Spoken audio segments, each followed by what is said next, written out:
21世纪的娱乐圈顶流小花山茶花只因拒绝了丑的皮爆的相亲男，结果刚出门就被车撞了，他当场就挂了。没想到竟重生到100年前。先生，您今年40有2，财富颇丰，前半生感情不顺，2任妻子病逝，膝下无子。是，姑娘算的都对，我的后半生还请姑娘指条明路，我不想孤身一人，晚景凄凉。你前半生做的是有损阴德的买卖，后半生若想改命，需改行换业，日行一善，家中供奉一元佛，好运自然来。谢姑娘指点，真是人不可貌相。给我算算，我先来的，给我算。方才还骂他是神棍的众人，争抢着要他算命。这是山茶花醒过来后算的第7个人了，身无分文的他也是被迫营业。低头看了看手里的钱，差不多了。我还有急事，今日不算了，大家有缘再见，都散了吧。山茶花望着周遭陌生的一切，欲哭无泪。他竟重生的如此悲催，这一世记忆的碎片不断在脑海中拼凑，拒婚、私奔、被揍。小姑娘，你额头一直在流血，赶紧去医院包扎一下吧。师傅，您能送我去福煦路的山公馆吗？我这儿刚赚了车费，够不够？如果不够的话，我免费给您算一挂底车费行吗？我不收你钱，上车吧。谢伯伯。山茶花莞尔一笑，忍着身上的剧痛上了黄包车。靠，那死肥婆下手真狠，这原主是真能作死。好好的亲事不要非得跟个渣男私奔，私奔前也不打听渣男有没有家室，没想到私奔当天被渣男老婆抓了个正着，被暴打了一顿不说，还被那死肥婆抢走了所有财物，真的是 no 作 no die 啊！这一世的记忆中，今天傅家会去山公馆提亲，我得赶紧回去。与此同时，九江路口马路对面，一辆气派的斯蒂庞克汽车驾驶座正坐着一个一身军装的男人。男人正饶有兴致地盯着渐行渐远的黄包车，唇角挂着一丝淡薄的笑意。少帅，这就是杀死荣副官的凶手，西北大帅派来的，咱们要不要给他个回脸？当然要。男人仍旧盯着前方，似笑非笑，匪气冲天。少帅，您在看什么？没什么，刚在这儿等你。马路对面看见一个挺有意思的女神棍，我祖母找我有急事，这件事交给你们几个，办得利索点儿。是，少帅放心。很快，山茶花坐的黄包车停在山公馆，山茶花一瘸一拐地走进山公馆，看到院内多出来的2辆黑色的小奥斯汀，山茶花便知傅家已经来山家登门提亲了。山茶花是山家的3小姐，她上头还有2个姐姐。她父亲叫山之佩，出身中医世家，是顺远赫赫有名的中医，经营顺远城最大的中医馆。当年江东大帅傅家4少生了一场大病，是山之佩妙手回春救了他。傅家老祖宗为表感激，便定下若山之佩将来生了女儿，就是未来4少的妻子。多年过去了，山之佩一连生了3个女儿，3个女儿中唯独3女儿的八字和傅家4少相合，这门亲事自然落在小女儿山茶花身上。不听老人言，吃亏在眼前啊！这原主属实是有点不知好歹了，放着好好的少帅夫人不当，去跟渣男私奔。哎，这年头找个跟自己八字相合的对象多难啊，比暴富都难。我可不想死了，我要长长久久的活着，当一条富贵的咸鱼。山茶花正琢磨着以哪种姿势冲进去比较好的时候，只见她2个姐姐打扮的华贵漂亮，正从2楼款款下来。山茶花心一凉，看来是她跟人跑了，父母就让姐姐们顶上了。终究还是回来晚了，又困又累，先睡会儿。迷迷糊糊中，山茶花就听到里面不知道怎么的吵起来了。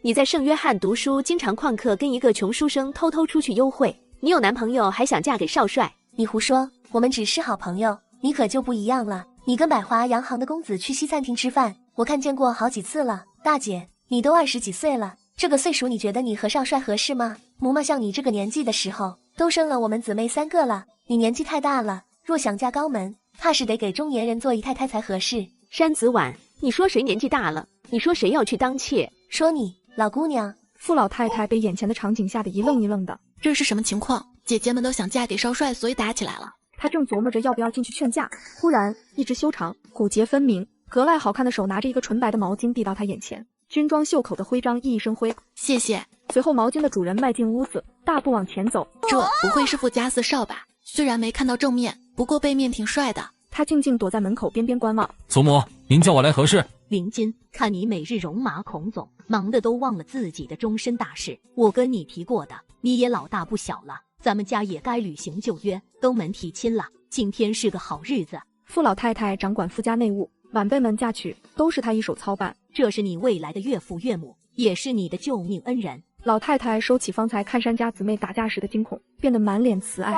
山之佩和太太林家之满面尴尬，只觉颜面扫地。山伯父、伯母，老夫人、4少，我跟太太常年忙于医馆事务，疏于了对几个女儿的管教，让你们见笑了。无事无事，孩子们真性情罢了，姊妹间吵吵闹闹也是常事。如今不是前朝，新时代了，女孩子们有自己的想法，勇于表达，这是好事。四少，我自知2个女儿配不上你，如今新时代了，旧约不作数了。你那怎么行？当年若不是山大夫相救，就没有今日的林君，这门亲事绝不能退。林君，你看山家小姐哪个适合你？21世纪的娱乐圈顶流小花山茶花只因拒绝了丑的皮爆的相亲男，结果刚出门就被车撞了，他当场就挂了。没想到竟重生到100年前。那个是吗？所有人闻声望过去，山支配一家大惊。茶花，这丫头不是看上了各大学教书的，坚决不同意家里安排的亲事，跟人私奔了吗？怎么回来了，还弄成这副鬼样子？傅老太太惊得眼睛瞪溜圆。那位是？那是小女茶花，就她吧。山茶花一脸懵。茶花，快进来，见过祖母和四少。山茶花吞了吞口水，惊疑不定走过去。老夫人好，四少早，我这是个意外。丫头，你没事吧？让谁打的？山茶花微微摇了摇头，这事儿解释起来挺复杂的。你可想好了，这姑娘实在其貌不扬，若是林君娶了她，漫长的一辈子该怎么过？其实小女，我家3丫头漂亮着呢。就她，我确定有意思。这丫头不就是方才我在九江路口遇到的那个女神棍？傅林君居高临下打量着山茶花。废话少，长得丑，不争强，不好斗，还抗揍，看起来也不聪明。行，挺好，就你了。山茶花被震惊到了，这就是堂堂富家四少的择偶标准啊！他这算是变相的赞美吗？山茶花打量着他，这男人五官英俊而硬朗，肤色稍深，眉眼深邃而冷淡，浑身上下透着霸气的强悍。不错不错，生辰八字与我相合，长得也不错，比上一世相亲的那个小逼刚好太多了。山茶花看到了生的希望，什么情啊爱呀，哪样有活着重要？上辈子他深刻体会了，人死了钱还在的扎心之痛，重生一次绝不重蹈覆辙。啊哈哈哈！结婚即暴富，人生美也。要去医院吗？傅老太太看孙子第一次主动接近女孩子，心里乐得不行。林君，快送丫头去医院。不用了，谢祖母关心，我没事儿，我挺抗揍的，都小伤，等下我阿爸就能帮我处理，不用麻烦少帅。林君，那你送茶花回房休息，婚事我们长辈来商量。山茶花刚要说不用，下一秒整个人被强悍的男人扛在肩上，他踩着楼梯噔噔噔往楼上走。哪个是你房间？2楼右手边第一间，谢谢。一阵天旋地转，傅林君并不温柔地将他放在床上。死，好痛。我们的婚姻，父母之命，我对女人没什么兴趣，你别对我有什么幻想和期待。四少喜欢男人？不是。不喜欢女人，也不喜欢男人。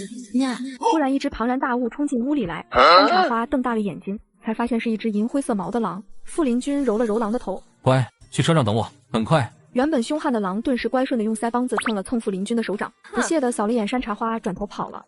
我来得去。四少竟然有这癖好，不喜欢女人，也不喜欢男人，喜欢放心，我不会告诉任何人的。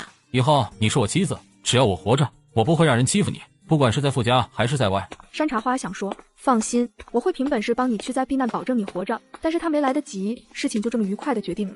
3日之后大婚。茶花，你说你怎么那么蠢？那个教书的黄鹤看着斯文，实则就是个斯文败类。他有老婆还伪装单身骗你这个纯情少女，混账王八蛋！让我闺女被他老婆打成这样，你放心，阿爸给你报仇，绝饶不了他。感动我山支配的闺女。阿爸，原谅我从前放纵不羁爱自由，我现在彻底悔悟了，以后绝不让你们操心。行了，女儿也累了，让她休息吧，咱们都出去。临走前，林家芝小声在茶花耳边问：“那教书的没碰你吧？你们有没有做男女之事？”还没来得及，就是私奔的时候牵手了，然后就被他老婆抓到了。还好还好，我妈跟你说呀，女孩子的清白最重要了，尤其是你嫁的可是江东最有权势的傅家，你只有清白之身，名字才能被写入家族谱。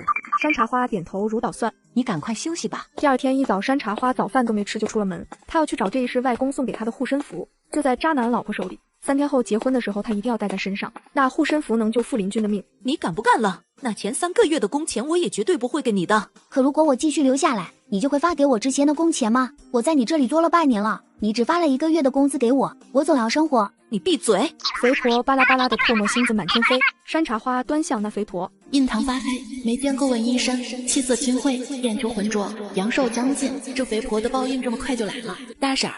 肥婆转头一看是山茶花，顿时火冒3丈。大婶儿，别冲动，你放心，我不是来找你报复挑衅的，我只想拿回属于我的东西。作为交换，我告诉你一个关于你家黄鹤的秘密，他其实外面还有一个女人，我发誓我说的都是真的。是谁？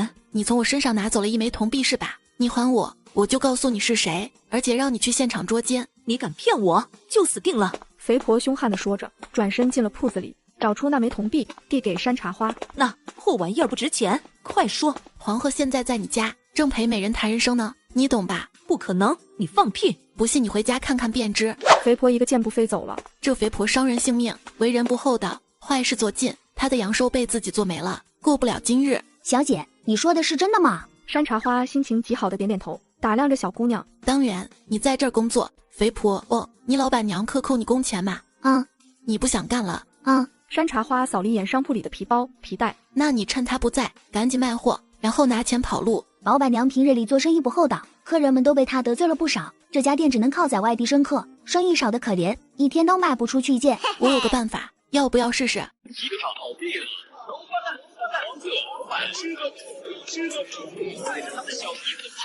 来，按照我教你的，咱俩一起吆喝，想赚钱就不能要脸。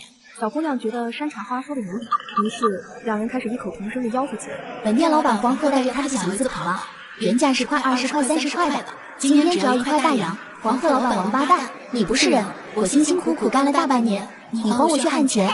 山茶花教小姑娘踩着点唱歌似的吆喝这段话，围过来的人越来越多，皮包刷刷刷的卖。等到中午的时候，所有皮具被一扫而空。小姑娘拿了属于自己的工钱，然后帮老板娘关了店铺。再见了，我奋斗了半年的地方，姐姐，我请你吃饭。吃饭的时候，山茶花得知小姑娘叫小九，女小九，北方逃荒来的顺远，亲人都死于战乱，她孤身一人在顺远求生。小九儿，你愿意给我当助手吗？我可以吗？当然。吃了饭，山茶花带小九去杂货铺买了竹扁签、刮刀、红绳等物件。回到家，山茶花跟父母说了小九的事，山之佩和夫人都同意，只要女儿愿意嫁，她说什么都行。茶花小姐，原来你是山家的三小姐，而且是江东权势滔天富家四少的夫人，你这么信任我，让我陪你嫁过去，你放心，我一定好好伺候你。以后叫我姐姐，你是助手，不是洗衣做饭的丫鬟。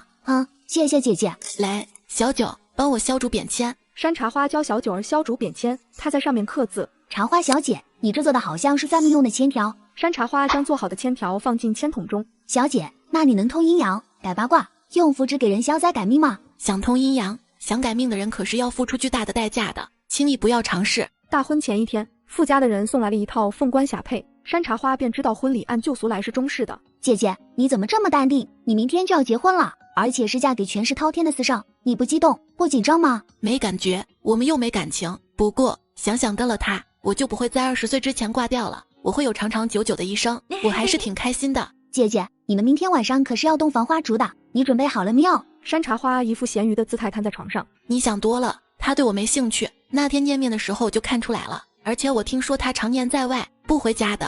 哎耶，小九儿，你呢？就别替我操心了，明天开始我就带着你在傅家吃香的喝辣的，你不开心吗？茶花小姐这身材这美貌，我一个女孩子都羡慕的极品，那个四少对这么好看的女孩子都没兴趣吗？难道？翌日，山茶花正睡得昏天黑地，就被两个姐姐拽起来梳妆打扮，她全程咸鱼靠在椅子上，任由两个姐姐和小九折腾。茶花，你心可真大，我就没见过你这样的新娘子。你坐好了，摇摇晃晃的，眉都画歪了。别麻烦了，反正画的再美都是用洗帕盖住脸，多此一举嘛。谢谢我亲爱的姐姐们，真不用画了，头发弄好就行了。这时候山夫人进来，让大女儿和二女儿帮忙下楼招呼客人。两个姐姐嘱咐小九帮山茶花再打扮打扮，便出去了。来了。山茶花此刻倒是彻底清醒了。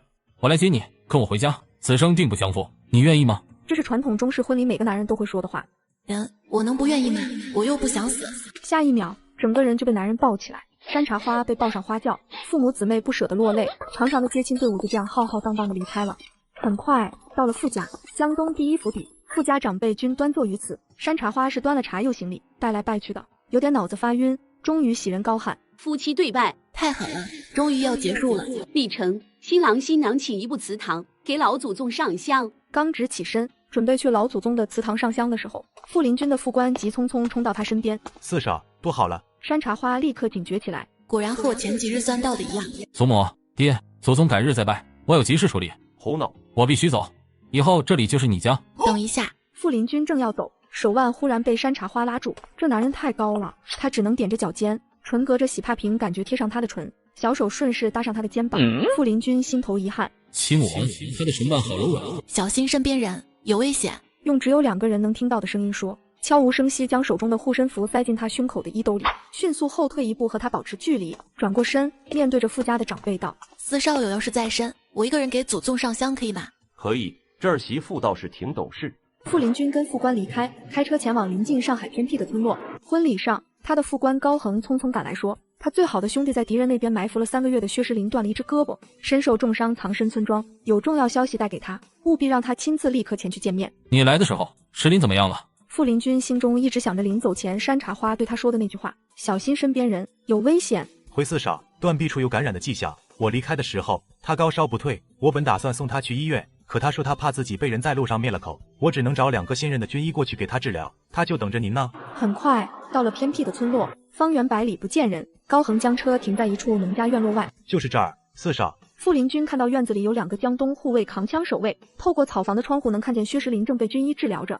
他这才放下戒备，下车大步往草房里走。可就在路过守卫的江东护卫身边的时候，那护卫的眼神看着高恒的方向，忽然紧张心虚的一瞪。傅林军意识到了什么，蓦地转身，同时去掏枪，只见跟了他12年的副官高恒正拿枪对着他，已经扣动了扳机。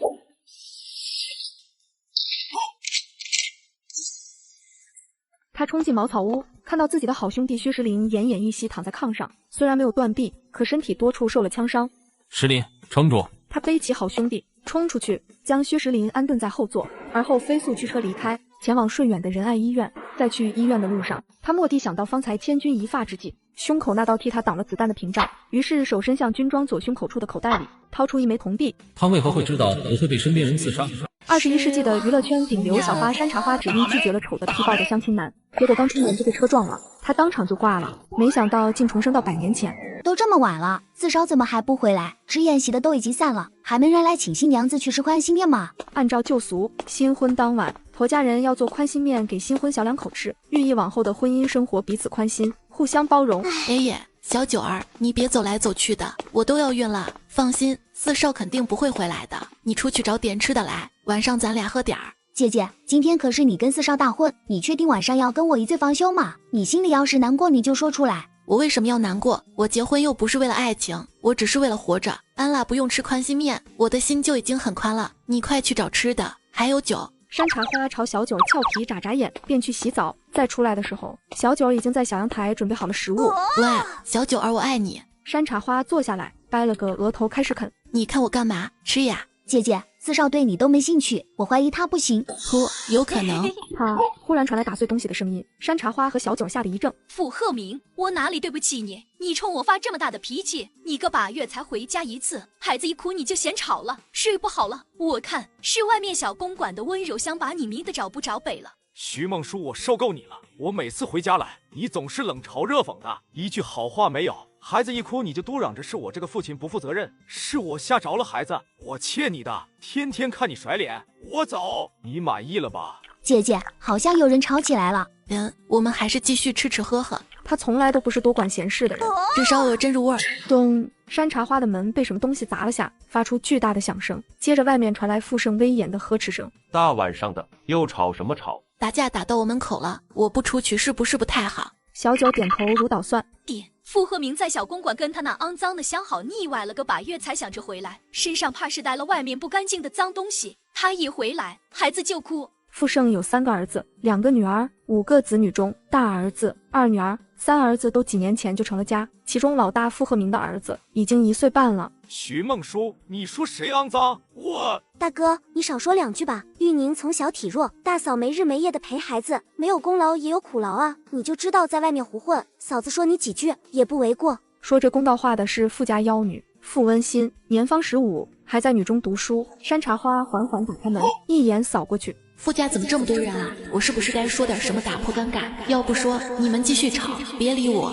社恐人是难题，大家要不要进来坐坐？所有人还没有从惊愕中回过神来。你谁啊？说话的叫于琼，傅盛的义女。她生父原本是傅盛的副官，当年战场上替傅盛挡枪去世了，留下她一个孤女，傅盛便将她认作义女，养在傅家。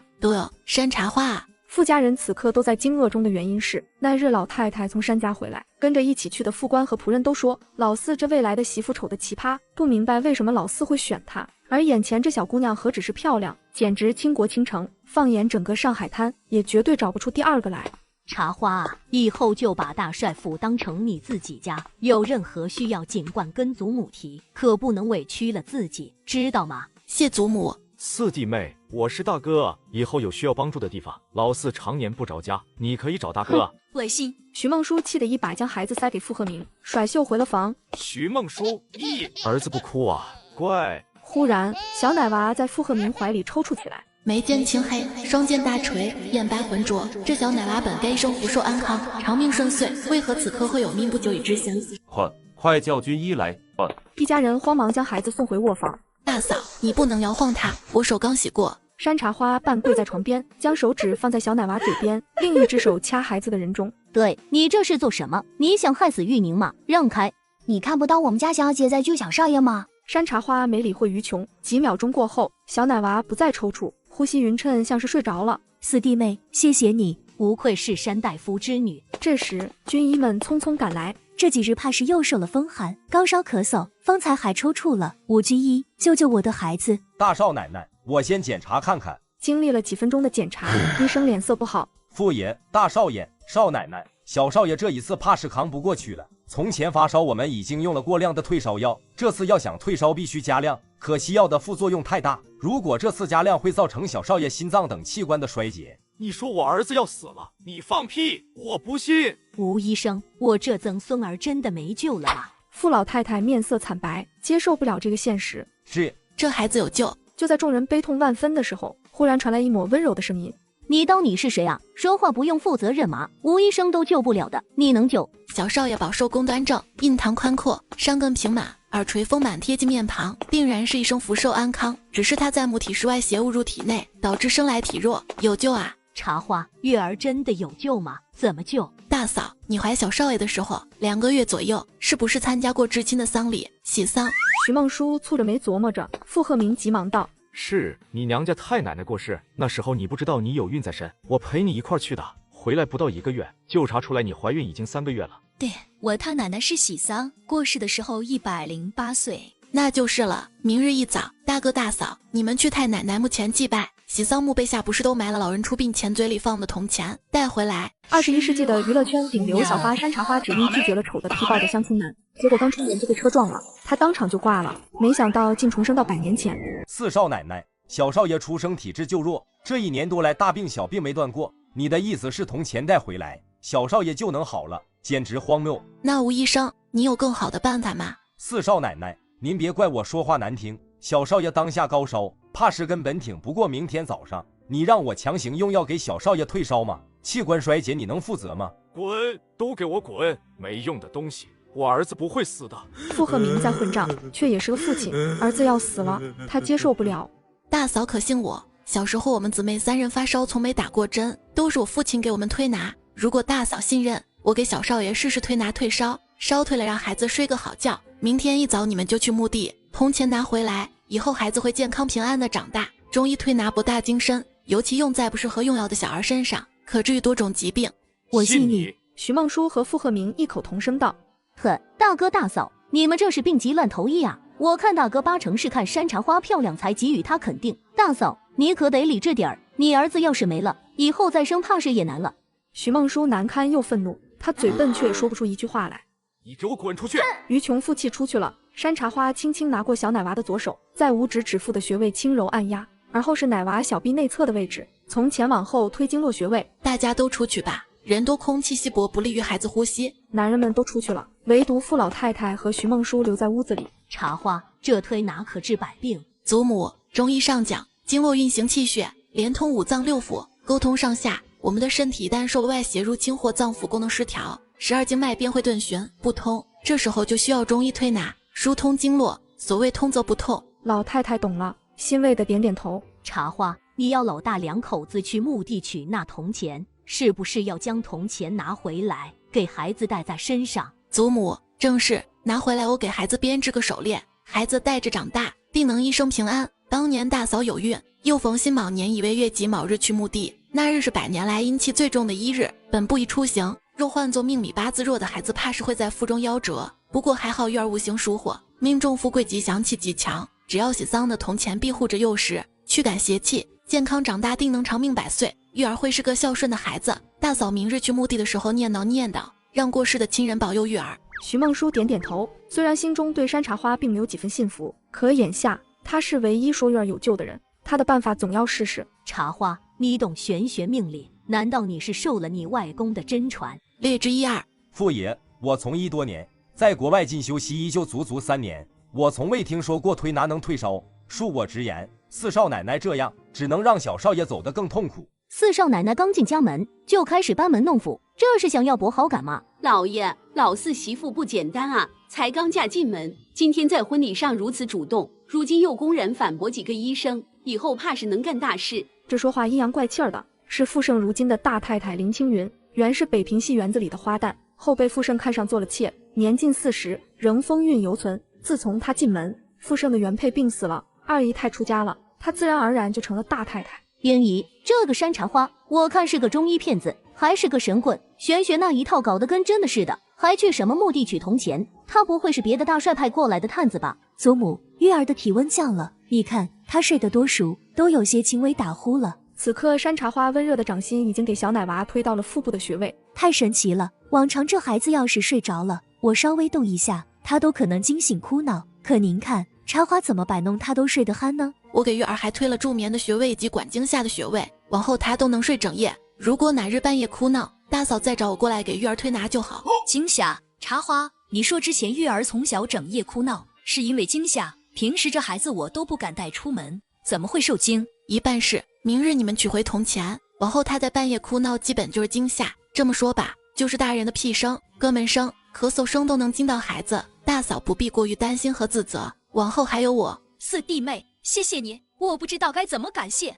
我。大嫂别哭，我理接你，往后我们都是一家人，无需客气。徐梦书送山茶花出门的时候，外面众人见徐梦书哭得眼睛通红，纷纷鄙夷地看向山茶花。怎么样啊？退烧了吗？山茶花淡淡然扫视了一圈，看到小九忽然开口道：小九儿，烧了还有吗？有。那就好。父亲，我太饿了，先去垫垫肚子。说完急忙往自己屋子里走。爷，您放心吧，玉儿退烧了，回去休息吧。那就好。傅盛晦暗的面色转喜，转头扫了一眼几个军医。废物！我早就说这些老东西都是废物，滚滚滚，赶紧滚！姨琼，别以为我不知道你那些歪心思，老四已经结婚了，你自己摆正身份。还有，不要为了你自己的小心思诅咒我儿子，不然别怪我对你不客气。翌日，山茶花还没睡醒就被小九叫起来，说楼下傅家人都在等他吃早饭呢。老四媳妇，往后这里就是你的家，你不必拘束。姐姐，今天是你新婚的一天，你要在早饭之前给公婆奉茶的哦。该怎么奉茶呢？他正琢磨着，忽然一抹高大的身影随即而至。傅林君身姿笔挺，眉目疏冷，走到餐桌旁，随意拉开座椅，刚要坐下，这才发现平日里自己吃饭的座位旁坐了个陌生女人，随即避嫌地走向小妹旁边的空位。爹，有客人啊，我媳妇呢？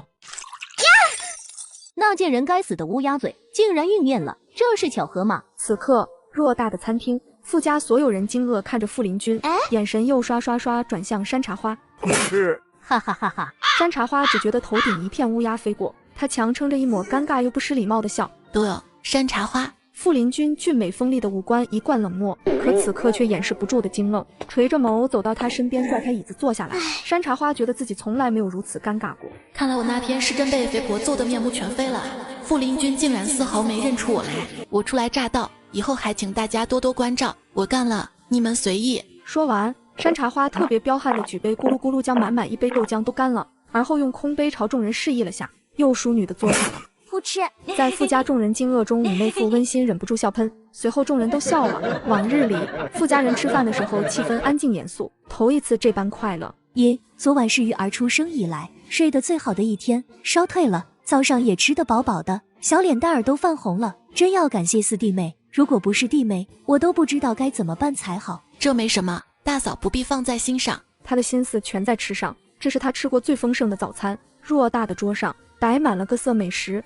这个好好吃，那个也好好吃。茶花进门，玉儿久病初愈，这是吉祥之兆。老四媳妇是傅家的福星。父亲，我们吃好了，得赶紧去把铜钱取回来。去吧。对了，四弟妹，你等下吃了饭，能去我房里看看玉儿吗？玉儿刚好，苏妈自己带我不太放心。可以。饭后，傅林君去傅盛书房跟父亲汇报要事。既然娶了妻，就不要总住在外面。茶花会是个不错的贤内助。爹老了，你大哥又是那个德行，你三哥撑不起整个江东，你是爹最看重的人，尽早生个一儿半女。爹，这事儿您别催我。山茶花此刻正在大嫂房里看孩子。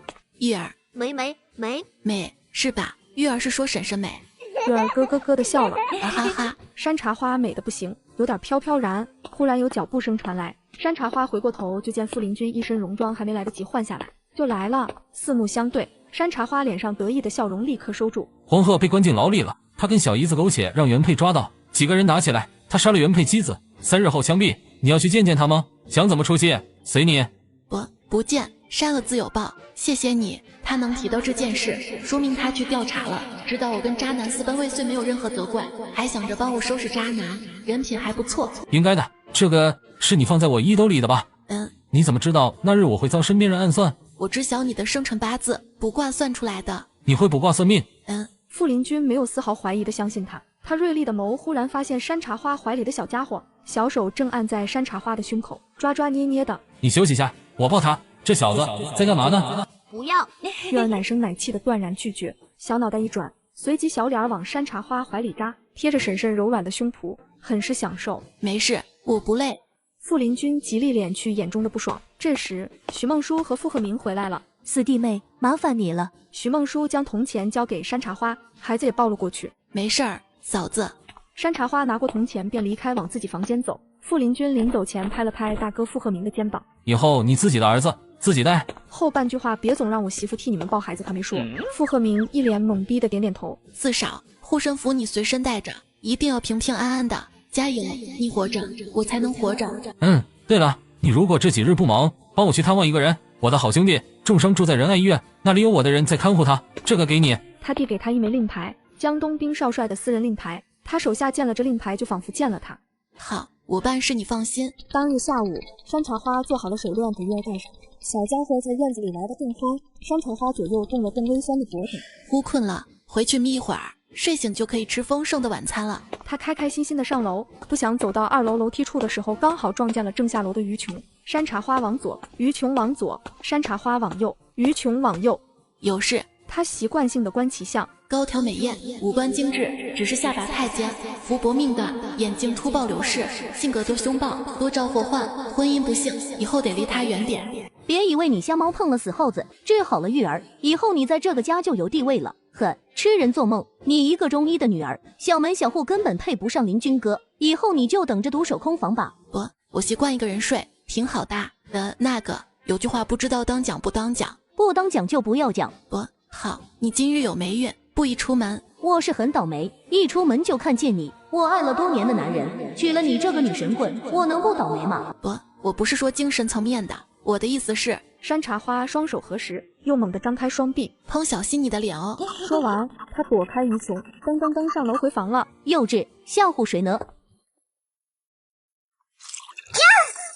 那贱人该死的乌鸦嘴，竟然应验了，这是巧合吗？管家和厨房的张妈匆匆惊慌跑进来。于小姐，对不起，紫砂壶里的热水是我刚烧的，还没晾温呢。于小姐，我赶紧带你去医院。水杯炸了，于琼的心态也炸裂了。薛石林，你出来！我知道你在里面，你别躲在里面不出声。脱裤子爽的时候硬气，可别提了裤子就不认人。当日黄昏，山茶花午觉一直睡到黄昏还没醒来，小九终于忍不住推了推山茶花。小姐，你是不是忘了少帅让你帮他探望朋友的事？山茶花迷迷糊糊醒过来。爷，我一觉睡到早上了，我这就洗漱去吃饭。小姐，太阳那是西落了，不是东升。山茶花晃了晃小脑瓜，你看我睡得不知道东南西北了。对，我得替少帅看望他好兄弟去。山茶花问管家要了车钥匙，刚准备开车出门，就见大太太林青云和于琼从外面打牌回来了。山茶花落下车窗，礼貌道：大太太，刚进门3日不到的媳妇，眼看着天黑了出门，你懂规矩吗？我替林君出去办事。不许去，傅家的规矩，儿媳妇不准天黑了出门，你听不懂话吗？山茶花直接无视于琼，反观林青云的面相，眉毛耸动，色泽暗淡，田窄共凹陷，微堂黑色，人中处有一条细微横长赤色如珠之线的细线，唇角微翘。这是出轨多年的面相啊！规矩是死的，人是活的，这一点大太太应该比我清楚。您不用担心我，您敢做的事，我未必敢。我只是去替林君探望一位朋友，仅此而已。说完，他一脚油门，开车走了。林青云听言，顿时一脸惊愕。这死丫头什么意思？她知道了什么？这怎么可能？山茶花来仁爱医院的时候买了个水果篮，来到3楼左边有江东护卫守卫的病房门口，将傅林军的令牌给护卫看了看。夫人好，薛先生才刚醒来，您进去吧。山茶花正要进去，一旁忽然传来老夫人的哭骂声。薛石林，我闺女10几岁就跟着你，为你流产多次，现在你说不要就不要她了，我呸！什么洪门的龙头老大，我看你就是个背信弃义的负心汉，你休想给点钱打发了他，你给我滚出来，跟大帅府穿一条裤子，我老婆子就怕你。山茶花闻声转身，一抹高大的身影就站在他身后。山茶花眸光微惊，又灿然一笑。身穿黑褂的老婆婆带着一个身段妖娆的美人走了过来，老婆婆拄着个拐杖在地上敲了2下。少帅，让我们母女俩进去，找那薛石林讨个公道，别让他在里面装龟孙子，躲着不出来。脱裤子爽的时候硬气，可别提了裤子就不认人。你是石林的岳母，他现在身负重伤，不便见你，待他身体恢复，他会回家解决你们之间的私事。石林绝不是背信弃义之人。等多久？1个月、1年，还是3年？我见他一次比登天还难，再等下去，我怕是就死了。她是薛石林的妻子苏芒。山茶花下意识抓着傅林军的衣袖，观其相，高挑消瘦，双目无神，满面怨气，这面相是大凶。让他们进来。病房里传来男人嘶哑虚弱的一声低吼。进去吧。偌大的病房里，一个妖孽俊美的男人面色惨白的躺在病床上，他身旁站了个小姑娘，丫鬟似的从旁伺候着。我说林三儿怎么几日不在家，原来是在这伺候着。你身受重伤，我这个妻子不晓得，一个丫鬟日夜陪着你。薛石林，7年了，我跟着你7年了，你拿我当什么？我们的孩子刚流产，你就给了我一笔钱要跟我离婚，是因为这个丫鬟吗？别满嘴喷粪，你肚子里那孽种是谁的？你自己心里清楚。石林哥给你的钱不少了，别不知足，赶紧收拾东西从家里滚蛋，别不知趣。当年石林哥为什么娶你，你自己心里没数吗？老太婆挥着拐杖就朝林三打过去。贱丫头，我打死你，撕烂你这张破嘴！别在这儿动手！傅林军强悍的一把抓住老太太的拐杖。我说的不够清楚吗？离婚欠你们的我还得只多不少，这婚姻没有继续下去的可能。是因为我不断流产，不能让你有后吗？石林，我好好去看中医，我好好保养身体，我一定会给你生很多很多孩子的。这跟孩子没关系，都是我的错，我连个孩子都保不住。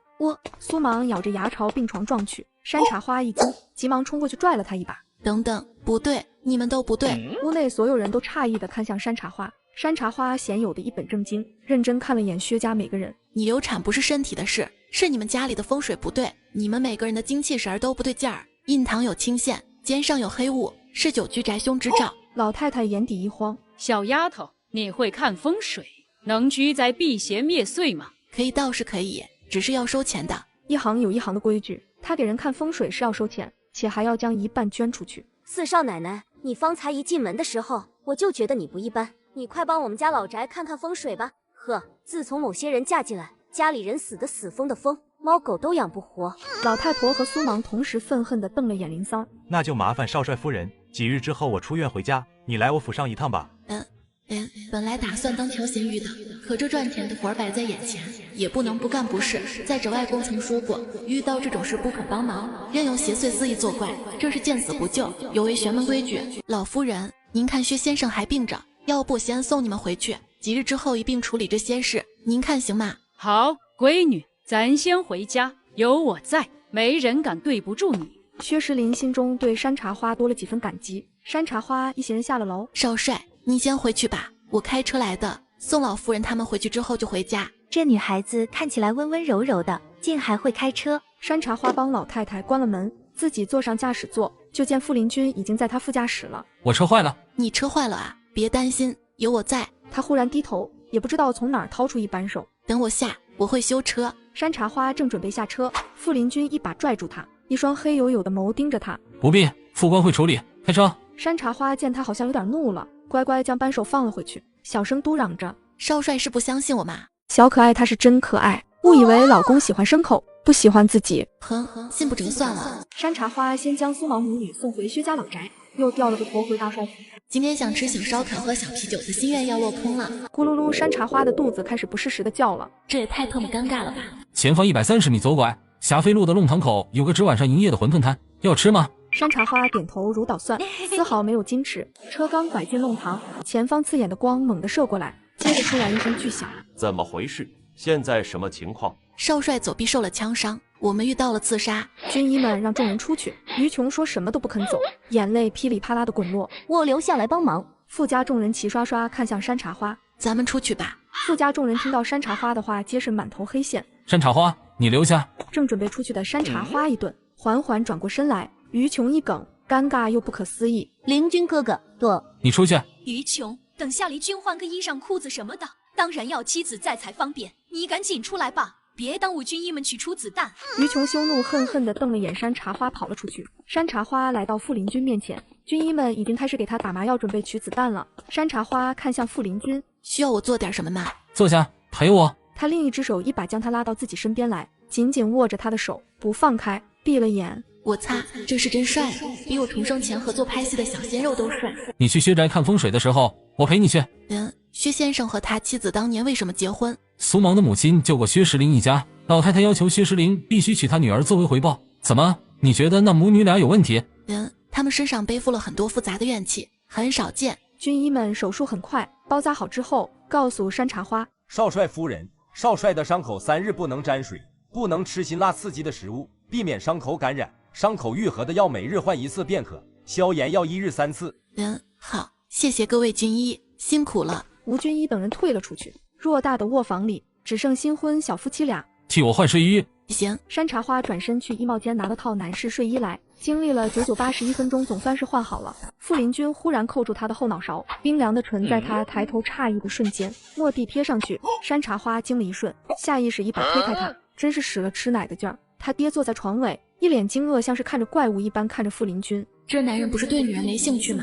娶妻不过是父母之命，做做样子罢了。他不是有特殊的癖好，他喜欢那头狼，干嘛亲我？山茶花，你什么意思？他没有责备，看着他美丽的小脸，表情千变万化，被他可爱到了。少帅，你告诉过我的，让我对你别抱有幻想。你不喜欢女人，你……他防备的起身往后退了好几步，一直退到墙角。傅林军当即起身，一步步逼近他，让他无处可逃。是我说过，但我没说过娶了你不碰你，你是我妻子，明媒正娶。山茶花心脏咚咚咚跳得厉害，忽然冒出来一个想法，难道是我的魅力太大，把他的取向掰正了？那也不行呀，他喜欢过狼，谁知道他们万一他碰过狼，不行。他用一连串不行否了他。你既然喜欢狼，你总要对你的爱人负责任吧？万一让他知道我们，他还不把我吃了？你说什么？我跟狼？难道不是吗？上次你去我家，你自己说的，你不喜欢女人，不喜欢男人，你喜欢狼。我有亲口说过吗？他敲了他的小脑瓜一记。笨蛋，那是我的战狼，什么喜欢？你想哪儿去了？那是我误会了。这女人的脑子多少有点中二。傅林军一把将他搂到怀里。山茶花，你在怕我？山茶花愣了一下，随后又摇摇头。也不是，只是挺奇怪的，我们才认识几天就干那事儿，虽然是夫妻，但是怪怪的。那结婚那天你主动亲我，怎么解释？那天我是为了救你，迫不得已而为之啊。傅林军宠溺的笑笑，放开他，揉了揉他的发，转身回到床上。给你点时间，让你熟悉我，睡吧。翌日，山茶花醒来的时候，傅林军已经走了。是他帮我盖的被子吗？山茶花丝毫不知道自己在某人怀里苟了一晚上。两人再见便是3天后，薛石林出院了。傅林军如约带山茶花来薛家老宅看风水，小九跟着山茶花一起。薛石林是洪门的龙头，洪门是顺远最大的帮派之一，顺远所有的码头几乎都是洪门和傅林军的，两人合作诸多生意。薛府俨然是第2个大帅府，前朝古风的宅子，守卫森严。薛石林亲自出来迎接。少帅夫人请进。薛府大门口挂了2个大红灯笼，本该是看着喜庆的，可山茶花总觉得这灯笼红的诡异。很快到了一座3层高的鼓楼主宅大门前。少帅夫人，快请进。苏芒的母亲正盘腿坐在客厅的沙发上，老太太肩膀上涌动着2团黑雾，寻常人看不到，但山茶花可以。精通玄学之人，造诣达到一定境界便可见邪祟。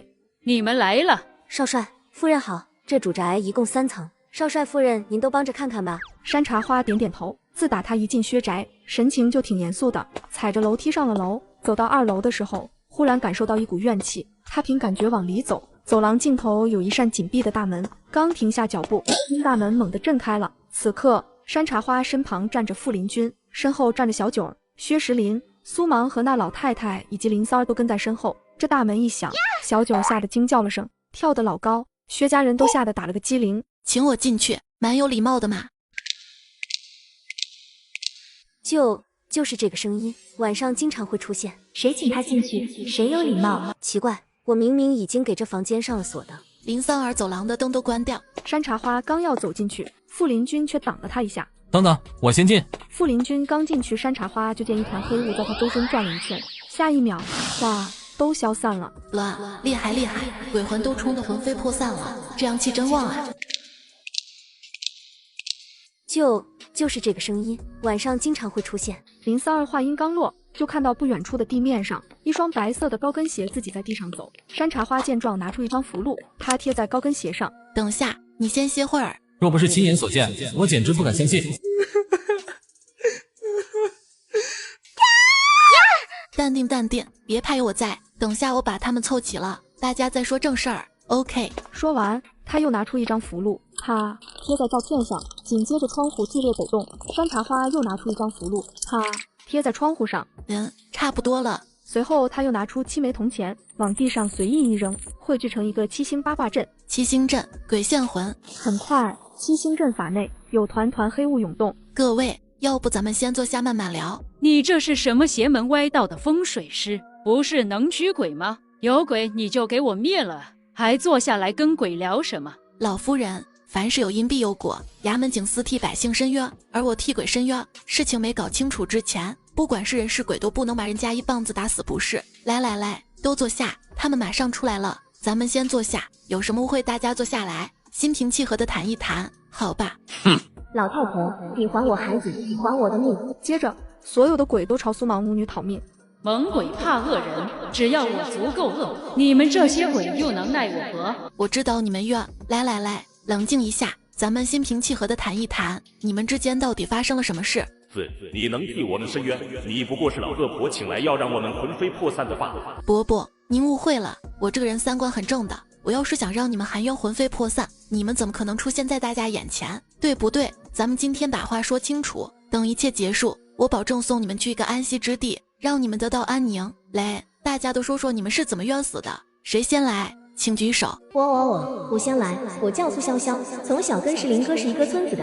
那年我们村染了瘟疫，死了好多人，是石林哥带我逃出来，我才活了下来。16岁的时候我们就结婚了，21岁那年我怀孕了，石林哥成了洪门的龙头，我们的日子过得更好了。可是有一次他出门办事，3个月都没有回来，所有人都说他被别的帮派杀了，我不相信。果然不到半个月他回来了，还带回来2个人，就是他们。苏潇潇恶狠狠地指着沙发上惊愕的苏芒和他母亲。石林告诉我，3个月前他遭遇刺杀，坠崖了，被这母女俩救了。他当时身受重伤，在他们村子里养了2个多月才能行动。石林当时要离开的前一晚，整个村子30多户人家，除了这母女俩都死了。这母女俩让石林报答他们，将他们带到顺远城来生活，说是只是在家里暂住一阵子，安顿一下就会离开。可是1个星期之后，这老太太和苏芒就将怀有6个月身孕的我在这房间里杀害了。这里守卫森严，而且这么大的事儿，怎么会没人发现？他们怎么掩盖过去的？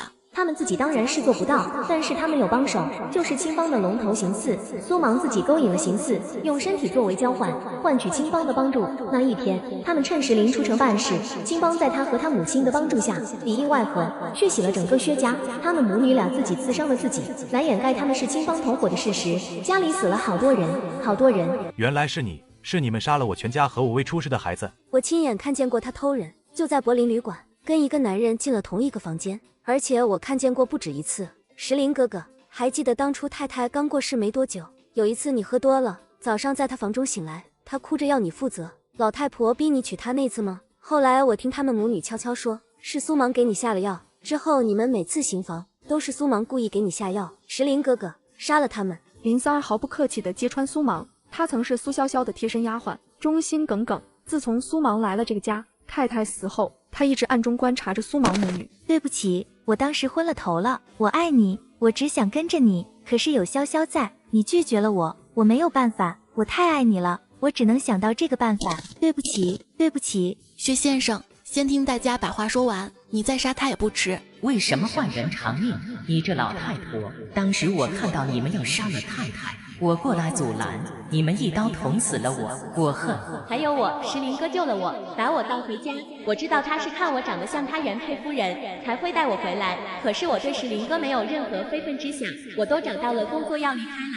你为什么要把我毒死？别怕他们，猛鬼怕恶人，只要我们足够恶，他们就奈何不了我们。过分了啊！做多端你还理直气壮的。自打我见你们母女第一面，我就知道你女儿是因为怨气、鬼魂缠身，腹中胎儿才会屡次流产。当初你们村子里那30多户人家都是你杀的吧？为了让薛石林同情你们，带你们走，你们还真是……看来大家的冤头都是这母女俩。石林，你打算怎么处置他们？砰砰砰！子弹击穿了母女俩的头的那一刻，2具尸体烧起来，落在地上的血玉玛瑙砰粉碎成灰。交给你处置。我把他们送进江东18监牢接受审讯，1个月后处以死刑，你们同意吗？江东18监牢是富林军设的监牢，有进无出，在里面生不如死。你们只能说话。是我引狼入室，潇潇，你本不该受这些罪。石林，这就是我们的命吧？这一次真的要走了，希望来生还能再遇见你。好了，接下来我送大家去你们该去的地方，找到应有的平静。与此同时，角落里的母女俩正搞着小动作。芒儿，把你的红玛瑙项链拿出来，悄悄扔在这里。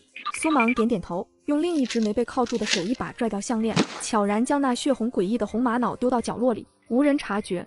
等一下，我还有一个心愿。他生前是薛家的佣人，此刻手里还攥着个抹布。怎么了？我未了的心愿就是最后一次帮薛家大扫除。哇，真是个好鬼！你确定要放他出来打扫卫生？那个阿姨，这个恐怕来不及，大家都等着呢。好吧，姐姐，我们真的能找到平静吗？放心，我耳骗人，但从不骗鬼。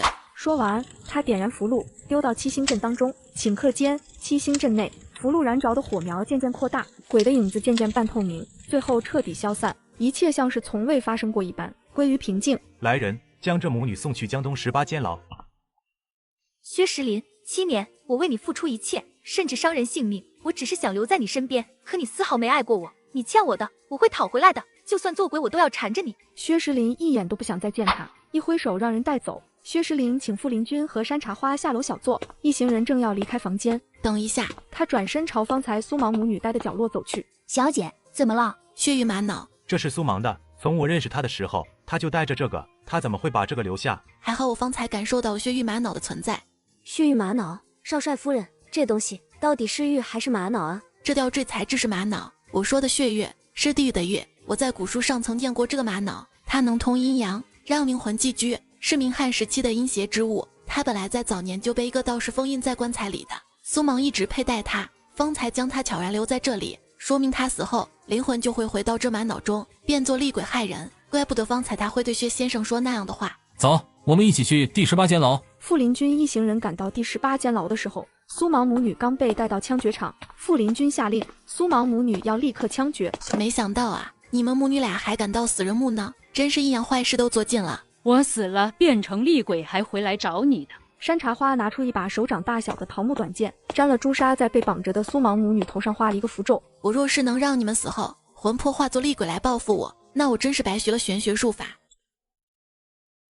砰砰砰！子弹击穿了母女俩的头的那一刻，2具尸体烧起来，落在地上的血玉玛瑙砰粉碎成灰。薛家的事算是彻底解决了。少帅夫人，谢谢你。将来少帅夫人若是有事需要，尽管张口，我薛某定然竭尽全力相助。薛石林用锦盒装了10根大黄鱼，递给山茶花。好，虽然你跟林君是朋友，但收钱这是规矩，我就不跟你客气了，这对你也好。明白。等你再恢复几天，带林桑儿一起去大帅府看看祖母吧，他常念叨你。薛石林跟傅林君是好兄弟，两人一来二往，傅家人也拿薛石林当自家人。一定。你送小九姑娘回大帅府，我带你去个地方。大晚上的，你要带我去哪儿？众人直勾勾盯着少帅和夫人。你猜？上了车，山茶花低头看了看怀里的锦盒。这些钱按规矩我得捐出去一半，你帮我想想捐哪里好。我倒是有个地方。捐哪里？先去办正事，再去捐赠。正事，大晚上的办什么正事？他不会是要带我去野战吧？自从上次这男人忽然亲了他一下，他总觉得他很危险。那个不行，我姨妈来了。傅林君转头疑惑地盯着他。月事啊，我来月事了，真的不行。来月事不能吃东西吗？我听小九儿说，你一直想着晚上出来吃烧烤，刚好今天有时间，那就来喽。啥玩意？山茶花往外一看，顿时囧了，强撑出一抹假笑。不耽误。所以你刚刚想哪儿去了？没。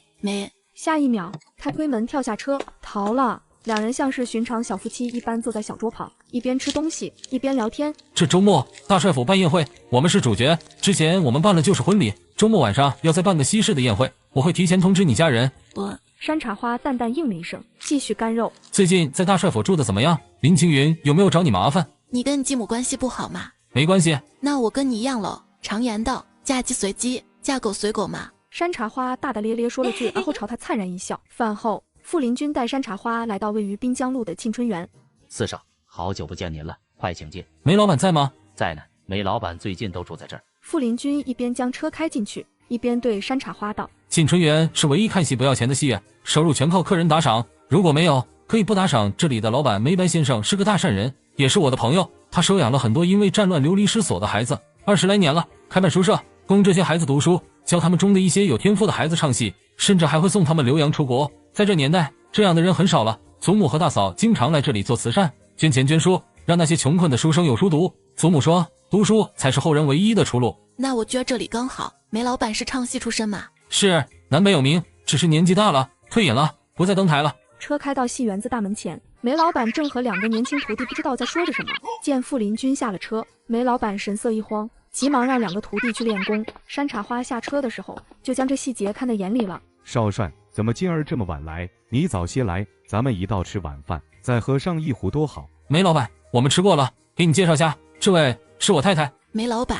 少帅，夫人，快请进，我让人泡茶。我们就不进去了，我太太想捐赠些东西。山茶花将锦盒递给梅老板，梅老板感激地收下。那我就替沁春园的所有人谢谢少帅和夫人了。对了，过几日沁春园办慈善感谢会，感谢社会各界对我们提供帮助的人，还请少帅和夫人以及老夫人都能来参加，到时候会有老夫人最爱看的黄梅戏。我要去驻地，怕是没时间，我太太代表我吧。怎么那么多活动？美容觉根本睡不够呀！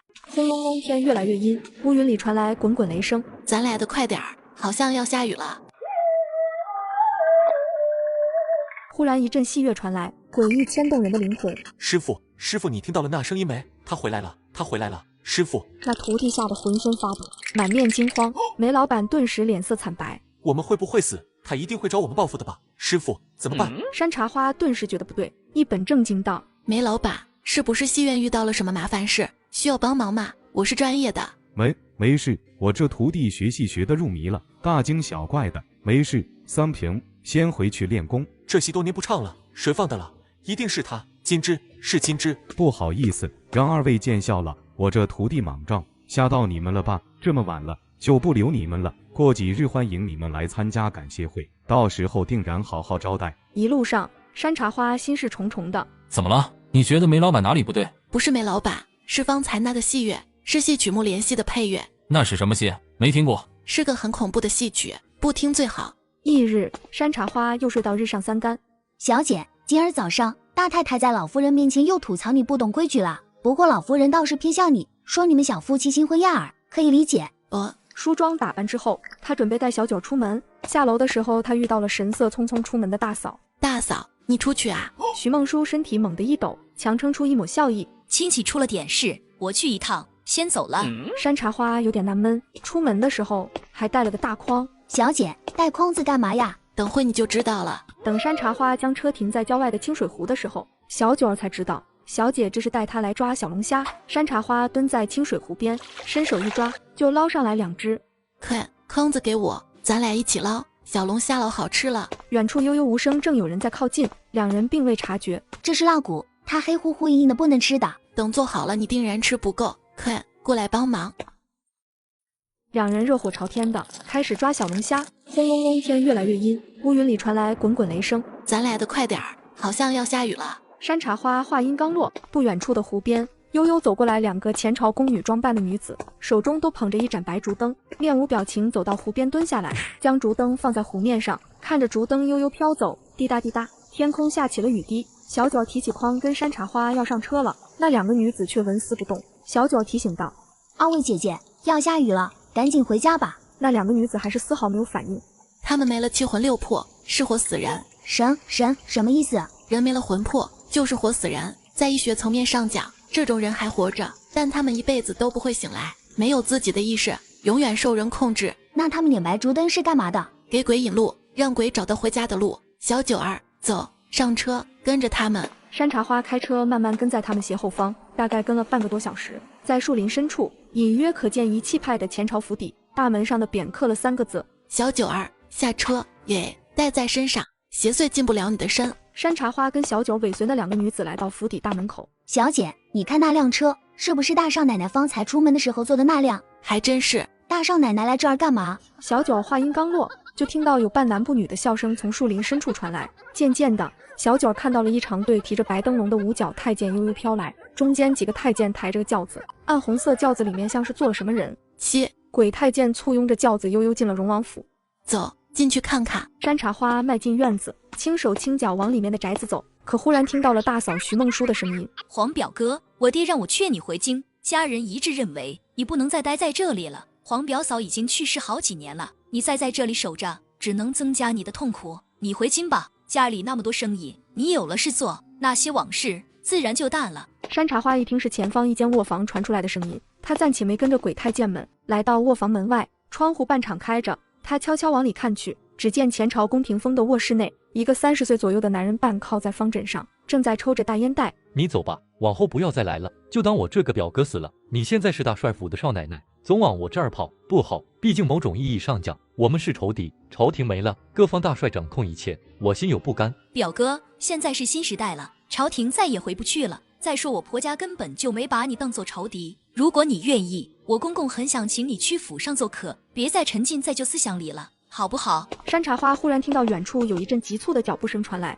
他急忙拉着小九躲到拐角的墙根，屏住呼吸。只见一个公公扮相的中年男人娘里娘气的来了，掐着嗓音冲着屋子里扬声喊道：贝勒爷，人来了，该听戏了。齐公公，送客，吩咐下去，从今往后，外人一律不许入内。大少奶奶，请吧。齐公公扶着贝勒爷往后院走，正往外走的徐梦书忽然停下脚步，眸光带着几分怀疑又折了回来。这时，山茶花和小九儿从角落里冲出来。茶花，大嫂，这个拿着。3人偷偷跟着去了后院，一栋2层高的前朝鼓楼赫然屹立于此。3人悄然来到窗下，顺着窗子嵌开的小缝隙往里看。一儿，我好想你。那是我表嫂贝勒爷的福晋，他几年前死于火灾当中，烧去了半身，下葬的时候我可是亲眼看见的。那是鬼魂，整个屋子里除了齐公公和贝勒爷都是鬼魂。你看他们的褂子之下都没脚。景森，我好想永远留下来，再也不走了。夜明珠在哪儿？你找到了没有？拿到夜明珠，齐公公才有办法让我不用阴阳穿梭，留在这里，下面好冷。一儿，我的一儿。贝勒爷已经沉迷其中。祸害！山茶花猛地站起来问徐梦书：厨房在哪儿？鬼符近的鬼魂满屋子乱撞，嗷嗷嚎叫，容贝勒爷吓得吐了一口血。一儿，你怎么这个样子？徐梦书指了指不远处，山茶花像脚踩风火轮一般嗖嗖嗖冲去厨房，随后拿了一把杀猪刀出来，一脚踹开门，冲进内2格，以迅雷不及掩耳之势，拿着杀猪刀砍断了一众鬼太监的阴气。一阵阴森森的惨叫声过后，鬼太监们化作一股青烟消散了。公公厉害了，能通阴阳，控制鬼魂在人间祸乱作恶。你学玄学术法的时候，师傅没告诉过你吗？你这样有违天伦，是会遭天谴的。哪儿来的死丫头，敢伤我的鬼怒！齐公公张牙舞爪跳到椅榻上，唰忽然朝山茶花甩出几根毒针。山茶花躲过毒针，哗啦将一把黄豆撒了满地。齐公公刚要朝他杀过来，奈何脚踩在了黄豆上，整个人滑稽的离倒歪斜找平衡，嘴里狂飙脏话。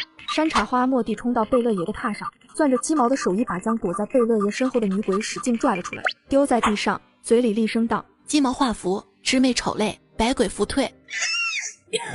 玉儿，为什么要伤我玉儿？贝勒爷，你所看见的夫人是个已经被术法控制的女鬼，她早没思想情感，不过是被齐公公利用的工具罢了。齐公公一边平衡脚下，一边掏出枪，瞄准山茶花朝他开枪。小姐小心！山茶花纵身一跃，一个飞腿将齐公公手中的枪踹出去。齐公公一个重心不稳，重重地摔在满是黄豆的地上。来人呐，来人！家里闯贼了，狗奴才快来！你傻吧，我能站在这里收拾你。你那些没了魂魄的活死人奴，自然已经被我控制了。你喊吧，喊破喉咙都没人应你。闻言，齐公公掏出一张符咒，嘴里念念有词，符咒顿时烧了起来。齐公公拿着烧着的符咒在自己周身画了个圈圈，火圈将他围起来，保护住。死丫头，你过来呀，抓我啊！此乃阴邪鬼火，活人禁碰，否则失魂幻灭。公公印堂一点朱红，时常在阴阳两界游走的印记。你学了鬼网阴术，能操控鬼魂，给活人去魂魄。但你师父没告诉你吗？学子术法之人，此生定然会遭到反噬。你这鬼火，我确实不敢碰，也灭不了。我不敢去抓你，但你敢出来吗？反正我的是时间在这儿跟你耗。小九儿，去厨房洗点樱桃，我饿了。山茶花一副姑奶奶陪你玩到底的姿态，坐了下来。好嘞。小九动作麻利地跑去厨房。山茶花观其相，算其过往。你这烟狗也心不小。几年前荣王府的火灾是你一手设计的。福晋死后7天回魂之时，你用了术法控制他的魂魄，让他游走在阴阳之间，来魅惑贝勒爷。你想利用他，从贝勒的身上得到夜明珠，得到前朝皇家的金印，再建朝廷。你想当皇帝啊？鬼火圈子里躲着的齐公公未曾想到一个小丫头竟然将他的秘密全算准了。胎脚旁被制服的鬼福晋还在痛苦的哀嚎连连。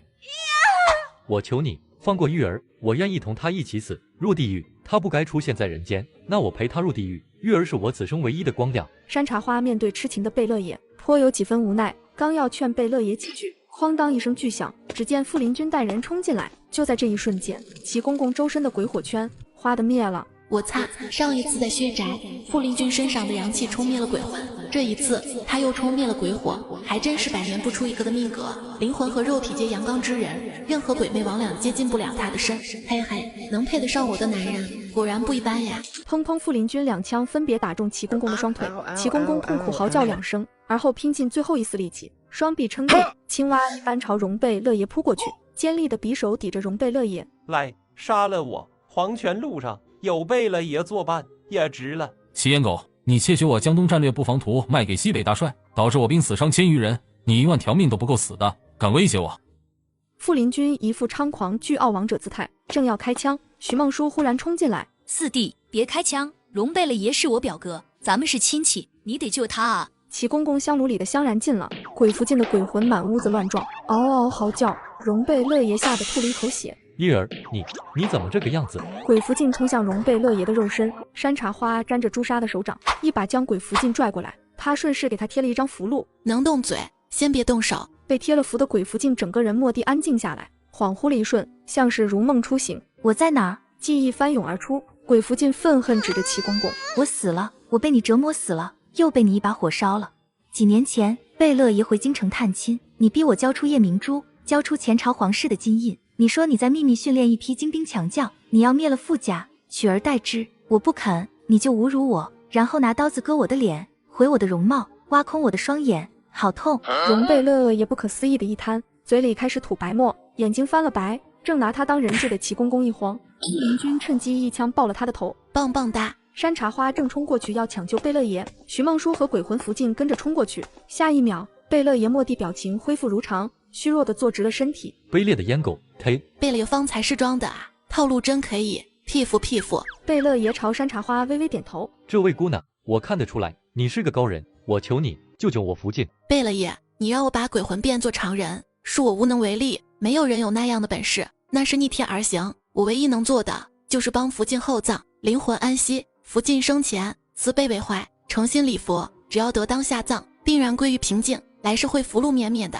贝勒爷知道事已至此，无法改变，只能痛苦的点头道谢。就今日下葬吧。山茶花掐腰走到齐公公尸体前，这货丢到野外去喂野狗。福晋，我为您上岛苍穹，下达后土，您入地为安，来世福禄绵绵，请吧。鬼福晋悠悠飘向门外。姑娘可知道我福晋下葬之目的？此荣王府四合房，广梁大门西北开，玄子门金柱撑底，如此风水布局来看，目的应该就在院落正南。姑娘实在厉害，令人佩服，真是天下神算，奇难一见。之前多有得罪，还请姑娘见谅。过奖了。山茶花出门引路，荣贝勒也和那几个没了魂魄的活死人缓缓跟着。等到了院落正南，便见一豪华陵墓，贝勒爷打开木门，福晋的魂魄缓缓飘进去，活死人跟着进去。山茶花拿了张特殊的符咒点燃，丢进木门内，木门缓缓关死，一切归于平静。此事了，荣贝勒爷当即拿出1梨花木香赠与山茶花。姑娘，多谢你今日仗义相救，这是谢礼。这是我太太，姑娘的叫什么？一行有一行的规矩，这里我不收对自己和贝勒爷都不好。原来你是少帅夫人，夫人和少帅真登对。茶花，打开看看，里面有一件特别的礼物，你肯定会喜欢。山茶花顺势打开木箱，只见里面有10根大黄鱼，一个玉镯和一个金织锦福袋，巴掌大小，中间2根拉绳。他仔细一看，而后大惊，这是宁熙太后的福锦带，当年他南下5行山祈福，亦得到高人赠予他的珍宝。巴掌大小的福锦带，内部有极广阔的空间，能装下万物，这太贵重了。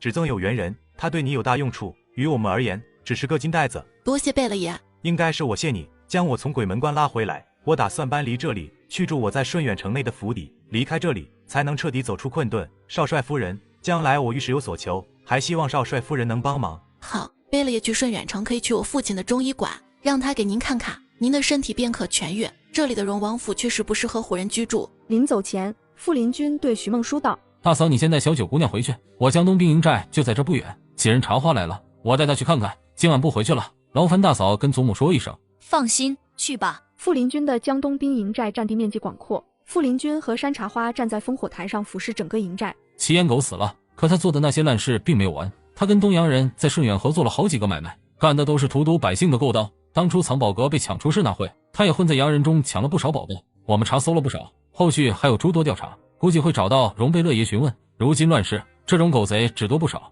我见一个杀一个。今天你做得很好。我只是意外撞见，外公说这种事不能视而不见，会遭天报的。你一个女孩子为什么会学这个？外公说我适合，就学呗。我这个人从小佛系，学习一般，干什么都不优秀，唯独学这个悟性较高。我不靠它营生，只是不得已的时候才出手。我比较闲约，不管你做什么，我都支持你。傅林君忽然语气温柔而坚定地说：我的女人开心快乐就好，你虽是傅家的儿媳，但有我在，绝对不会让你被家族的规矩束缚。等过了年，开了春，你继续读书。耶，差点忘了，这一世的我嫁人之前，还是一个在圣约翰大学读音乐系的大一学生。靠，失算了，重活一世还要继续读书。见山茶花表情复杂，傅林君猜测：你不喜欢读书，那喜欢做什么？躺平睡觉，好吃好喝，不累舒服。傅林君忽然凑近了，在他耳边道：睡觉也可能很累的。山茶花耳根发烫，脑子里闪过某些带颜色的画面。他这是在开车吗？我没证据呀。乖，如今新时代了，你该继续读书。大帅府的女人本来就多，纵使你不争不抢，也必然会有人找你麻烦。你出来上学，我反倒少些担心。如今乱世，书读得多，将来不管世道怎么变，离开了谁都有活下去的资本。傅家若有一军带路，我战死沙场，他就潇潇洒洒的重新开始。漂亮又有学历，还会算命看风水，过得不会差。山茶花抬头，一双明灿灿的眸迎着碎芒看向傅林君，有一丝丝的感动。他这般哪个男人扛得住？傅林君忽然更逼近一步，将他东在烽火台的石墙壁上，低头吻他，雪花纷纷扬扬落在两个人身上，无尽唯美浪漫。林君哥哥，忽然一道激动刺耳破了音的女声打破了此刻的美好，是于琼。她急冲冲地冲过来，义父让我把这个带来给你，咱们家派去西北的探子拿到的一手情报。傅家没人了，我爹竟让你送这么重要的情报。于琼一梗，面色尴尬，压抑着怒意。今天真是糟糕绝望的一天，我主动帮忙送情报来，是打算和林君哥学业彻夜长谈的，哪里能想到竟在营寨里也能遇见山茶花，这妖精真是无孔不入的勾引林君哥哥，太贱了。对，傅林君对山茶花道：等我一下。山茶花点点头。傅林君拿着牛皮纸带下了烽火台，丝毫不把于琼放在眼里。于琼气炸了，傅林君一走，他顿时变了脸。你可真行啊，山茶花，你勾引男人都勾引到营地来了，你知道林君哥哥肩膀上有多重的责任吗？你这样跟苏妲己祸害商纣王有什么区别？山茶花一副咸鱼淡然的姿态，懒得跟他吵嘴。我会告诉义父，你嫁进傅家就是为了迷惑林君哥哥，你一定是敌方派来的卧底。于琼巴拉巴拉说了一堆，他一句都没听进去。忽然他眯了眯眼，注意到一件格外重要的事，于琼出事了。他顿时提起了精神，伸手扶了下于琼的头发，刷一把头发落入他的掌心。于琼心虚的一顿，目露惊色。这时他余光注意到傅林君上来了，忽然尖叫一声：打我的头发！山茶花，你为什么要撕折我的头发？我跟林君哥哥没什么，我们亲如兄妹，你别误会。傅林君走到山茶花身边，看了看山茶花手里的头发，你都要死到临头了，还有时间装绿茶？你又诅咒我，林君哥哥，你刚走，山茶花就说我故意来勾引你，说我对你图谋不轨，我没有啊，我不承认，他就疯了似的扯我的头发。傅林君眉宇间没有喜怒，就觉得挺无聊的。我说的都是真的，如果我说谎冤枉他，我现在老天爷就打雷劈死我！于琼惊叫一声，顿时懵逼了。别怕，这下不到我。山茶花看向于琼，那个爱说谎的话，别总发誓。万物皆有灵性，你把老天爷拽出来当傻瓜骗，他也是会生气的。于琼真的是吓尿了，哭得稀里哗啦的，浑身发抖。少帅，不好了！方才忽如其来的雷，把营寨东北角的千年松树劈断了。一个兵急匆匆地赶来汇报。我去看看。傅林军一行人来到营寨东北角，只见那原本高大的千年松柏被劈断了最长的树杈。营寨里无人不知，无人不晓，这棵千年不老松是阵营的风水宝树，有灵性的。傅林军神色严肃地走上前查看情况，而此刻的山茶花站在原地，满眼惊愕地望着千年不老松旁的一个男鬼。停留于世间的厉鬼几乎无一例外是恐怖吓人的，因为他们基本上都是不得好死，怨念太重才留在人间报复害人的，且他们每害一次人，面目都会更加恐怖狰狞一分，最后变得面目全非。然而眼前这个厉鬼绝壁是山茶花见过最帅的，他格外年轻，轮廓冷峻漂亮，是帅的惨绝人寰啊！容貌保持的这么好，看来做鬼期间做了不少好事。四目相对，那厉鬼悠悠飘来。山茶花，你认得我？林启峰10几年前将我存于此松柏，让我在此等你，在他周游世界回来之前，我跟你混。厉鬼指了指不远处断了的树杈，用那树杈做个物件给我存身，以后阴阳之间我罩着你，但你最好少惹事，我怕麻烦。不，原来是我外公的安排，你们算是朋友咯。那你还真是个好鬼，不仅是个好鬼，还是个超级厉害的鬼。我这种等级的7、8个都不能灭了这厉鬼。外公是个绝对有原则的好人，外公能交的鬼朋友，说明这个鬼绝必是个好鬼。自然，我是千年厉鬼，阴间早已受不了我。多年来我救人无数，也算功德无量。我不害人，也没什么怨念，只想游荡天地间，孤身一人，自由自在。只可惜厉鬼久留于人世间，必须有一存身之物，不然会慢慢魂飞魄散，是吧？是，10多年前，我跟你外公在这里救下了江东大帅傅盛，与强敌打斗间，我存身的灵域被人毁了，所以你外公才将我存身于这千年松柏树。松柏通阴，刚好适合给我暂时存身。他周游四方，也是为了帮我寻得一灵域，将来供我存身。山茶花扶了下额角，故作为难，思量了一瞬。我是个已婚人士，带着你在身边确实不太方便，可毕竟你是我外公托付给我的鬼。那行吧，我外公回来之前，你就寄存在我这儿吧。对了，公子，你叫啥？一孤独。行吧，你等着我去掰一点树枝给你存身。山茶花大大咧咧绕开一孤独，快步跑到傅林军身边。少帅，冬日里天降惊雷，劈断阵营之树，怕是不祥之兆，要不……别紧张，今日天降惊雷是预示这几天要下暴雪，松柏断了个树枝，来年会长出新的来，丝毫不会影响营寨的风水布局。远处，一孤独狭长深邃的眸悠悠看向山茶花，低声自语：你本无意穿堂风，偏偏孤具引山红。我是垂眉百度翁，弱水3000毒爱浓，一孤独。副官马群放心的笑了。既然少帅夫人说没事，那我就放心了。早就听说少帅夫人是神算，生分，就他。山茶花转身看向于琼，细细打量。最近稍微一碰你自己头发，就大把的掉吧？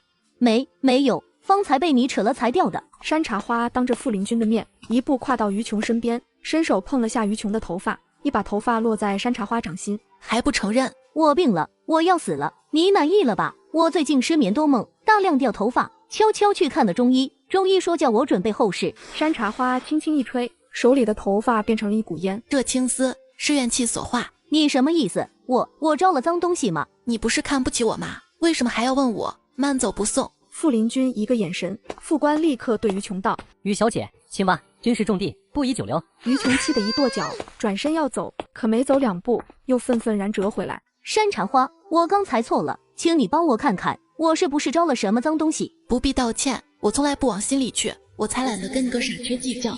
那你快帮帮我。我说过了，你的事我从来不往心里去。你是我什么人？我为什么要帮你？不帮没空。对了，山茶花挺坚决的，转身朝一直看热闹的一孤独眨了眨眼，示意他到他掌心的树杈里来。一孤独高冷的点点头，悠悠飘去。牛肉汤吃不吃？要的，多放胡椒粉。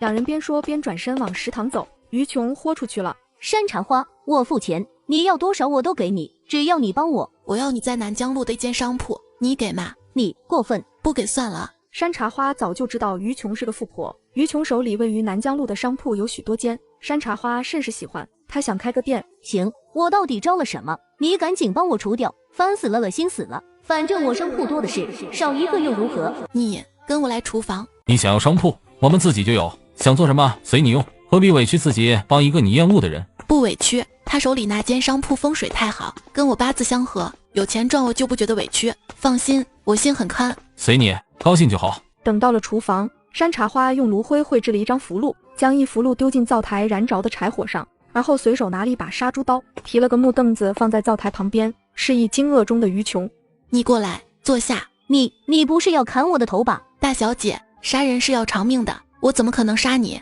过来，帮你暂时清除怨气，咱们再进行下一步好吗？不然3日之内你就秃了，秃头你就做不了绿茶了。怨气清除，我再帮你去找怨气的根源，再进一步除掉根源。你这事儿挺麻烦的，不然我能要你一间商铺吗？厨房这么多双眼睛看着，山茶花应该不敢砍我的头的吧？山茶花将菜刀放在柴火上烧了烧，符箓的灰烬沾染在菜刀上，他拾起于琼的长发，刷刷刷给她削发。很快，于琼的长发被削短到肩膀处。山茶花放下杀猪刀，再扎下头发试试，看看还掉吗？于琼试探性地抓了抓头发，一根头发丝儿都没掉。真的不掉了？你还真有两下子啊！我身上沾染的怨气就这么除掉了，太好了，吓死我了，还以为得了绝症呢。从死亡的绝望到健康的活着，于琼仿佛从地狱里跳出来一般的激动。暂时的怨气并没有完全清除，已经在你身体里扎根了，3日之后还会继续长。那你赶紧帮我清除干净。你先把商铺地契过户给我。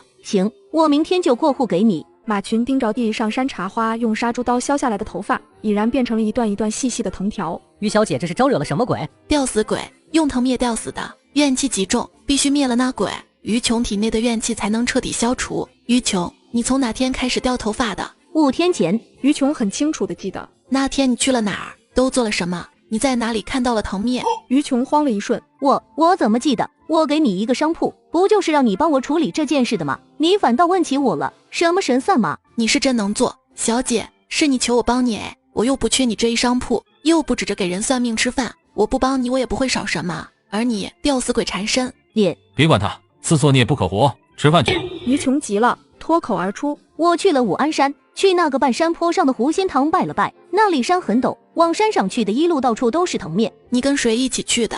我表姐，还有我表姐的2个同学。奇怪，为什么他们都没事儿，就我沾上了不干净的东西，倒霉透了。所以喽，你在武安山肯定是做了他们没做的事儿，是吧？对。于小姐，不是我说你啊，你一个女孩子去武安山干嘛？那地方是出了名的邪性，山下就是乱葬岗，山上那个狐仙堂哪有人还敢上去拜？那个狐仙堂是以前住在山上的一户人家修建的，后来那户人家所有人都死于非命。什么？不是说那个狐仙堂求姻缘最灵吗？怎么还死过人？你吓我的吧？行了，你闭嘴吧，真是懒得救你，你这是报应。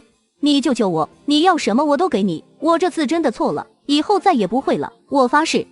别，你千万别发誓，不救。山茶花已经将于琼去武安山的目的猜出来了，所以很生气，懒得救。我给你2间商铺，求你救救我，我错了。2间，那我可以救，嘿嘿，毕竟我不能跟钱过不去，行吧，勉强答应你。不过，山茶花忽然凑到他脸前，可凶可凶的警告：我这人八字硬，谁敢求神拜佛要我不好过，那他一定会遭到报应的，懂吗？懂。起来吧，别给我跪，我可受不起，怕折寿。明天办商铺房契过户，3日之后我陪你亲自去一趟武安山解决这件事。行，走吧。隔天一早，山茶花醒来的时候，窗外的大雪已经1尺深了，白茫茫的一片，美呆了。吃早饭了，很快就清除路了，我们一起回家，宴会就在今晚。差点忘了，今晚家里要给我们举行西式婚礼。2人回到大帅府的时候，才刚进了大门，就听到一个带笑的女人声音从客厅里传来：老祖宗，这是我给您买的英伦皮草，国外正流行呢，您老人家穿上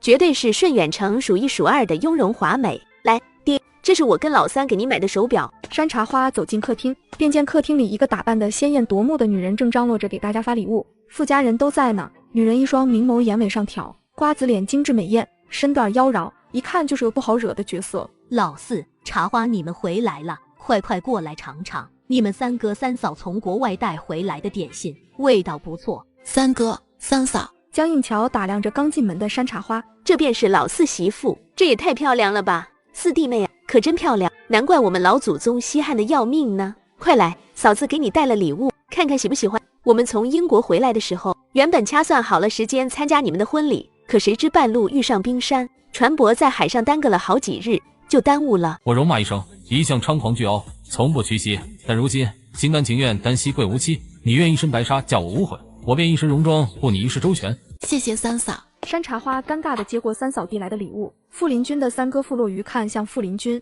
老四，走去看看我从英国带回来的枪，我跟威廉订了一批，下个月初就到港。傅家老三是林青云的儿子，如今管理傅家商务，是江东商会的会长，城府颇深，凡事都心中有数，在商界是个不可多得的人才。他老婆江映桥是京城海关衙门总长姨太太生的女儿。江映桥因为在娘家是妾生的孩子，在娘家一直抬不起头，如今嫁了人，她野心极大，一心想着要自己丈夫成为傅盛的接班人，而她要做当家主母大太太。山茶花的到来无疑让她有了危机感。老四媳妇，你来我书房一下，我有事问你。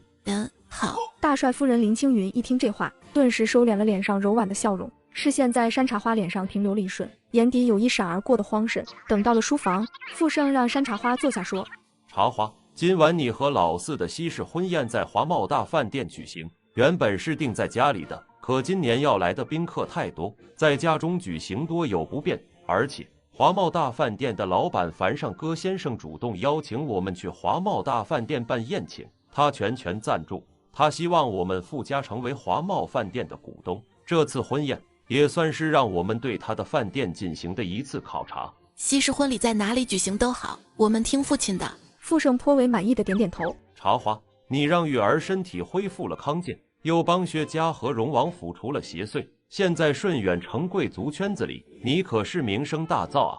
魏父早就说你是傅家的福星。父亲，你有事要我做？是，今晚我想你帮我看看华茂大饭店的风水如何，适不适合傅家投资。如果合适，今晚在婚宴之后，我就会让老三和樊尚歌先生签订合作合同。你也知道，虽然咱们傅家扛枪杆子出身，但买军备武器都需要钱。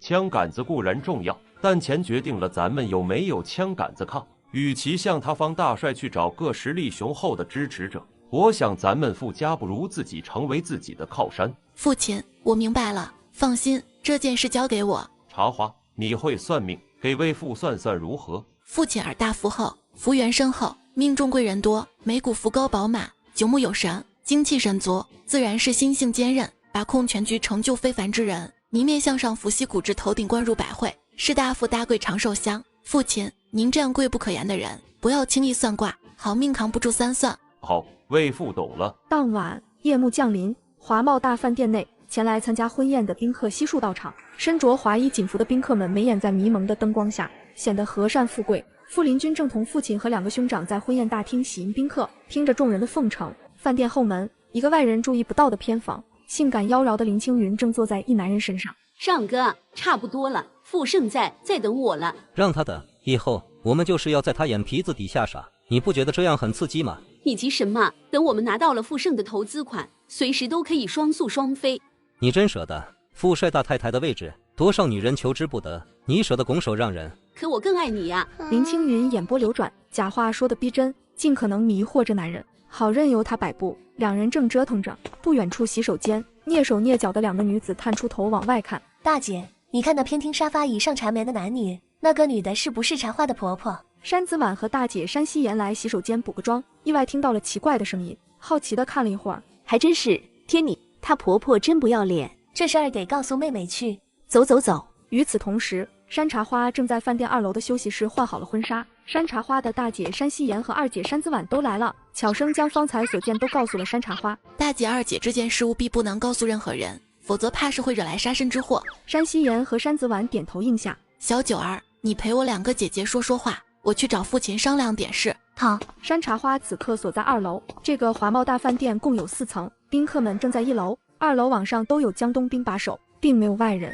一孤独悠悠飘出来，我去帮你巡视一圈看看，这酒店有没有邪祟鬼怪。谢了，义兄。一孤独抽了抽嘴角，悠悠飘走了。山茶花仔细观察整个华茂大饭店的内部布局，眉头蹙得越来越厉害。很快，一孤独悠悠飘来，手中还攥着一沓黑字白纸。这阴森森怪异的大饭店倒是让我意外，一个鬼都没有。那这个对你应该有用。山茶花接过来一看，永兴钱庄借款合同，顺昌高丽借债合同，华茂饭店3个月内亏损统计。义兄，你还真是个好帮手，这都让你找到了。樊尚哥竟然欠了地下钱庄这么多钱，这华茂饭店连年亏损，樊尚哥伪装酒店繁荣的假象，伪装大度，拉夫家合作只是给自己填窟窿，真是狡猾。山茶花又想起方才大姐和二姐跟她说，看到林青云和樊尚哥苟且，今日终于知道林青云的出轨对象是谁了。山茶花眼底闪过一抹狡黠，了然来了主意。小姐，婚礼就要开始了，你得下楼了。好。奢华的酒店大厅，婚礼开始，傅林君的手紧紧牵着她，缓步走上礼台。他侧目一直看着自己的新娘，她头上的薄纱衬得她肌肤更加娇嫩，五官更加妩媚倾城。两人站在红毯之上，傅林君先感谢了诸位的到来，而后面向山茶花、蓦地单膝跪下来。我戎马一生，一向猖狂倨傲，从不屈膝，但如今心甘情愿单膝跪无期。你愿一身白纱嫁我无悔，我便一身戎装护你一世周全。他话落，拉过他的手，强悍地将一枚钻戒套在他的无名指。你这辈子都是我的。霸道如斯，全场骤然寂静。谁能想到那一身铁骨，心够硬，手腕狠辣，在战场上血雨腥风闯出一片天的富家四少会当众许一个女人承诺。山茶花眨眼间眼泪滚落。呜，不带这样的，少帅是不是拿错剧本了？这台词谁给他想的？我怎么有种前世拍戏时候被男演员感动到的错觉？傅林君站起身，下一秒热烈吻上山茶花的唇，他汲取她的芬芳，激动得比打了胜仗还要兴奋。此刻，琉璃窗旁，一孤独目光悠悠看向拥吻的两人，悠悠道：“三里清风三里地，步步风里再无你。”婚礼并不复杂，礼成之后，傅盛带傅家人上台说些感谢各位百忙之中前来的套话，台下掌声如雷鸣般，深感欣喜。傅家人刚要下台，哈哈哈！樊尚哥朗声大笑，站上舞台，挡住了傅家人的路。傅兄，咱们还有一件好事没宣布呢。所有人不明所以的，你看看我，我看看你，疑惑唏嘘。江东傅家将和鄙人联手，共同经营华茂大饭店。接下来，我们将扩大规模，将华茂大饭店打造成。这樊尚哥不是说好了等婚宴结束再商量傅家入股的事吗？他这般着急是什么意思？好个樊尚哥，竟敢用如此手段逼人合作！众人正要鼓掌，等一下，樊尚哥脸色顿时僵住，悠悠看向山茶花。这位大叔，感谢你破产了还主动登门强烈要求赞助我们的婚礼。本来这事儿父亲打算等宾客走了单独解决，但既然樊先生这么着急，那就当众说清楚也好。死丫头又来坏我好事！少帅夫人，你什么意思？傅家没人了吗？跟我对话，要一个女人强出头，太没规矩了。你有规矩，少帅结婚，傅家办婚宴，你又有什么资格上台讲话？谁请你了嘛？你打肿脸充胖子我都没嘲笑你，你又有什么资格说我强出头？破产借高利贷不是你的错，但强拉傅家帮你填坑，这就是你品行败坏了。所谓合作共赢，而你嘴里的合作那是巨坑。你胡说八道些什么？樊尚哥，谁给你的胆子，敢对我夫人出言不敬？我儿媳敢这么说，自然是有证据的。是。山茶花说着就去翻裙摆里藏着的证据，所有人纷纷看着山茶花。山茶花一层一层的翻，奇了怪了，明明藏裙摆里了，咋没了？一孤独额头隐隐泛着3道黑线，悠悠飘过来。方才掉了，在你脚下踩着呢。山茶花看了一孤独一眼，用心语跟他交流，谢了一兄。山茶花挪了下脚，将脚下的证据拿起来，将白纸黑字的借据等交给了傅盛。他小声在傅盛耳边说了一番话，傅盛深沉睿智的眸泛起冷色。樊尚哥，我们傅家是要收购华茂大饭店，并不是要跟你合作，收购的价格就是替你还清所有债务。傅盛让人当众宣读樊尚哥的借贷合同，高达上百万大洋，且樊尚哥还有一份草拟的要将这块地皮廉价卖给东洋人的合同。我不卖，你傅家敢强行收购？傅林君冷笑，眉宇间尽是嘲弄之色。我们傅家替你还的债务已经是这饭店抵押估价的双倍了，就你草拟合同要将国土卖给东洋人这一条，就够判你死刑了。还有你从缅北私运鸦片这事儿，你当我不知道是不是？你觉得你还有那个命继续经营饭店吗？林青云在众人身后悄然朝樊尚哥使了个眼色，樊尚哥会意，眸光一凌，忽然掏枪朝傅盛的胸口开枪。这一举动太过突然，众人来不及反应，唯有林青云砰一枪打穿了樊尚哥的头。樊尚哥惊愕地盯着林青云，张了张嘴，倒在地上，眼睛瞪得大大的，死不瞑目。樊尚哥跟林青云是同乡，从小青梅竹马。林青云早年在戏班当花旦的时候，樊尚哥是小生，后来林青云勾搭上了傅盛，成了姨太太。这些年他不过是在利用樊尚哥罢了。我好不容易踩着几个姨太太的尸体爬到傅太太的位置，怎能拱手相让？爱情值几个钱？有钱了我能睡遍上海滩最英俊的年轻公子，这不香吗？台下众宾客惊叫出声，林青云紧紧握着枪，假装笑傻了，咕咚跪在地上。别想伤我丈夫。傅盛感动不已，急忙走过去搀扶。夫人，没事了，没事了。大帅，我好怕。山茶花嘴角抽了抽，只觉得有一排乌鸦嘎嘎嘎从脑袋上飞过去。这林青云还真是戏精本精。我想弄死他。义兄，我知道你有这能耐，不过忍住，以后我会给你机会的。现在还不行，台下这么多人看着呢。两人正无声交流着，忽然一张面目恐怖狰狞的半透明魂魄从樊上哥尸体上起来，朝林青云扑过去。樊上哥死不瞑目，自然会化成厉鬼报复，但奈何他才刚死，戾气和怨念都无法凝聚牢固，说白了就只是个飘荡人间的涣散孤魂，根本对人类造不成伤害。张牙舞爪往林青云身上扑，狂飙脏话，但人家根本感觉不到。我想帮他。别，他们俩都是渣渣，互相残杀去吧。傅林军下令将尸体拖走，山茶花去换第二套礼服，他动作麻利，换上红装旗袍，刚打开门要出来，傅林军忽然冲进来，迫不及待将他按在门上，亲他。少帅夫人，方才的表白你到底听进去没有？说的挺好的，谁帮你想的词，挺感人的，我差点哭了。你以为我在走形式？山茶花琢磨了一瞬，记住了，方才的话是表白，一个男人对自己喜欢的女人，对自己老婆的表白，那不是形式。山茶花，你正经一点对待我对你的喜欢，成吗？傅林军觉得山茶花这小女人不太靠谱。哇，我真有魅力啊！这么短的时间，堂堂少帅竟喜欢上我了，嘿嘿。不过也可以理解，毕竟像我这么貌美如花，能掐会算，聪明绝顶，心态乐观的女人也不是随随便便都能找得到的。他一边神游，一边笑出了声。山茶花，你到底有没有在听我说话？有啊。山茶花蓦地回过神来，走了。傅林军无语地拉着山茶花下了楼。一楼的休息室，此刻除了傅家人，还有2个知名的建筑师和荣贝勒爷也在。荣贝勒也见山茶花进来了，主动站起身。少帅夫人，即日不见，贝勒爷气色好了不少。这还要感谢你的救命之恩。贝勒爷不必客气。傅盛笑着给2位建筑师介绍，这位就是我的儿媳山茶花。少帅夫人的事，我们早有耳闻，今日一见，没想到少帅夫人如此漂亮。茶花，贝勒爷跟我们家算是姻亲，他想入股华茂大饭店，我同意了。亲戚嘛，有钱一起赚。这2位建筑师跟我们家有过多次合作，所以此次华茂饭店的改造装修就交给他们。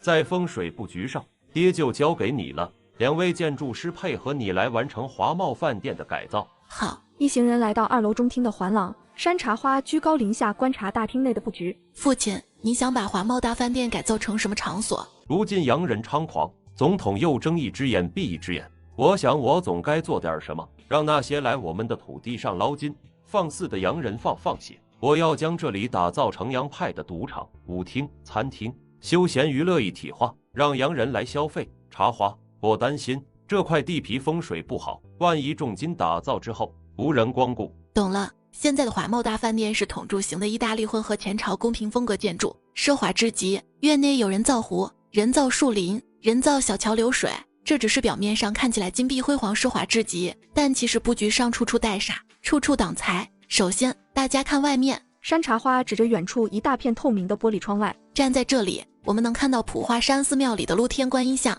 原本这里是被佛光普照的，但山茶花又指了指酒店大厅里遍布各处的西方魔鬼、神帝的画像装饰，放了这些，它们是相互犯冲的。酒店外面也有不少西方元素的建筑装饰，就连院内的小桥石柱都雕着西方的狮身人面，这里自然亏损，就是命格再有大才之人都在这赚不到钱的。少帅夫人，那整栋建筑是不是都要毁掉重新盖？不用，建筑主体不用动，建筑外面的所有装饰扒掉，改成鸟笼型建筑。建筑顶部原本的西方圆盘改为八卦盘，边缘镶上我国古代的兵器刀剑，围满一圈。好，万箭齐发，大杀四方。院内的西方元素全部拆掉，西北角的人工湖填平，打造一如来佛像屹立于此。大门口的石狮换成张口的是老虎，寓意赌客一来便是落入虎口，而老虎有吸财守财的作用，先入虎口，再入鸟笼。此风水格局便是百鸟归巢入雀笼。为了吸引洋人，可以把名字取得西方化。我还可以利用人脉去吸引洋人。是啊，商业上我们家落云是专家。看了风水，傅家人来到大厅同宾客们同乐。你平时挺佛系的一个人，为什么答应帮父亲看这酒店的风水？如今乱世，洋人在咱们的土地上折腾，私运鸦片，乱开工厂骗取廉价劳动力，我看不惯，想让他们把在咱们土地上赚的钱都吐出来，这样你们就有钱买军备了。我夫人正经的时候又有正义感，又靠谱，很有原则，我喜欢。与此同时，大厅角落里，林青云红了眼眶，手中端着一杯红酒。外人看他风情烈烈、端庄高傲，其实他此刻恨死了山茶花，樊上哥被他亲手杀了，说一点不难过是不可能的。两人多次翻云覆雨，总有些情感，只是为了自保，林青云不得已杀人灭口。然而这一切的罪魁祸首都是山茶花，一笔巨款也泡汤了。还真是小瞧了他。英姨，你怎么不去跳舞？琼，林青云四下打量着没人看他们，便道：云姨帮你想了几日，你想跟林君在一起，唯一的办法就是除掉山茶花。现在宾客多，刚好是你动手的好机会，给你。林青云将一包药粉塞进于琼的掌心，放在酒里，想办法让山茶花喝下，他定然活不过今晚。于琼一哆嗦，吓得急忙将药包塞还给林青云。英姨，这不行，我爹生前是江东的武胆，他从小教育我不能为了一己私欲去害人性命。我先去跳舞了。于琼慌慌张张的就走了。我现在鬼缠身救山茶花救得了我，我怎么能杀他？纵使山茶花敲诈我也不敢杀了他呀。林青云这是想把我当枪使，借刀杀人呢。只是他为何要杀山茶花？算了，不想了。这富家个个都是人精，我得小心谨慎些才是。林青云看着于琼的背影，这时候跟我讲大道理了，装什么善良？往日里最恶毒的就是你。他气得浑身发抖，一转眸就看到山茶花深深看了他一眼，而后一个人往1楼角落里的偏厅休息室走。这是暗示山茶花想要跟我谈谈。林青云眯了眯眼，四下打量一眼，便跟了上去。大太太眉毛耸动，色泽暗淡，田宅宫凹陷，泪堂清辉，人中处有一条微黄长赤色蜘蛛线般的细线，面向上看，你已出轨多年。山茶花一点面子没给，直接说重点。上一次就被这贱人暗示过，这一次他尽全说了，他这是想干嘛？你敢污蔑我，你算什么东西？我跟樊上哥私通多年，但一向谨慎小心，绝不可能留下证据。如今樊上哥死了，我只要打死不承认就行。是不是污蔑，你自己心里清楚，你别紧张，我没有想揭穿你的意思，但我不是给你面子，而是你身为江东大帅的夫人，如果一旦出现丑闻，就会弄得满城风雨，你儿子会被牵扯进来，父子怕是会反目，这不光是富家私事，还会影响到军政，其他方会趁富家内乱推翻富家，外地侵入，江东百姓都跟着遭殃。你不值得这么多人为了你而死，我跟你在这里私聊，只不过是希望你知好歹。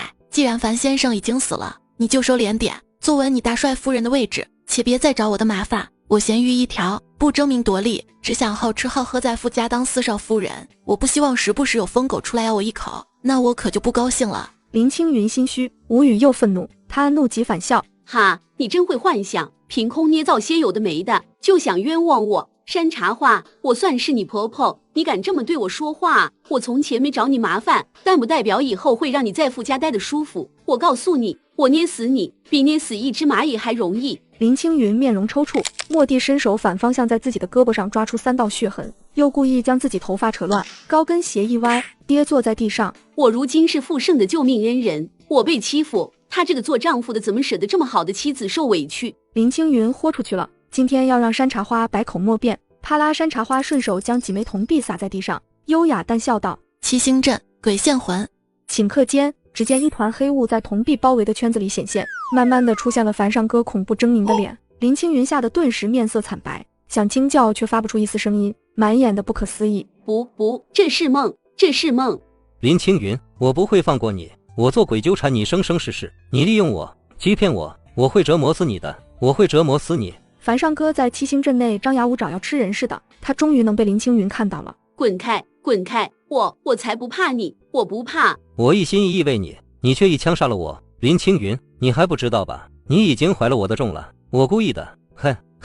林青云傻了眼，扶着自己的肚腹。你不可能，我没怀孕，不会的。山茶花拾起7枚铜币，鬼魂顿时消失了。他悠哉悠哉地掂了掂手中的铜币，看向林青云：大太太，你自残搞得这么狼狈，想干嘛？喊人过来，说我欺负你啊！你喊啊！樊先生刚好有话要对大家说呢。樊上哥缠着我，你有没有办法除掉他？你要多少钱我都给。被鬼缠上，林青云怕极了，不缺钱，没办法。他害得了我吗？一个魂魄罢了，我什么没见过，我不会有事。我不知道呀，以后咱们能井水不犯河水了吗？好。这时有脚步声传来，山茶花急忙换上一副担忧的表情，看向林青云：大太太，我送您去医院吧。傅盛迈进来，见林青云狼狈的模样，十分担心。这是怎么了？是一只猫，我不小心被猫抓了，吓坏我了。来人！傅盛立刻叫来手下，送林青云去医院包扎。樊上哥的鬼魂紧紧追随出去。偏厅只剩山茶花一个人，一孤独缓缓飘出来。他怨念越来越强烈，照这样下去，不足半月就能伤人，他会失控。义兄，这就交给你了。如果他敢伤及无辜，你就把他吞了如何？如果他只折磨林青云，我会在一旁吃瓜看戏。少帅，小姐在这儿呢。小九急匆匆冲进来，傅林军随后进来，走到山茶花身边，神色严肃。临港码头，咱们的人被李思年的人偷袭了，明早有军备到港，估计李思年想抢军备，我得立刻赶过去，亲自解决那伙人。那些军备是三哥在国外盯了几个月的。傅林军以前遇事说走就走，不会跟任何人打招呼，但现在他会告诉山茶花。你等下，小九儿，福锦带给我。小九立刻递上上次贝勒爷送给山茶花的福锦带，山茶花从里面拿出一红色祈福锦囊，这个给你，去栽辟邪保平安。谢谢夫人。傅林军忽然凑过来，在他耳边低声道：今晚就不陪你睡了。看着他耳根发红，他心情都跟着明媚了。对了，明日沁春园办的慈善感谢会，你带我去参加。又是不能睡懒觉的一天，想当一只咸鱼好难，总是有事情要办。傅林军走后，贝勒爷找到山茶花。少帅夫人，有时间还劳烦你到我的新宅子，给我看看风水。好，又是不好意思拒绝别人的一天。茶花，我能这么叫你吗？行，贝勒爷还有事吗？你有没有想过弄个铺面，专门给人算命？不，现在我已经觉得觉不够睡，忙不过来了。我这个人比较佛系，强度太大的工作不太适合我。贝勒爷笑笑，眼神中藏不住的都是对山茶花的欣赏。一支舞跳完，山茶花人群中寻小九，未果他走出大厅，门口一个男服务生将一张字条递给山茶花，而后匆匆跑了。山茶花疑惑地打开字条，里面赫然写着一行字：你的人在我手上，想救他，除了华茂大饭店往西北走，第3个弄堂口有辆黑色的小奥斯汀在等你，记住一个人，不然你的人就没命了。放心，我不伤害你，只想请你来我府上帮忙看看风水，先行谢过。混账王八蛋，敢欺负我的人，哼！看风水，行，我好好给你看看。山茶花气呼呼地冲出酒店，一孤独悠悠飘出来。别怕，我会保护你。谢了，我没在怕。山茶花走路带风，刷刷刷。远处，傅家管家福叔刚去送了个傅家的亲戚回来，便看见四少奶奶快步离开，他狐疑着跟了上去。到了第3个弄堂口，果然有一辆黑色小奥斯汀停在那里，车四周站着几个身穿黑西装戴黑墨镜的保镖。山茶花走近了，那几个人齐刷刷的鞠躬。山小姐，请上去。铁嘴的中文，奇怪刻板的鞠躬姿势顿时让山茶花明白，这几个人是东洋人。车门被打开，山茶花刚要上去，忽然又退回来，看了看身旁的保镖。黑天戴墨镜，确定能看见前方的路吗？放心，我的车技是大大的。你们偷水啊？找我看风水可不便宜啊，他能付得起吗？耍无赖不给钱的，我可是会不客气的。山小姐，这个你放心，钱不是问题。山茶花蹙了蹙眉。山，我姓山，跟我读是山。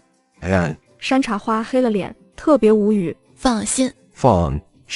那东洋人极力模仿，山茶花拍了下额头，败给你了。他一溜烟钻进车里，强迫症的他听着东洋人讲中文，浑身不爽。汽车开走了，后面的管家福叔大喊：四少奶奶，四少奶奶！哎！眨眼间车子彻底跑没影了。福叔转头往酒店跑。不好了，不好了，少奶奶让人抓走了。山茶花所在的小奥斯汀往顺远城边郊开，一路颠簸。山茶花只觉得屁屁要颠裂的时候，终于停了车，下了车，入眼是一座高仿的大帅府。山小姐，请。山茶花傲娇地进了院落，月光之下，一个男人正坐在一把前朝的龙椅上，翘着2郎腿，一身西装马甲，四目相对，男人眼底露出金色。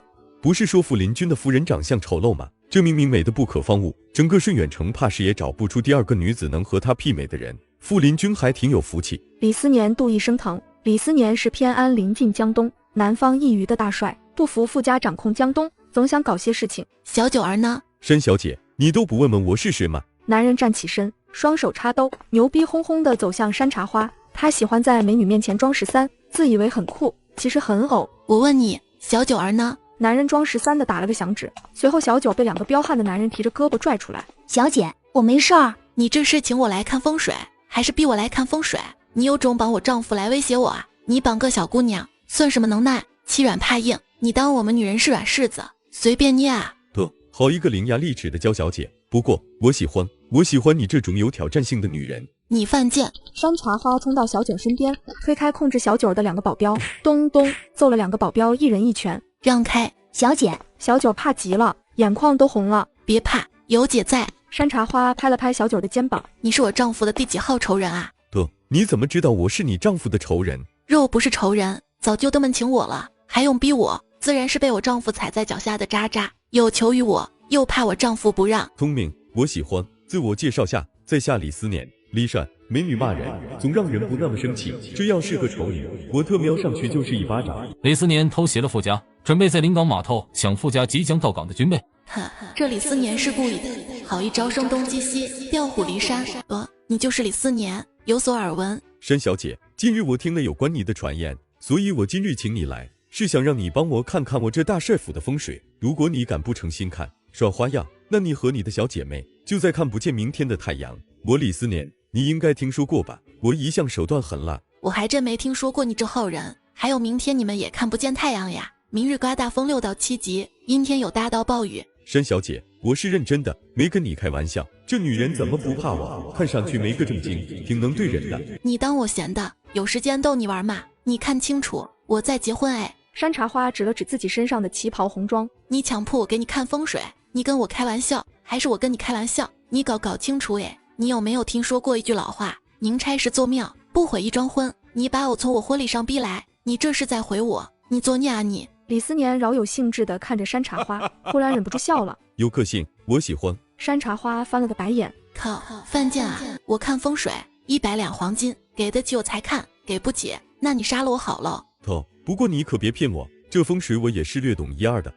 山茶花在高仿的大帅府里里外外看了一遍，这李思年简直狗胆包天，今晚在傅家地盘上见他的大帅府，这不就是明晃晃的调戏吗？还想取而代之，蠢死了！你这大帅府大凶犯煞压柜，不积财。怎么个大凶放煞压柜？首先，这方圆百里不见明水，后院的井你没看到，我特意找人打的井，可深了。你那是地下水，属阴，不是明水。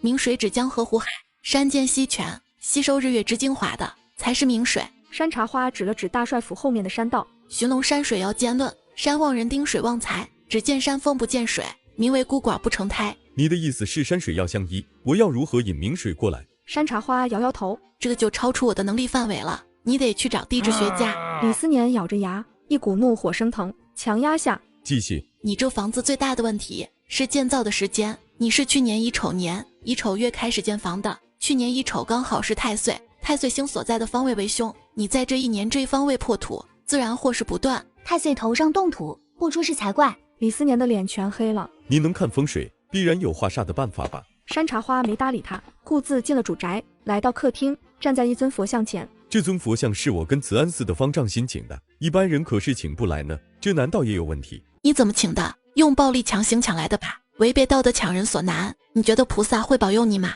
就你这心性不改，就算你把寺庙搬家来，你也依然会落魄贫穷，无妻无子，孤独终老，家族不得绵长。李思年有点挂不住脸了。你诅咒我？你这人真难伺候，强迫我来的是你，让我看风水的是你，让我说真话的是你，现在我说实话生气的还是你，你怎么比女人还矫情？我问你，你是不是有过一任妻子？她怀孕3次孩子都没保住。李思年心里咯噔一下，脸色青白，身上的鸡皮疙瘩都起来了。你有化解之法的对不对？李思年忽然激动地抓住山茶花的肩膀，山茶花一惊，刚要挣脱，下一秒李思年直接飞出去几米远。李思年的一众手下顿时惊呆了，他们也没见山小姐抬腿，李帅就像是被踹飞了一般飞出去几米远。山茶花微微瞥了一眼身旁的一孤独，那阴厉的模样让山茶花都有被他吓到。谢了，义兄，我本来还觉得你有点多余，现在发现你真帅呀，赞。一孤独额头隐隐泛着3条黑线，看看把那群蠢货吓得还以为我是神呢，啊哈哈，倍儿有面子吧？别笑，正经点。好搭好搭。小姐，你帅爆了！山茶花居高临下看向李思年，见识到姑奶奶的厉害了吧？以后别动手动脚的，我可是个暴脾气。李思年感觉自己都要摔出内伤来了，强撑着站起身。你这是什么邪术？嫉妒吧？我告诉你，就算你冲我开枪，子弹都能反弹回去，打在你自己身上。别吹，子弹我可替你挡不了。吓他，这是心理战术，谁不心虚谁就赢了，他绝不敢开枪。你还会心理学？我啥不会。李思年换了个态度。山小姐，方才我是一时心急，多有冒犯，您先坐下喝点茶，我去给您拿酬金。与此同时，顺远城东阳景川家族在顺远的阳公馆，傅林军气势汹汹地冲进景川公馆，一楼扫了眼没有人，直奔2楼书房，一脚踹开门，里面的办公桌后，一个西装油腻、梳着中分的矮胖东洋男人惊愕地站起来，傅林军眼底翻涌血色，杀气迸出，走到那东洋人身后，一把将他强行按在座椅上。景川义夫，少帅，别，为何这么晚了的man？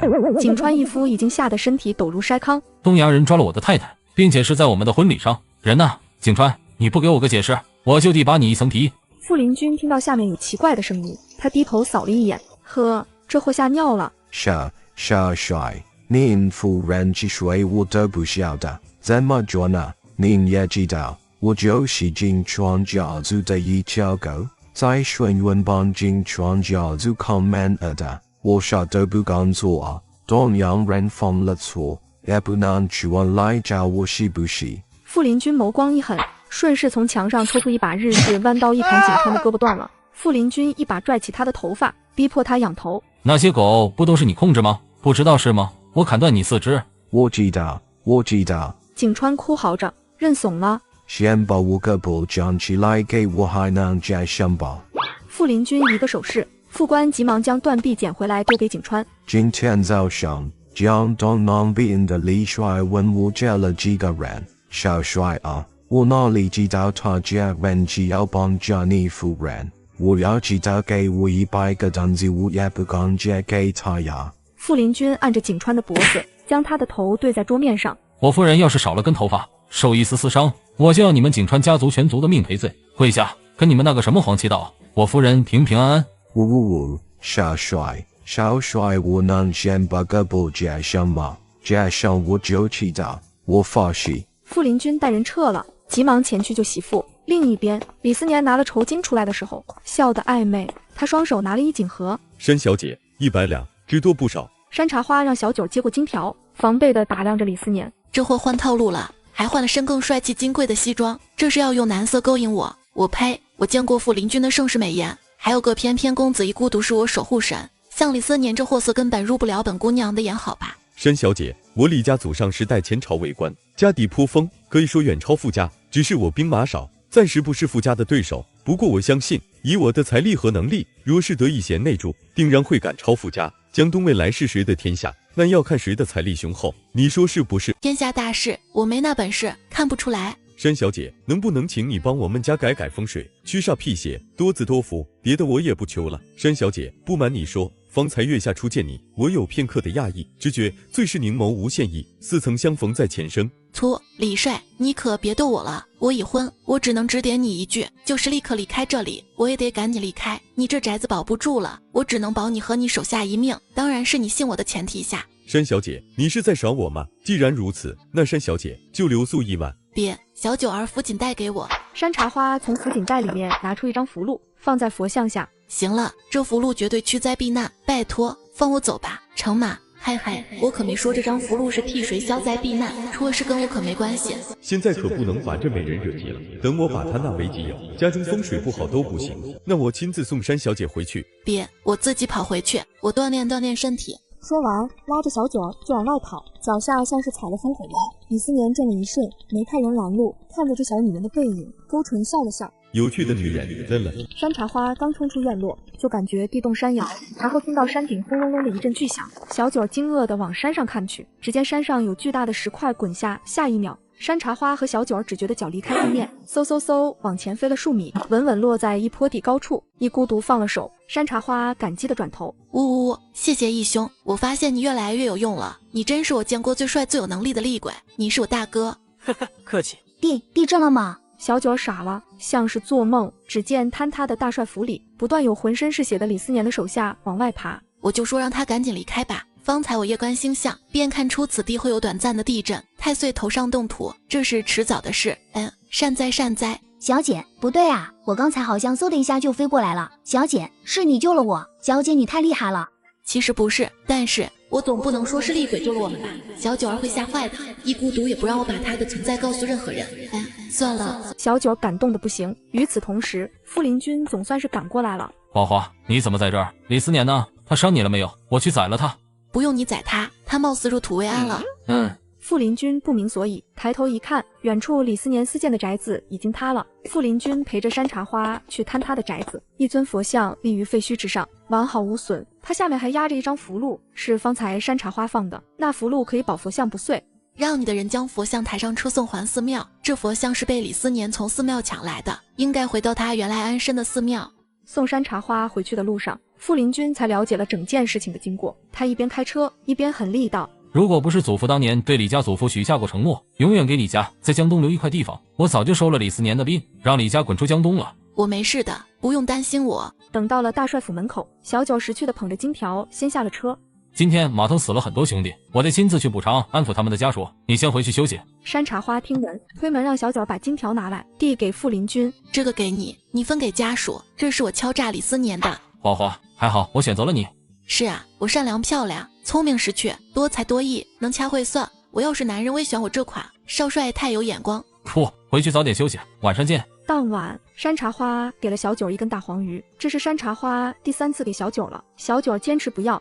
小九儿，这是你应得的，有你在身边，帮我那么多，这些钱简直微不足道。小九儿感动极了，这辈子从来没有人对我这样好过。我们是姐妹呀，姐姐对妹妹好是应该的。翌日，山茶花睡到早上7点钟的时候，被小九儿强行叫醒。小姐，你忘了吗？今日你要跟老夫人和大少奶奶去进春园，老夫人他们都在等你了。感谢各位的到来，梅某在此感谢各位对戏院书社的帮助，让这里因为战乱而流离失所的孩子们、年轻人们有书可读。山茶花并没有跟祖母坐在前排，而是找了个最靠后、最角落的位置，悄咪咪在角落里打起了盹儿。这个感谢会还蛮盛大的，顺远城的贵族名流、政界人士都来了，记者们拿着摄影机不停地拍照，各个方位拍现场照片。明日一早，这件事就要见报。然而，有个新来的记者将摄影机镜头拍向最后排的时候，便拍到了一个非常漂亮的女人正睡得香甜。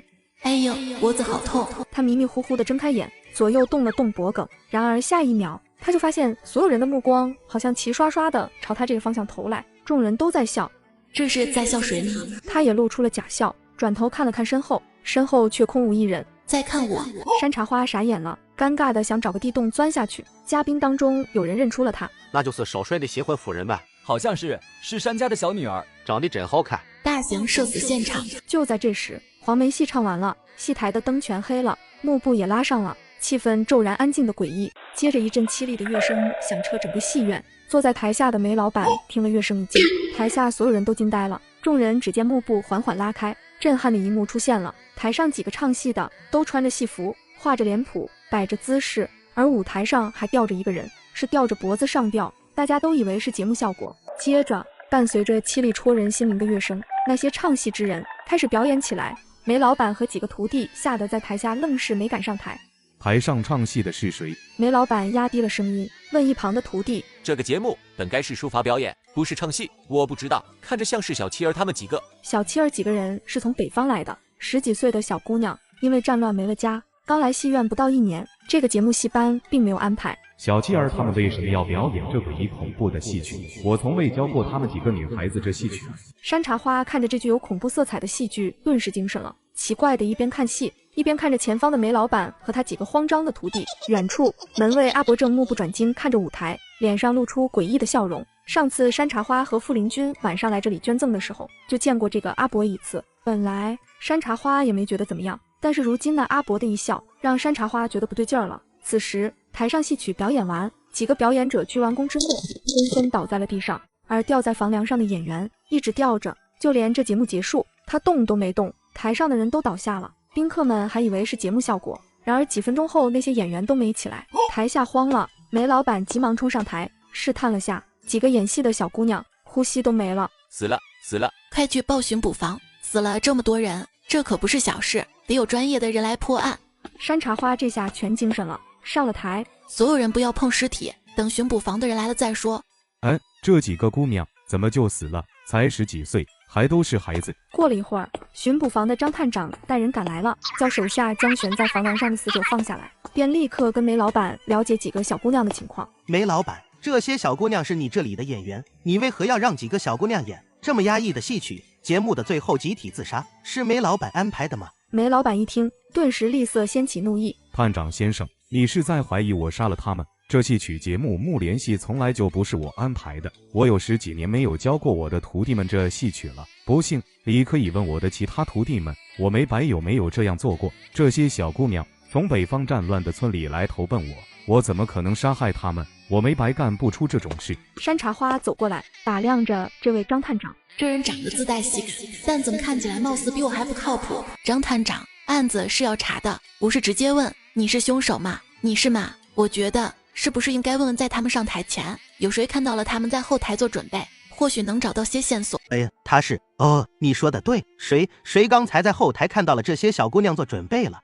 我方才在后台整理道具，小妻儿跟我说，让我去帮他把早上洗的衣裳晾上。他说他来清扫后台，我也没多想，就去晾衣裳了。我晾衣裳晾得很快，再次返回来的时候，就看到小妻儿和他一个村子的几个小姐妹在后台的隔间里哭，具体说什么我没听清楚。然后我就看到他们掏出几个巴掌大的木人偶放在了桌子上，还给木人偶磕了头，之后他们就匆匆上台了。我当时吓住了，就没敢进去阻拦。他是梅老板的徒弟，叫谢芳，刚来了不到半年，除了学戏，平日里也就帮忙打扫卫生。木人偶，我知道了。张探长立刻带人冲进后台，果然在桌子上看到了5个木人偶。现在立刻封锁整个庆春园，一个人都不许进出。有我张伟张探长在，就没有破不了的案子。张探长的手下立刻将整个庆春园封锁。山茶花怀疑地看向这个探长，我怎么那么不相信他能调查到真凶？张伟开始逐个审问，包括今日诗朗诵的书生和唱黄梅戏的演员们，分别询问他们事发当时他们都在干什么。山茶花特别无语，听了好一会儿才去给张伟提了个醒。张探长，我觉得你应该从人偶入手，为什么姑娘们要对着人偶磕头？还有他们临死前唱的这出戏有什么故事？这个就要问梅老板了。我记得我跟少帅第一次来进春园的时候，就听到了这个戏乐，当时梅老板的徒弟吓得发抖，嘴里念叨着他回来了，他找我们来报仇了。那个时候我就在想，庆春园一定是发生过和这戏曲有关的什么事。山茶花将这一切都告诉给了张伟。这时那门卫的老伯冲过来，指了指外面。梅老板，外头一个贵宾出事了。本叔，怎么了？你慢慢说。有个贵宾被割了喉，躺在油廊里呢，我方才要出去扫地的时候看到的。山茶花看了看那兵书，顿时反应过来，急忙冲了出去。哎呦，小样儿穿高跟鞋还比我跑得快，我不服，我得追。山茶花冲到外面庭院里的游廊的时候，只见一个西装革履的中年男人倒在血泊中，他的脖子被人割了个长长的口。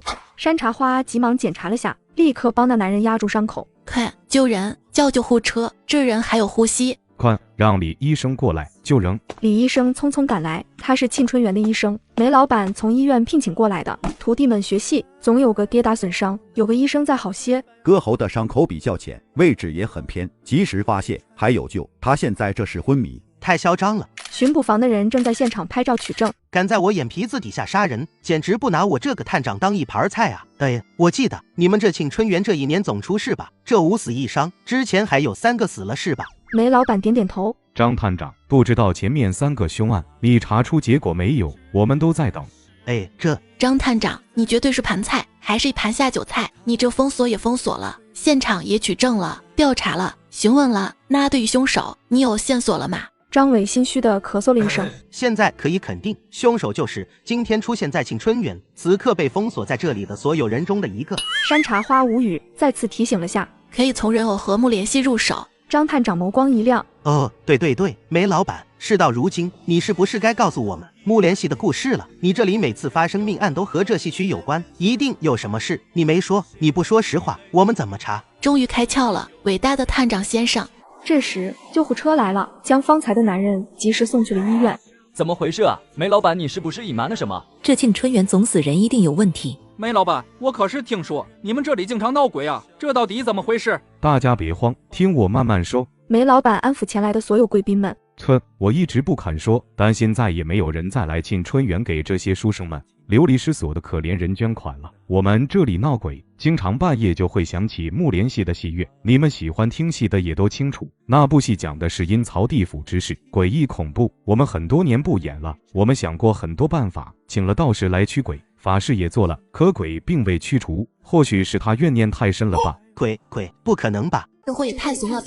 他是凭什么当上巡捕房探长的？不会是督察长的金女婿吧？梅老板眸光看向远处，像是陷入了某种沉思当中。10多年前，西北来了个女子，17岁，她跪到我面前，说家没了，爹娘都被大兵打死了，她走投无路，希望戏院收留她，让我教她唱戏。这小姑娘叫李玉娟，平日里练功刻苦，木莲戏在当时很火，我教了很多徒弟，都学不好，就她学得特别好。那年年初，北方的贺大帅来我们这里看戏，点名要看木莲戏，就这一出戏，北方贺大帅看上了她，要娶她当妻姨太。我当时极力阻止，因为她当时已经有了个谈婚嫁的男人，可李玉娟执意要当姨太太，还跟当时谈婚论嫁的男人断了。她亲口对我们说，她这辈子是大富大贵的命，当大帅夫人才是她的命，嫁给穷书生，做一辈子戏子，她不甘心。当时和她谈婚论嫁的男人，就是方才被割了喉的男人。李玉娟风风光光的嫁去了北方，从此我再也不会教徒弟唱木莲戏了。又过了几年，李玉娟又回来找我，说自己过得不好，跟婆婆经常争吵，被贺大帅打骂，浑身是伤，让我收留她，让我去跟当初那个被她抛弃的男人说，她后悔了。我拒绝了，给了她一笔钱，让她离开。再后来，我听说她又被抓回北方了，死在了大帅府里。从那之后，我们这沁春园经常半夜会听到那首戏乐，还会听见女人的哭声，有时候还会半夜看到李玉娟在戏院的戏台上站着，又忽然消失。这1年里，我们这里死了3个人，都是穿着当年李玉娟的戏服被吊死在这戏台上的。我知道一定是李玉娟怪我当年没救她，来报复了。后来我们找了很多驱鬼的道士来，但没有用。这案子有点复杂，等我捋捋。棘手啊，以前办案凶手是人，现在办案凶手是鬼，麻烦了。早知道跟师傅多学些本事好了。此刻所有人吓得面色惨白。各位别怕，交给我。抓人我是神探，抓鬼我是神算，谁让我师傅是大名鼎鼎的神算天师林启峰呢？山茶花一惊，差点没晕过去。林启峰，外公，这货是外公的徒弟。天，外公的徒弟还兼职干巡捕。山茶花静静看着精神貌似不太正常的张伟张探长，继续装 X。张伟从兜里掏出一怀表，表面上看着是怀表，里面是个罗盘。他拿着罗盘在沁春园的大院里开始跑。我靠，那罗盘还真是外公的，这货还真是外公的徒弟。张伟整整跑了一圈，又站在原地。不对劲儿啊，没鬼啊！我这罗盘的指针都没动，肯定没鬼。真的有鬼！你这个巡捕懂什么？别哭，张探长说的是真的。傅老太太站出来，她对梅白道：“你们要相信我孙媳妇的话。我孙媳妇茶花可是很厉害的神算，她是林启峰的外孙女呢。”张探长顿时傻眼了，激动地看着山茶花：“师姐呀，哎呦，我找你找得好苦，师傅2年前就让我投奔你，让我暂时寄存你这儿，我终于找到你了，师姐。”张伟激动地要抱山茶花，山茶花立刻躲到祖母身后，张伟抱了个空。师姐，我就是太激动了。张探长，先解决命案吧。张伟立马严肃起来，看向梅老板：“我师姐比我厉害。他也说此处没鬼，那肯定是没鬼。少帅夫人，那我们经常晚上会看到死去的李玉娟是为何？还有死的几个人都跟李玉娟有关，是怎么回事？”山茶花认真地观察着整个沁春园。沁春园地处细草如茵的熟土，树木葱翠之地，光照充足，上头更是有祥云漂浮，是大祥之地，汇聚天地之灵气。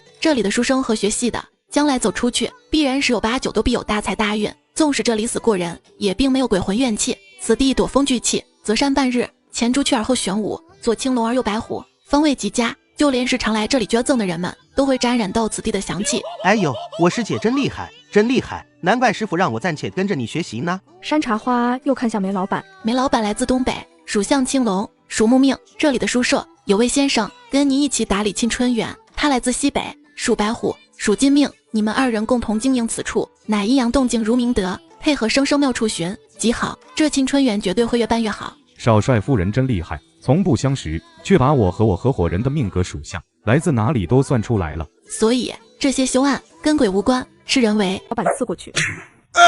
我可是巡捕房最有种的男人。梅老板，如今这里跟李玉娟认识的人都有谁？梅老板指了几个人，让他们站出来。你们谁当年跟李玉娟关系最好？几人摇摇头。啥意思？都跟李玉娟关系不好？几人又纷纷点头。李玉娟争强好胜，嘴巴毒，平日里没有什么朋友。若说跟她关系好，那就只有我了。张探长，你是觉得我装鬼杀人？此刻山茶花的目光正盯着不远处拿着扫帚扫地的门卫阿伯宾叔。山茶花一步步朝宾叔走过去。师姐，怎么了？少帅夫人，这位是宾叔，他是在李玉娟死后的3、4年才来，他并不知道李玉娟当初的事。宾叔，您认识李玉娟对吧？宾叔假装一慌，拼命的摇头。没。方才台上表演那么惊悚的戏曲，是你搞的鬼吧？宾叔心虚的再也扛不住了，丢下扫帚要跑。抓住他！张伟一个机灵冲过去，一不小心被脚下的扫帚绊倒了，跌了满脸的灰。不过好在紧紧抓住了兵叔的脚腕。哎呦喂，头！山茶花冲到兵叔面前，你刚刚要跑的那一刻就已经出卖你自己了，你就是凶手，李玉娟的父亲，潜伏在这里，是想帮李玉娟报仇，我说的没错吧？在场所有人震惊无比地看向兵叔。父亲，这怎么可能？兵叔一生没有娶妻，哪里来了女儿？兵叔，你要不要跟大家解释解释？你杀了这么多人，还放不下仇恨吗？师姐，你一说我才觉得这老头儿有问题。方才就是他告诉我们，外面有人被杀了。你终于说对一次了，兵叔，你面向上看，命中有一女。我想过你不简单，但没想到你会杀人。你想要杀的还有梅老板，对吧？兵叔心一横，蓦地掏出一把匕首朝梅老板刺过去。我可是巡捕房最有种的男人。此刻，沁春园门口，林军哥，我求你替我喊嫂子一声成嘛，或者让我进去吧，人命关天啊！没看到里面正在处理凶案吗？等着。可是你再废话，就别让我太太帮你收拾那烂摊子。好吧，我等。小样儿，还真是你，杀人装鬼，你变态啊！我唯一的闺女逃难来了顺远，如果不是进了你这里，也不会被北方大帅看上，也不会去做姨太太，就不会死。她当初从北方逃出来，梅老板，你为何不收留她？你们这里没有一个好人，你们都应该替我女儿去死。自作孽不可活，我对李玉娟仁至义尽，你可知道为何第二次我不留她？她曾经为了自己能够登台展示自己，能在贺大帅面前露脸，弄瞎了一个女孩子的双眼，这种坏人我怎么可能收留？我女儿没错，是你们的错。我那闺女嫌弃我，不肯认我能为她做的也只有替她报仇了。你们还真是亲父女，台上的几个女孩子朝慕联系又自杀，是你教唆的是吧？混蛋，你等着坐牢吧！来人，抓起来，押送巡捕房。师姐，你给我留个地址，我忙完公务得去找你好好谈谈。师傅让的，师傅说让我见到你，务必给你带句话，共度9981难，方可修得无灾平安共枕眠。山茶花便将娘家父亲的医馆地址告诉了他，记下了这句话。张伟急慌慌走了，沁春园大门也解封敞开，感谢会被迫结束，记者们蜂拥围过来采访山茶花。忽然一道力量蓦地冲过来，揽住山茶花的肩膀。我太太不接受任何采访，还有明日我不想在任何报纸上看到我太太的照片。众人一惊，仰头一看，是富家四少。记者们纷纷点点头。四少下令，谁还敢不听，只能默默离开。谢了，嫂子，你救救我，我这几日度日如年。这个女孩只因去爬了次山，哪料竟被恶鬼缠身，又掉头发了，不应该啊。头发倒是不掉了，只是这2天我接连遇到奇怪的事，所以我想咱们约好的明日去武安山，能不能今天去？我怕我活不过明日。不行，我出门办事要看黄历，今日不宜上山，不能去。你说说看，遇到什么奇怪的事了？我跟朋友去戏园子听戏，散步回家，路上遇到一只黑猫，一直拦我的路，得狠狠的几次往我身上扑，还把我和我朋友抓伤了。于琼撸起袖子给山茶花看自己的胳膊，3道血淋淋的抓痕。猫呢？被你们处置了吧？我朋友开枪崩了那只猫，然后更奇怪的事就发生了。于琼缓缓拿起一翡翠吊坠，我被猫抓伤的时候就带的这个翡翠吊坠，回家之后它竟然自己会动了。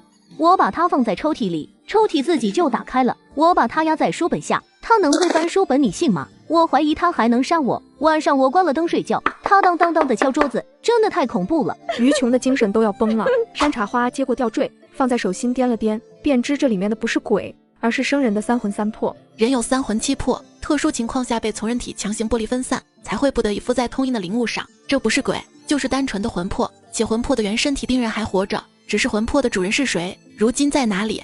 里面有鬼对不对？并没有，你要是怕，这个暂且放在我这里，你的事必须明日解决，提前不了。对了，既然商铺的地契都过户给我了，那麻烦你把钥匙也给我。放心，今晚就给你，这翡翠送你了，我先走了。明日去武安山，我陪你一起。于琼并非善类。你今日怎么有时间回来？刚得了空，今晚没事，想跟你一起吃顿饭。茶花了。山茶花一转眸，就见祖母同一个贵气十足的老太太走过来。茶花，这位是徐老太太，徐氏织锦缎厂，就是她一手创办的。少帅夫人，老身想请你帮帮忙，帮我那宝贝孙儿寻的一位良人。不要啊，我好想回去睡觉。这位老姐姐从前帮过咱们家渡过难关，我们俩亲如姐俩。茶花，你看，要不……祖母，我媳妇不是靠算命卜卦为生的，这种事开了头就没完没了了。我们俩刚结婚，您给我们些独处的时间成吗？太晚了，我得带她去吃饭。回头我让副官寻了个专门算命的给您请来。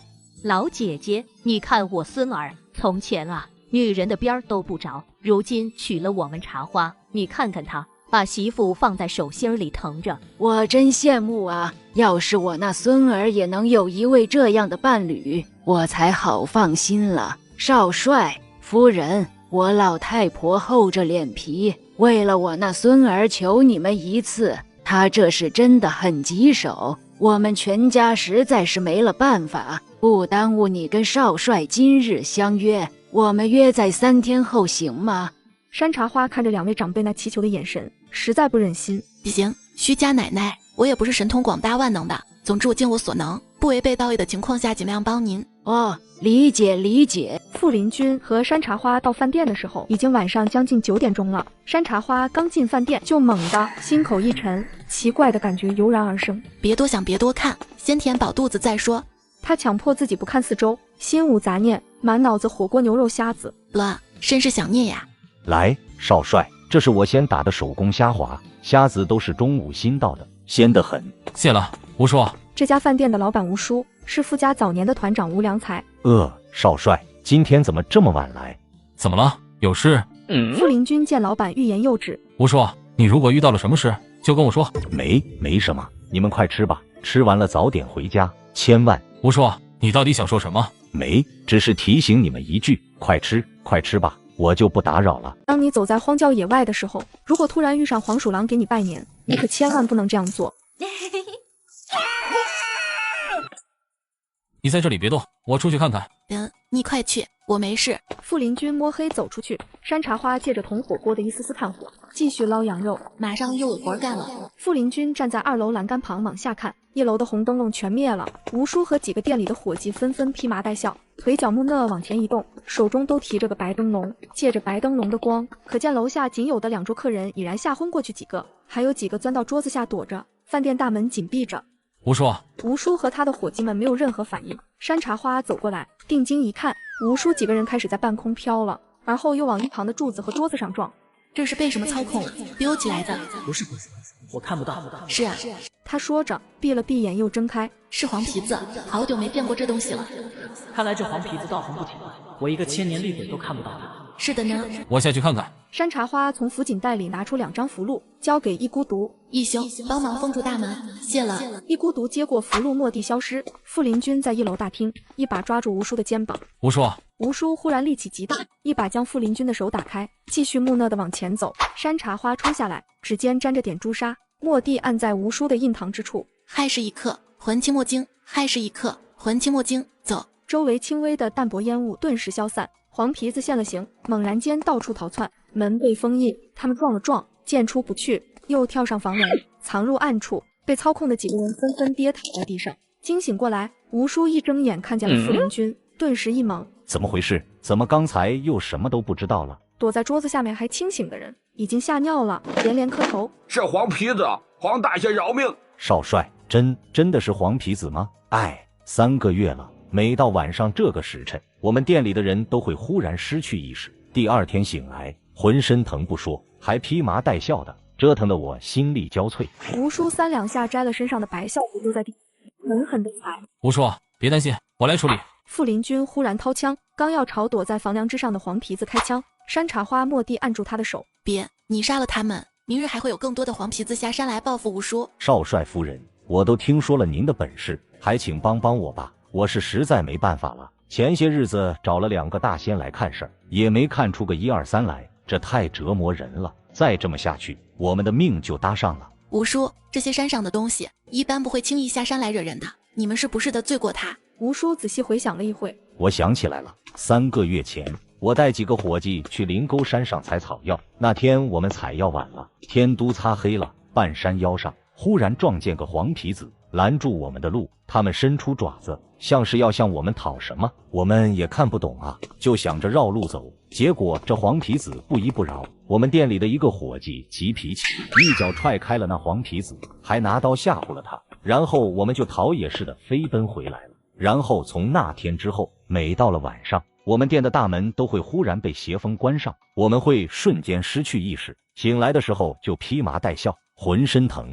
懂了，吴叔，准备7只烧鸡、7瓶花雕、7盘饺子，越快越好，别别过了0点。这是跟黄皮子谈的条件啊，我办事一向讲究和平解决，坐下来心平气和的谈。吴叔，抓紧吧。哎，好。吴叔立马带伙计们前去准备。山茶花让傅林军陪他回去继续吃火锅。那2桌客人吓得不敢在1楼待着，就都挤到了山茶花和傅林军的雅间。那个，你们要吃吗？众人齐刷刷摇头。真佩服你，这种情况下你还吃得下去。民以食为天啊！别急，慢慢吃。吃饱喝足，吴叔他们的饺子也包好了。山茶花吩咐伙计在1楼摆上一张桌，将7盘饺子、7瓶花雕、7只烧鸡摆在上面。他从福锦袋里掏出一香炉，让吴叔在香炉里点了3根香。好了，咱们先躲一躲。众人从门缝里盯着大厅。没几分钟，黄皮子从暗处窜出来，上了桌子，开始吃肉喝酒。黄皮子折腾我们不得安静，我们还好酒好肉招待他们，凭什么？这哪儿跟哪儿啊？这位大哥，如果没猜错，在山上踹飞黄皮子，拿刀吓唬黄皮子的就是你吧？你以为你一身肉就能敌得过黄皮子吗？修行向善的黄鼠狼本想向人类讨要些草药，解救误食了毒蘑菇的子孙后代，哪料却被他们一脚踹下悬崖，最后导致他的子孙后代不治而亡。因此黄鼠狼由善转恶，决定下山找他们复仇。各位吃饱喝足没？谈谈呗。几只黄皮子一惊，蓦地凶神恶煞瞪着山茶花。别多管闲事。黄皮子开口说话了。几个顾客又嘎一下昏了过去。3个月了，你们折腾吴老板3个月了，什么仇什么怨还没解气，再这么下去，这么好吃的火锅店就关门了，多可惜，你们懂吗？好不容易找到一家好吃的火锅店，如果被几只黄皮子闹得关门大吉，那我岂不是没口福了？砰！当初我几个孙儿在山上采谷子，误食了有毒的菌子，眼看要病死了，我问这几个人讨些草药救命，他们不仅不给，还踢飞了我孙儿被毒死了，没救过来，见死不就是小人？小人就该被折磨，我们要折磨他们，一直到他们死，我要他们偿命。小姑娘，我劝你此事不要管，与你无关，你放我们出去。傅林军在山茶花身后站着，手中的枪在指尖转了转。若杀了我们几个，吴良才等人世代都会遭到我们族类源源不断的报复。黄皮子报复心极强，我来搞定他，威胁我，那就别怪我不客气了。山茶花从福锦袋里拿出几张用朱砂绘制的符箓，朝黄皮子追过去。几只黄皮子顿时四处逃窜，跳上房梁。失误，吃太饱了，没发挥好。小心。没事。我来吧。是贴他们脑门上吗？谢了，不过我自己贴才管用，我可以的。山茶花转身搜寻那些黄皮子，在2楼扶栏上的黄皮子嗤笑一声：“我当你多大本事呢？蠢死了！”山茶花见一孤独悠悠飘来，义兄帮帮忙呀，我都丢人了，吃多了飞不起来。山茶花点头如捣蒜，下一秒，山茶花整个人被一股抓着后背的衣衫提起来，朝几只逃窜的黄皮子追过去。众人只见眨眼功夫，几张符箓轻松贴在黄皮子脑门，黄皮子像雕塑一般动弹不得。脚印儿，我还治不了你们了。几只黄鼠狼唯独眼珠子能动，嘴能说。降妖符，你这小姑娘看着漂漂亮亮的，单纯无害，竟然如此卑鄙无耻。我方才说了，好好谈谈，是你们先不同意的。听没听说过万物不与人斗，你斗不过我搭，你宁不怕死。我想了下，你肯定想得道成仙是吧？这样，我让你提前感受下。吴老板，找个架子，把这些黄毛毛都供起来，就放在大厅正中间，弄几个香炉，供客人们叩拜，求个吉祥如意。吴老板一听，立刻命几个伙计去准备。黄鼠狼喜欢隐居深山，最怕闹腾，让他留在此地受人跪拜，日日闻着肉香却不能动，这才是最恐怖的折磨，简直生不如死。嗨嗨！砰！都说漂亮女人最狠毒，我们今天算是领教了。嗨嗨嗨！谢谢夸奖，我愿意和平解决此事。为首的黄鼠狼妥协了，不过我死了几个孙儿，也不能白死，我要提个条件。说来听听。以后每年的9月9，吴老板你要带上好酒好肉上山去，3炷香上给我几个死去的孙儿，还有那个踢我的丑八怪大兄弟，每年9月9上山给我孙儿扫坟。店里的几个伙计，你看看我，我看看你。山茶花看向吴良才身边彪壮的男人，大兄弟他说的是你，你别看别人了。谁丑八怪？我不丑。你不丑，能答应黄毛毛提的条件吗？吴良才急忙道：能，我们都能。我们给黄大仙认错，对不起了，我们当时实在不知道你们拦路是什么意思，以后你们有求，我们必应。砰，这还差不多。要发誓哦，说话算话，若再来报复，可就是有违天和，逆天等于作死的道理，不用我说吧？我发誓。山茶花这才摘了符箓，以后你们生了病就来找我拿药吧。谢谢你，小姑娘，走了。一孤独拿走大门贴着的封印符箓，黄鼠狼跑了。山茶花站在门口往外看了看，只见天空中漆黑的夜色，远处武安山方向浮动一阴云。山茶花一紧，想到了于琼那件事，看来明日要帮于琼解决的事比较棘手啊，我得早些回家做些准备才行。回到大帅府，洗了澡，山茶花坐在卧室的梳妆台前，认真用刀在雕刻着桃木剑，这是明日需要用到的，他得赶紧准备好。傅林君从后轻轻搂住他的腰，夫人，睡吧。我还要忙一会儿，你先睡吧。怎么了？腿抽筋了，没事儿，等下就好了。傅林君坐在一旁，俯身将他的脚抬起来，放在他掌心，顺着他的脚往上轻轻捏他的小腿。好多了，谢谢。光说谢谢，小东西过来亲。四哥四嫂，看看我拿了什么玩意儿。傅温馨兴致冲冲地冲进来，可一进来就看见了不该看的，整个人傻了眼。我什么都没看见，你们继续。转过来，什么事儿？怎么不敲门？我敲了呀，我敲了几声，门自己开了，我才跑进来的。是你们太投入了，好吧？温馨，是不是有事？傅温馨兴奋地点点头。四嫂，你看这个是照相机，德国新货，整个顺远城不超过3台，快来，咱们照相。山茶花看到了傅温馨手中那巴掌大的照相机，这在民国确实是稀罕玩意儿。如今的照相机大都是老式笨重的大型照相机，如此小巧的真少见。好呀！傅温馨刚要把照相机交给傅林君，让他给他和四嫂拍照，傅林君一把搂过山茶花的肩膀，走，去换衣裳。既然要照相，总要换件正式的衣裳。他给他选了件月白色碎鹰旗袍，自己则换回一身戎装，真好看。傅林君怎么看山茶花怎么稀罕，忍不住扣住他的后脑勺吻他。四哥，你差不多行了，我明儿还要起早上学呢。四嫂，借给我片刻，拍个照片好吗？在傅温馨眼中，山茶花是整个顺远城最好看的女子，她要跟嫂子拍个照片，到时候拿去学校炫耀。来，给我跟你嫂子先拍。成。傅林君和山茶花坐在他们小客厅的沙发上，摆正了姿势。咱们选个日子去拍一套结婚照，别留下遗憾。如果我将来战死沙场，别乱说。来看这边，1、2、3。哇，你们两个简直绝了，俊男美女，爱了爱了。四哥，你说你以前那么刻板的一个人，怎么娶了嫂子之后，倒是学起西洋人玩浪漫了？谁说浪漫是西洋人流行过来的？这不过是人之常情罢了。我看你是真情流露。好啦，你过来，给我跟嫂子拍。明日交给副官去洗出来给我，放在我们房中。好嘞。山茶花看着身旁的傅林君，又看看自己，他穿旗袍，他一身军装，一柔一刚，如此契合般配。这让他想到他们的西式婚礼上，他对他说的那句：“你愿一袭白纱嫁我污秽，我便一身戎装护你一世周全。”翌日，山茶花又是不情愿醒来的一天，今天要去帮于琼处理他的麻烦。傅林君特意空出一天时间，跟着保护山茶花。临出门的时候，山茶花接到了娘家打来的电话：“你有个师弟要我捎个话给你，说是明日结婚，地点在许氏庄园，让你务必要参加。”好，父亲，我知道了，我会去的。在去武安山的路上，于琼还让他们顺路接了那日跟他一起去武安山的2个朋友。少帅，你今日能百忙之中抽出时间陪我们一起去武安山，真是太感谢了。说话的是传播公司马家的千金马梦莲，是马家姨太太所出。她接近于琼的目的就是巴结上傅家，随便搭上傅家哪位少爷都行，做个姨太太，再慢慢往上爬。傅林君全程冷着脸没回应。于琼的表姐李圆圆暗自嘲讽道：“呵，马梦莲这等货色才想巴着少帅，简直不要脸。林君哥，你看这条路像不像咱们小时候去湘西玩时赵家沟那条主道？”闭嘴，我夫人在休息，安静点。山茶花一个巴掌呼过去，于琼一个360度转体。宝华到了。到了。昨晚累到了，睡不够。是呀，折腾了那么久，还换了2套衣裳。怪我了，让夫人换了那么多个姿势。还好啦，不过我很开心，下一次可以换个地方，去野外吧。行，都听我夫人的。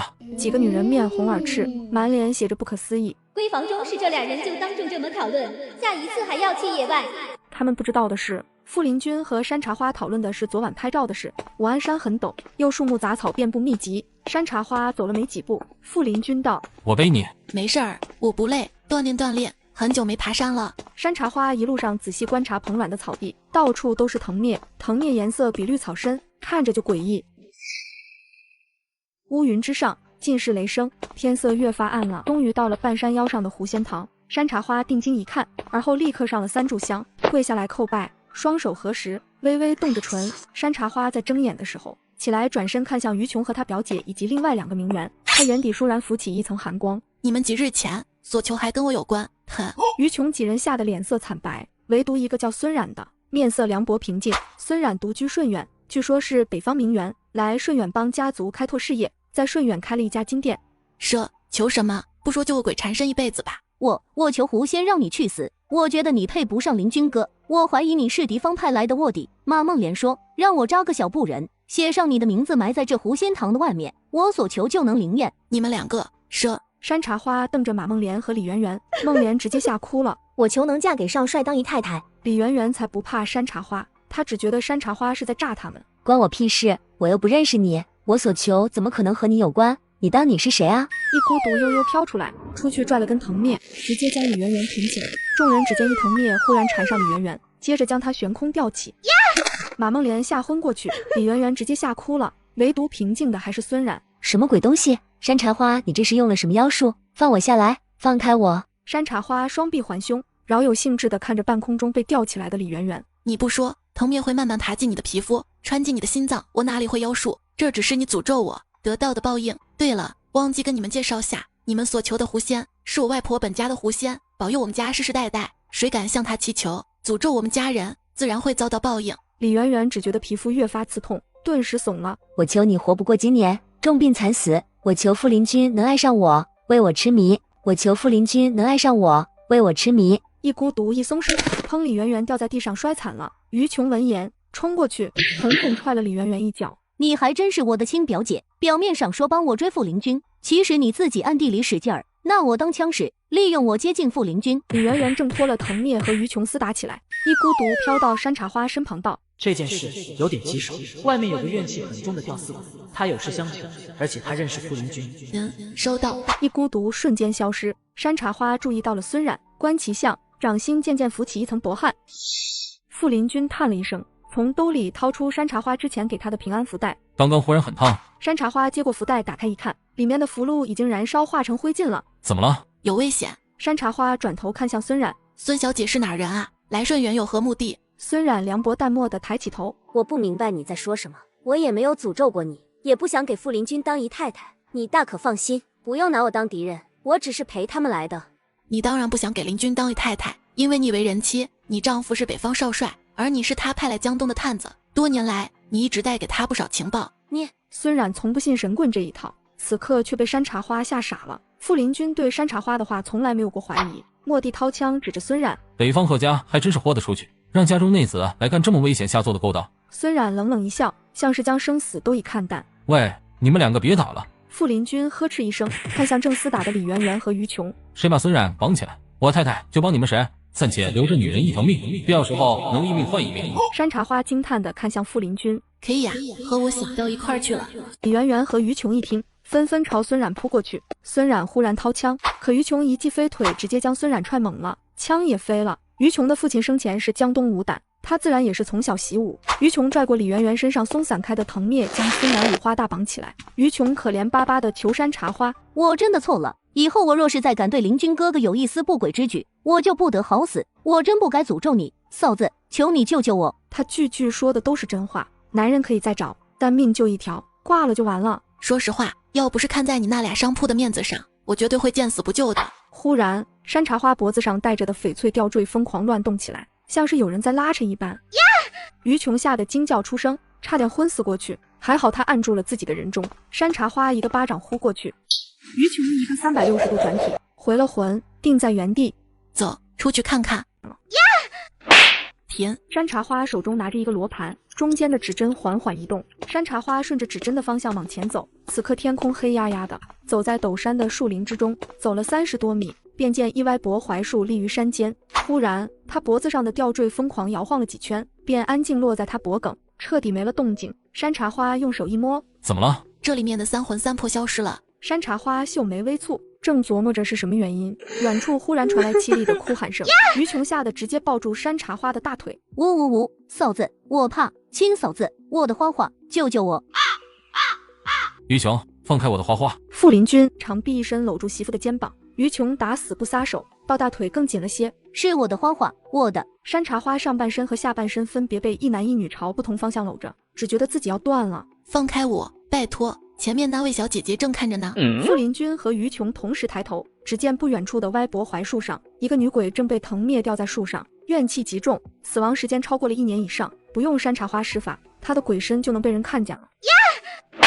停！山茶花又是一巴掌呼过去，于琼当即闭了嘴，松开了山茶花，躲在山茶花和傅林君的身后。傅林君仔细一看，堂嫂，连君，救救你堂哥，求求你，救救你堂哥！这位小姐姐，你认识啊？于琼此时正躲在他们身后，脸还贴着山茶花的屁股处。于琼，你离我远一点，不怕我放屁崩到你吗？没事没事，尽管来。于琼打死不走，现在就算山茶花放屁，他都觉得真香。傅林君懒得理于琼。这是我堂嫂，我三叔三婶早年病逝，堂哥傅清风一直跟着我父亲，是咱们江东军中的文职副官，一直和我们兄弟几个一起生活在傅家。他前年娶了妻，就搬出去自立门户了。去年他忽然留下一封信，说要带妻子环游世界，就和嫂子消失的无影无踪了。我们一直以为他们在环游世界。请，是清风被逼写下的。一直躲在山茶花和傅林君身后的于琼闻言歪出来半个脑袋。靳月嫂子，你死了！你不是跟清风哥环游世界去了吗？咋死了？我还琢磨着找你们帮我带点国外的洋货回来呢。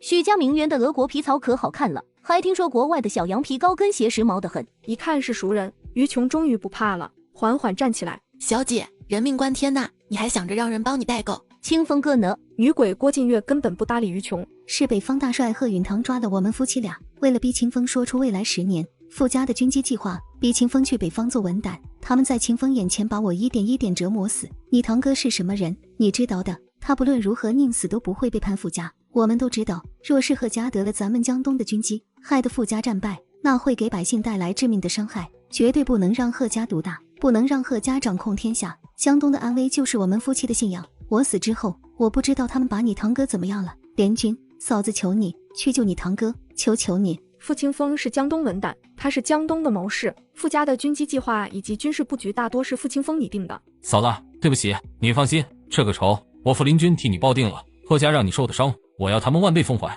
我一定会找到堂哥，一定。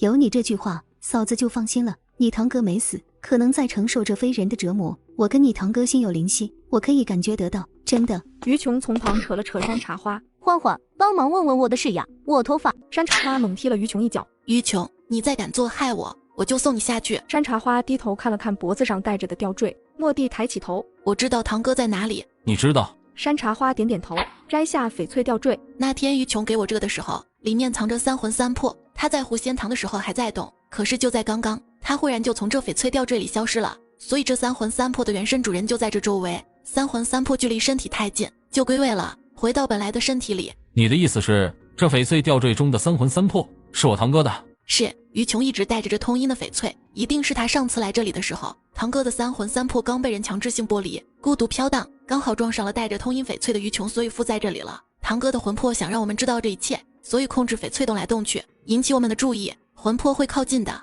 只有自己认识的人、亲人、朋友或者仇人。看来是贺家的人伤害的堂哥。一定是，一定是。走，赶紧去找。等等，于琼一把拉住山茶花。花花呀，你看商铺我都给你了，你就先解决一下我的事儿呗。于琼说着顺手扶了下头发，一掉一大把，差点把这货给忘了。堂嫂，前些日子你是不是见过于琼？是，他就在这下面挖了个坑，埋了个布娃娃，上面写着山茶花，还扎了许多针。他说狐仙保佑，保佑林君哥哥娶的贱人不得好死，保佑林君哥哥爱上他。我错了，赶紧把布娃娃给挖出来啊！雷人，我实在看不惯于琼这般诅咒人，再加上我想通过他把林君引过来，所以就将深深的怨气附在他体内。堂嫂，你虽然化作厉鬼，怨气深重，可是你仍然心地善良，你放心，我跟林君一定会完成你的心愿。谢谢你，茶花。对了，堂嫂，于琼身上的怨气。郭晋月看向于琼，悠悠张开满是血的嘴，深深一吸，只见一股浓烟从于琼头顶冒出来，缓缓飘进郭晋月嘴里。山茶花看着那丝丝怨气，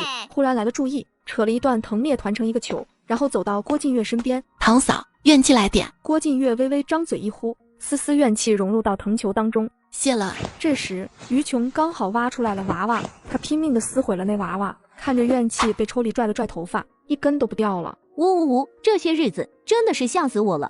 山茶花猛踢了于琼一脚。于琼，你再敢做害我，我就送你下去。这一次你要感谢你那2个商铺，要不是他们被我看上，我想要，否则我是绝对不会救你的。人，不敢了，懒得理你，走。山茶花牵起傅林君的手就走，于琼小跑着跟上去。等等我呀，我也要帮忙，我要弥补我的过错。赢，我可不想跟厉鬼待在一起，吓死了。一孤独悠悠替山茶花寻了一遍山，飘到他耳边道：狐仙堂后有一个破庙，你找的人在那里，小心，那里有道行颇深的道士守着。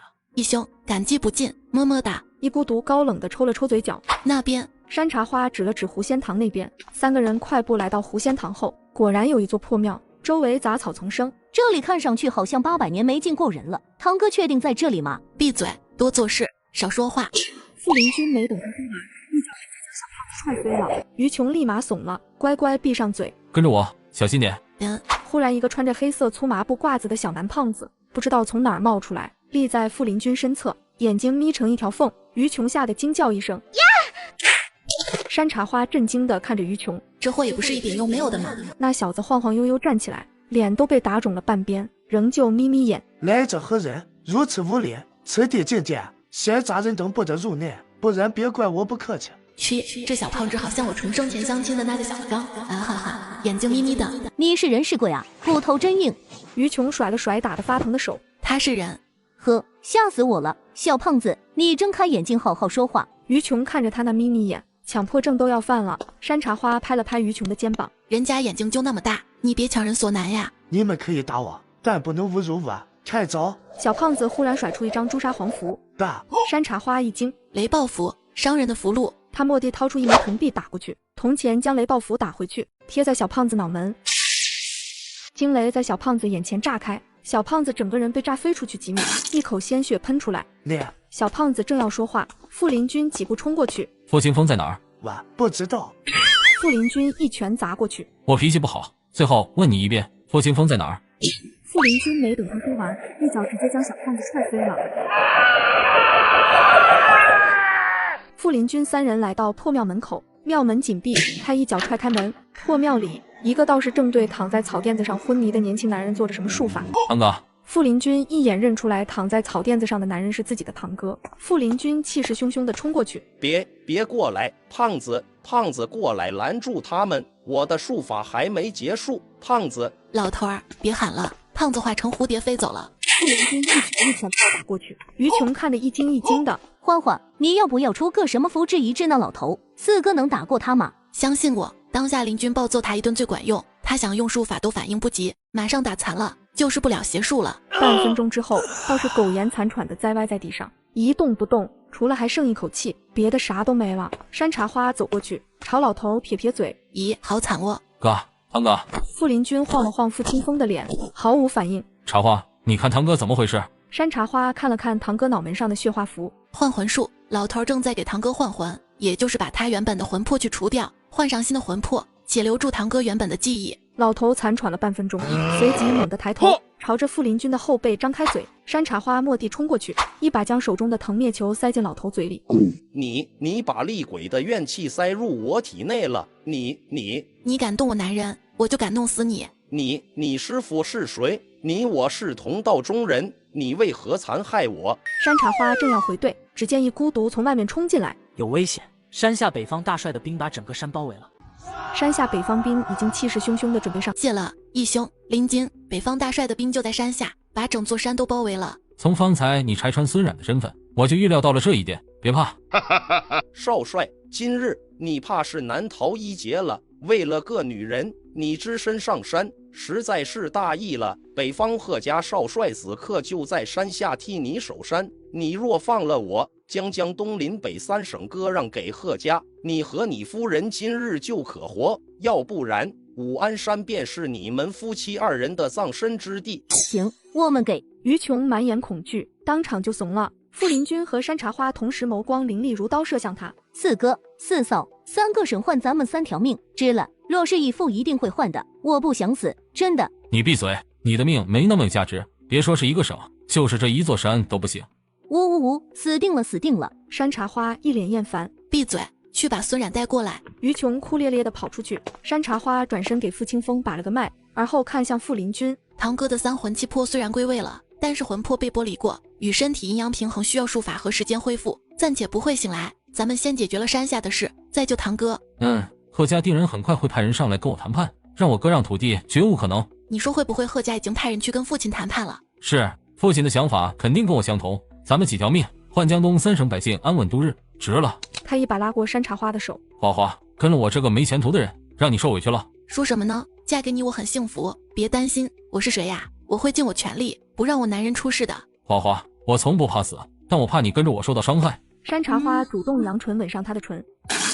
白毛老道一口鲜血喷出来。你们，现在的年轻人呐，我不仅被厉鬼怨气折磨，还要被这两人折磨。于琼扯着孙冉在门口等傅林君和山茶花亲完才进来的。山茶花蹲下来，从白毛道士袖口抽出一张符箓，对傅林君道：“我去就回。”山茶花一路小跑到郭靖岳吊死之处，将符箓贴在他背后，又一路小跑带着郭靖岳进了破庙。郭靖岳见了自己的爱人，失控的凄厉哭喊：“清风！”山茶花安抚郭靖岳：“嫂子，你冷静一下，眼下我们有要事处理，你暂且陪着清风哥。若谁敢靠近伤他，你不用客气。”我慧迪，这是我最后能陪在他身边的时光了。傅林君站在破庙门口，只见山下北方少帅贺离川的兵将武安山围得跟个铁桶似的。一阵大笑声传来，穿着一身戎装的中年男人带着几个北方兵阔步走来。北方孙副官。山茶花观其面，又看向庙里的孙冉，随即便懂了。少帅，道士将我们少帅的话给你带到了吗？我带了割让书来，只要您按个手印，我们立刻撤兵。我们少帅其实对你们很客气了，给你们留了3个省，以后你们联省自治，依然能过得不错，人可不能不知足啊。贺家本性还是没变，想要的都靠下作手段获取，可惜你们威胁错了对象。滚下去，告诉贺离川，他这么愿意替我守山，就守着吧。割让3省，让他回去做梦，梦里什么都有。你傅林君，我们今日带了数万兵马前来，势必要夺得3个省，否则就别怪我们少帅不客气，攻上山，让你被万箭刺死，万马分尸。而你那漂亮的夫人……傅林君出其不意的掏枪，几枪下去，孙副官身边的兵全挂了。孙狗，我留你一条命，下去带个话，今日我会让你北方数万兵马给我陪葬。你……孙副官没想到傅林君如此猖狂，大敌当前还这么嚣张，他怒气哼哼的转身要跑。等一下！山茶花朝庙里的于琼示意了下，于琼一把将孙冉拽出来。孙冉和孙副官相视一眼，眼眶更红了，唇都在发抖。孙副官，你们少帅给了我们个大惊喜，那我们礼尚往来，理应还一个给他。麻烦你告诉他，恭喜少帅，他夫人有喜了，是双胞胎，这真是天大的好事啊，不是吗？孙冉这才回过神来，拼命摇头：“我没有，你胡说，我没有。”孙冉，你天庭中间一道赤纹，肋堂青灰，髋骨明显浮肿，这就是怀孕初期的面相，我敢肯定你怀孕了。孙冉心虚的咬着唇，孙副官满眼心疼，却欲言又止。孙副官心疼女儿吧，我能理解。孙副官大惊：“怎么了？我说错了吗？你们是妇女，不得不说，二位对北方贺家真是忠心耿耿。好了，孙副官，请吧。下山问问你们少帅，愿不愿为了他妻儿的命撤兵？明日我们会将少帅夫人平安送回北方。”山茶花语气不疾不徐的威胁：“1个时辰，你们只有1个时辰的时间。”孙副官一甩袖，急忙下了山。无耻！孙冉狠狠地盯着山茶花：“你不无耻，你来做卧底，用卑鄙手段将我们困在这武安山上。”山茶花伶牙俐齿地回怼，而后看向于琼：“给他带进去。”此刻只剩他们夫妻2人在外面。真没想到，孙冉竟然是孙副官的女儿，她真怀孕了。面相能看出一切。我还有一计划，如果贺离川放弃了他妻子和孩子，就实施另一个计划。花花。傅林君温柔地看着山茶花，欲言又止。他的计划有一半的概率可能会丧命。山茶花看出了他的意思：我们不会死，我算过的，我们能逃过此劫。不管你的计划是什么，我们都会逃过此劫。山下北方兵已经气势汹汹地准备上山。山茶花惋惜地看着孙冉，看看你付出生命去爱的男人，值得吗？他不要你，孩子也不要，认清真相吧。孙冉浑身发抖，此刻他才明白，贺离川对他全是利用。放箭！万箭齐发，那些满山的古石士兵纷纷用盾牌挡住万箭。傅林君下至半山腰，放了一把火，再次回到山茶花身边。于琼看着半山腰越燃越烈的大火，四哥，你是不是疯了？这样敌人是上不来，可是我们也会被烧死啊，或会这上山的啊。山茶花看了看于琼，也许贺家见火知难而退，父亲带人赶来及时灭了火，可能吗？就算父亲能赶来，可贺家就算不上山，也一定会在山下看着我们被烧死，他们再走啊。山茶花没再理他。此刻山下贺离川原本要带兵攻上山，可是半路上火势太大，不得已退回来。他阴狠地盯着山上，换武器，用箭，给我射！我要傅林君被乱箭射死。孙副官扑通一下给贺离川跪下了。少帅，请你体谅一个做父亲的心，这次放过傅林君，也是放过我的女儿和你的2个儿子。少帅，我这辈子为贺家赴汤蹈火，如果是要我死，我在所不辞，但我求你放过我女儿，我求你。孙副官，我也很心痛，但是如果我这次撤兵了，就让傅家看到了我的软肋。傅林君心狠手辣，他会借此报复我，甚至没了我们贺家。身在这个位置，我不能有软肋。我的妻子、儿子这一次就当为了北方牺牲吧。贺黎川一声令下，北方兵立刻换了弓箭。傅林军站在山头之上，往山下看到这一幕，快进庙里放箭了。北方兵齐刷刷做好准备，瞄准山上。就在这时，轰隆隆，雷声滚滚，天空忽然下起瓢泼大雨，电闪雷鸣，黑压压的乌云在这片天空上诡异的浮动。就在贺黎川下令放箭之时，令所有人震惊的一幕发生了。只见半山腰火势正烈的上方突然出现满山的古时士兵，他们身披铠甲，气势汹汹，将整个山顶全部保护围挡住，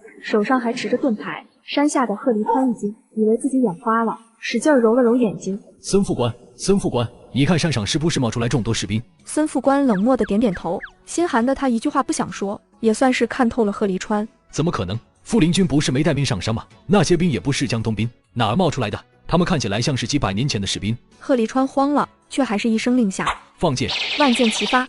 那些满山的古时士兵纷纷用盾牌挡住万箭，天雷滚滚，雨如瓢泼，大火被扑灭了。此刻已经进了破庙中的傅林军和山茶花丝毫没有看到有箭射上来。不可能啊，武安山不高，弓箭手用点力是一定会射到山顶之上的。杀！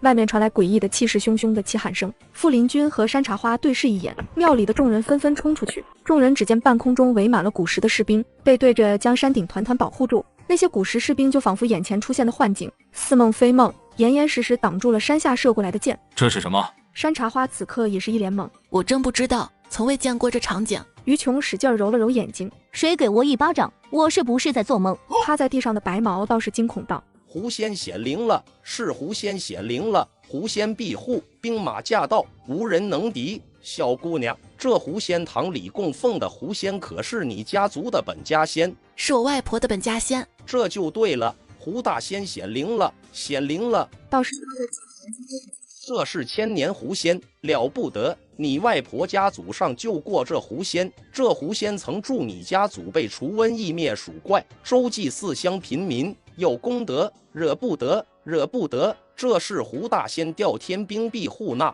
于琼一听，顿时抱住山茶花大腿：“嫂子，以后我跟你混了！”贺黎川的箭都用完了，就见山上的士兵嘴里喊着杀要攻下山的架势。妈的，撤兵！贺黎川扛不住了，吓破了胆，片刻没敢耽误，带兵撤出了江东的地盘。天空忽然一阵雷声，天瞬间漆黑一片，伸手不见五指。片刻间，又一道闪电闪过，天空全亮了。山上的古时士兵消失不见。山茶花有点腿软，傅林军搂住他：“这场面我第一次见，我都不知道我还有这么硬的后台。”敌军撤了，傅林军看向孙冉：“你走吧，我不杀孩子，你怀了身孕，我饶你一命。”孙冉感激地朝傅林军和山茶花鞠了一躬，便下了山。白毛道士也被吓破了胆：“我求你将我体内怨气驱除，我可以帮傅清风魂魄归体。”山茶花看向郭晋月，郭晋月应了。山茶花用魂安术法让郭晋月的鬼魂去了该去的地方。临走前，山茶花带傅林军回狐仙堂。山茶花叩拜狐仙：“今日狐仙出手相救，茶花感激不尽。日后我定然出15前来供奉叩拜。”傅林军也鞠躬感谢：“今日我们夫妻二人的狐仙出手相救，感激不尽。我会立刻派人重修此狐仙堂。初一15，我跟我夫人一同前来叩拜。”于琼也跟着感激了一大堆。他表姐李圆圆和马梦莲吓晕了还没醒过来，他懒得管他们，跟着山茶花他们就下山了。半山腰上，傅盛手下的几个督军正率江东兵赶来搭救。少帅，你们都没事吧？我们没事，走，回大帅府再说。确定？傅林军用热烈的吻代替了回答。此刻，楼下管家钱叔开车回来。钱叔嘴巴大，但凡一点小事都会搞得全家都知道。这不，傅家人以为傅林军要不行了，急忙跟着一起去傅林军的套房。少帅，你可不能有事啊，我来救你。钱叔因为过于担心，没敲门，直接冲进去。傅家人都跟着冲进卧室，然而下一秒，所有人僵住了。床上的2个人盖着被子，被子在动。傅林军和山茶花听到了动静，掀开被子，一丢丢朝门口看去。傅家人跟雕塑似的站在那。几秒钟后，傅林军脸色铁青，怒意暴涨。傅盛咳嗽了2声，瞪了眼钱叔，场面要多尴尬有多尴尬。咱们先出去吧，林军不严重，药放这儿，钱叔别看了。钱叔愧疚地放下药，逃也似的跑了。傅家人站在了傅林军套房的门口，里面的山茶花慌忙地穿好了自己的衣裳。有地洞吗？我特喵想找一个钻进去。那个，我给你倒水，赶紧把药吃了。傅林军不爽极了，暴躁地揉了揉发。山茶花去开了套房的门，果然，傅盛和傅家众人都站在门口。大家不用担心了，吃了药很快就会好。我爹这药效特别好，管家这次拿了不少，日后大家若是不小心招了蜱虫可以用。那就好，没事就好。走吧，都去休息吧。丢人丢到家了。山茶花脸一阵红一阵白的。少帅。众人刚要离开，只见傅林军的副官焦急地跑过来，和傅家众人急慌慌地打个招呼，又看向山茶花。少帅夫人，少帅呢？有急事禀报。傅林军一脸不爽地走出来。什么事？少帅，您的计划让咱们把北方贺家的二公子引出来，成功了，人已经入了圈套。副官格外激动。很好，我现在就去。瓮中捉鳖，贺家伤了我堂兄，差点害了我夫人。我傅林军说过，要他们家100倍偿还，说到做到。干得不错，这次记你一等功。哎，谢大帅，你们怎么都在少帅门口？有啥事儿吗？众人纷纷有那么一瞬的尴尬，散了。傅林军走了，山茶花在床上滚了好几圈，还是觉得无地自容。今天这事也太尴尬了呀，没脸见人了。突然他猛地坐起来，对自己说：只要我不尴尬，那尴尬的就是别人。对，睡觉。翌日，山茶花带着小九应邀去参加师弟张伟的婚礼。两人去了张伟通知区的宅子。山茶花发现并没有很多宾客来，只有张伟和手下的几个探员在。见山茶花来了，张伟特别开心。哎呀，师姐，你可来了！山茶花送上大大的红包，恭喜我。谢谢师姐，有点不好意思，不过这是你的祝福和心意，我就收下了。嘿嘿。张伟乐呵呵地收了红包，看了看时间，时间差不多了，走，一起送我吧。送？不是我们去接新娘子回来吗？我是个孤儿，也没什么家业，就只有这间巡捕房分配的住处。我老婆家大业大，她父亲说结了婚让我住在他们家。既然你们相爱，住在哪里都好，走，送你去。走。上了张伟的车，山茶花心头一颤，有种不好的预感，略略掐指一算，眸光微闪。张伟今日有一大难。嘿嘿，师姐，我真的很激动，也挺幸运的。刚到顺远没多久，从意外当了个小巡捕到火速被提拔，然后遇到了我的那的他，真是踩了狗屎运了。张伟坐在副驾驶，笑得合不拢嘴。探长，你的好运也分我一点呗。山茶花看着张伟，其实张伟也属于小帅的类型，只是他不自信。张伟，自信点儿，其实你很棒的，能遇到你的人才是真正幸运的。哎呀，嘿。张伟心情好爆了。其实我们家老婆能嫁给我，就好比有句话怎么说来着？哦，对了，鲜花往往不属于赏花的人，而属于牛粪。一直沉默的小九没忍住，笑喷了。说什么呢？你可是我师弟，你怎么可能是牛粪？自信一点，支棱起来。对，支棱起来。车里的人都笑了，一路上欢声笑语的。很快抵达新娘的家。下车前，山茶花对张伟道：师弟，等下别跟任何人说我是少帅的家眷哦。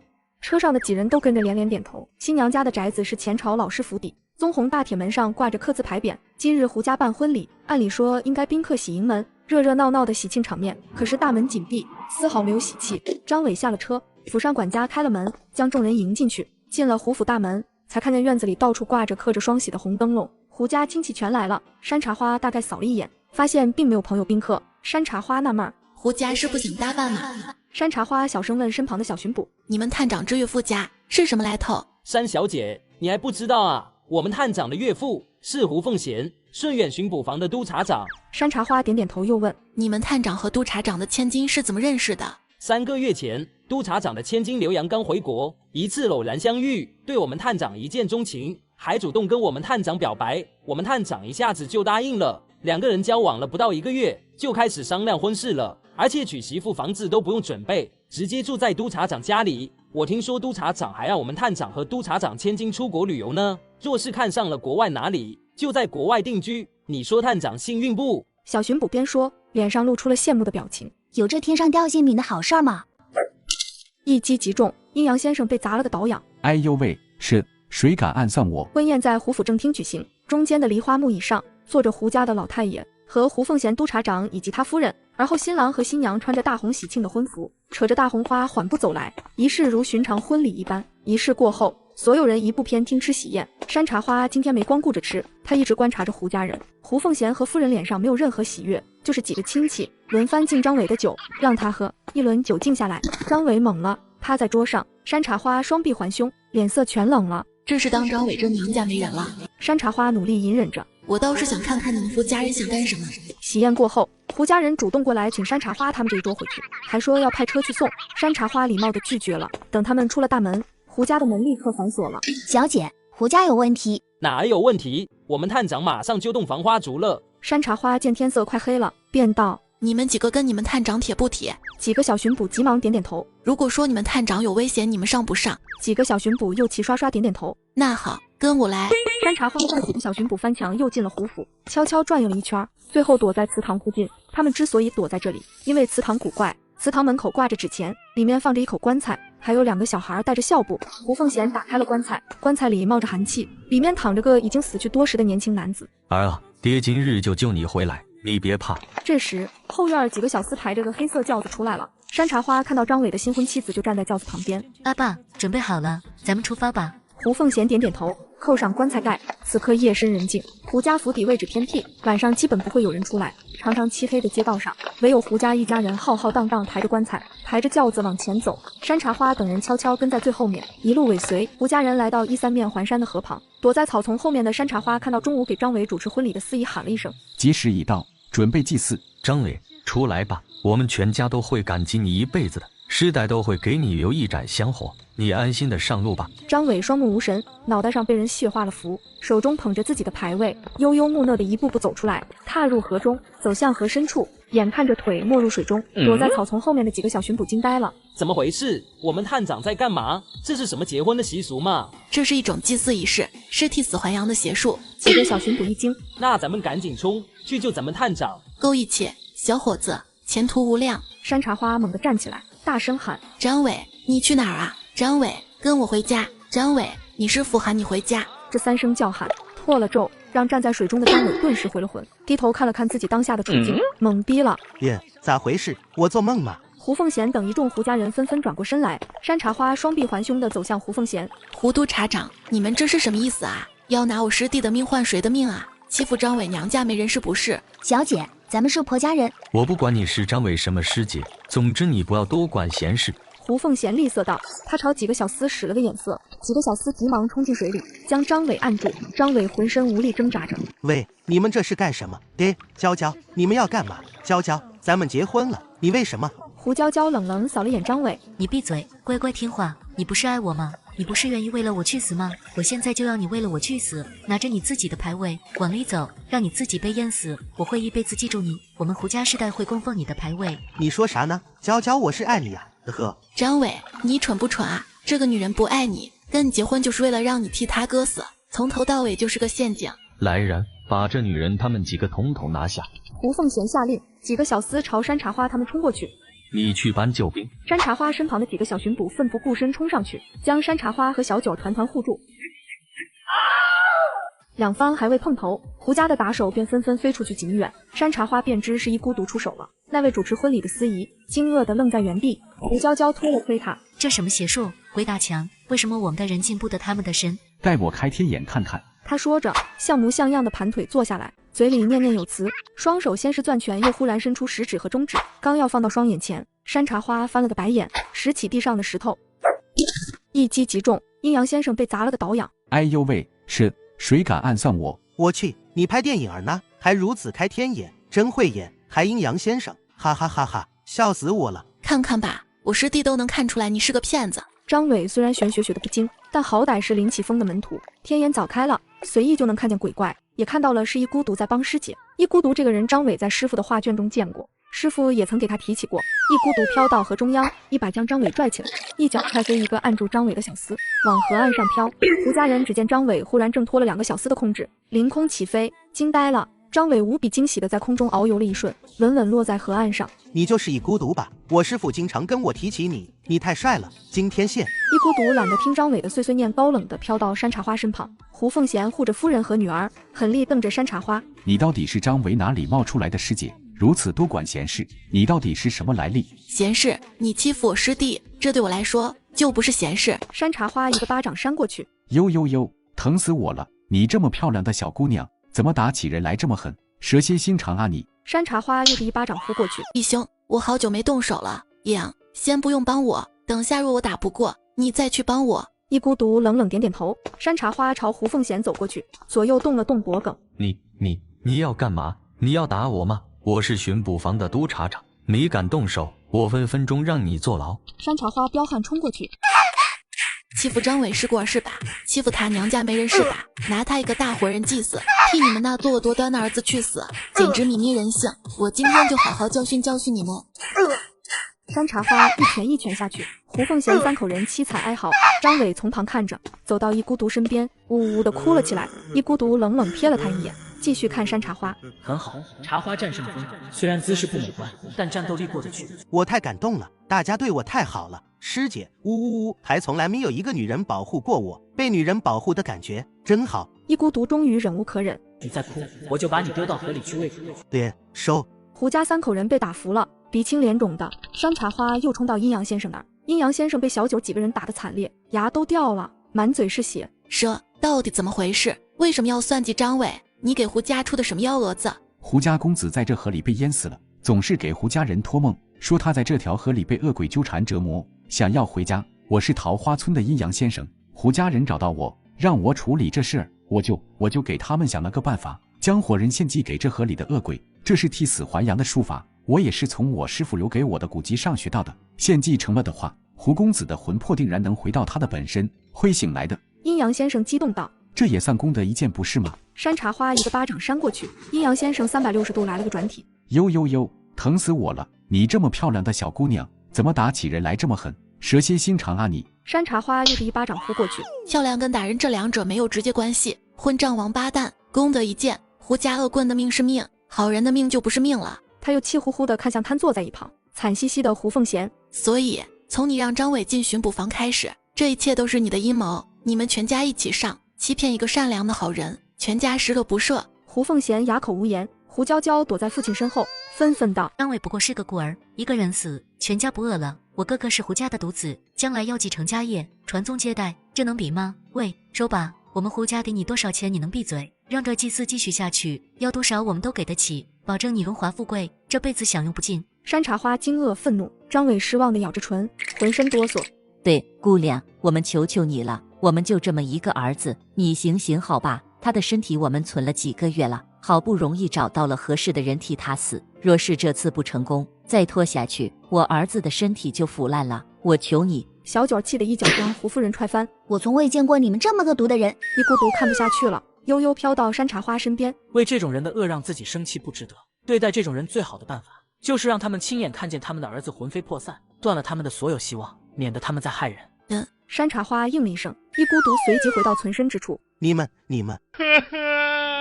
张伟情绪崩了，那个口口声声说爱他要和他过一辈子的女人，竟然从头到尾都只想要他去死。张伟，别哭，振作一点，像个爷们一样。山茶花拍了拍他的后背，张伟顿时憋住了，重重点点头。山茶花瞳孔无温，带着几许狡黠看向胡家人。你们念子之心我也理解，不过我告诉你们，这个阴阳先生是个骗子，他也就能帮死人抬抬棺材挖挖坟，没别的本事，所以他说的话你们可以当成放屁。姑娘，那你帮帮我们吧，我看你行，你厉害，你一定大有来头，能不能救救我们儿子？你想要什么尽管开口，只要我儿子能活，我给你修座庙都行。干嘛要把我供起来？不，我的意思是你要什么我们都能给，要不这样，若是你将我儿子救活，我们家也不计较你的出身，让你和我儿子的原配夫人平起平坐，嫁进来做我胡家人，如何？想必你刚才也偷看到了吧，我儿子躺在棺材里几个月，还是那么帅气逼人。说到儿子，胡凤贤那叫一个骄傲。山茶花漫不经心的讥笑，把帅气去掉，谢谢。张伟从旁一边琢磨一边嘟嚷着，帅气逼人，把帅气去掉，逼人。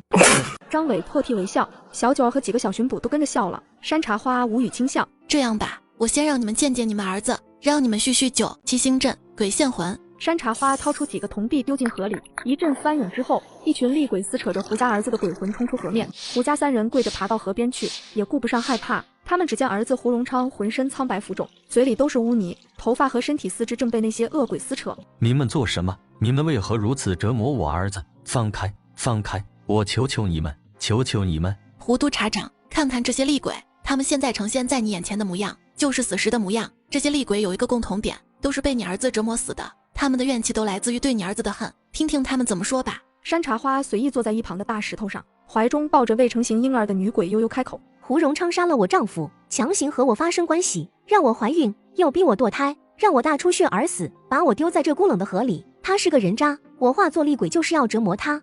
胡督察，你不认识我了吗？我兢兢业业在你胡家为仆10几年，你儿子胡荣昌耍酒疯，要强迫我那未成年的女儿，我打了他，他就割了我的双眼，杀了我，抛尸这河里，我恨。胡夫人跌坐在草地上，胡娇娇不敢相信，吓得目瞪口呆。山茶花越听越是愤怒，冷眼看着不知悔改被百鬼撕扯的鬼魂胡荣昌。爹，救救我！我知道你有办法的，救救我！你别听这群死鬼告状，我死在这河里，就是这些厉鬼害我。爹，我不要和他们永远待在这河里。山茶花蓦地起身，冲到棺材旁边，一把掀开棺材盖。胡娇娇看山茶花打开了存放哥哥身体的棺材，急忙朝山茶花冲过去。喂，你想干什么？一孤独冲出来，一甩衣袖，掀翻了棺材，棺材里的尸体滚了出来，几乎是在一瞬间，胡荣昌的尸体腐烂了。胡凤贤和夫人转过头，看见儿子尸体腐了，顿时发出凄厉的哭喊声。你毁了我儿，我跟你拼！好，探长帅气。巡捕房的几个小伙子纷纷夸赞。张伟装逼的扶了下头发，那是，毕竟我是巡捕房最有种的男人。这么有种，还差点被祭祀了。山茶花看向胡凤贤，淹尸救死人还阳，这是逆天之举。而你儿子生前又作恶多端，若就这样的人还阳，那就是大逆天道。救他的人会横死，永世不得超生，下18层地狱永世饱受折磨，没有人救得了他，他就该死。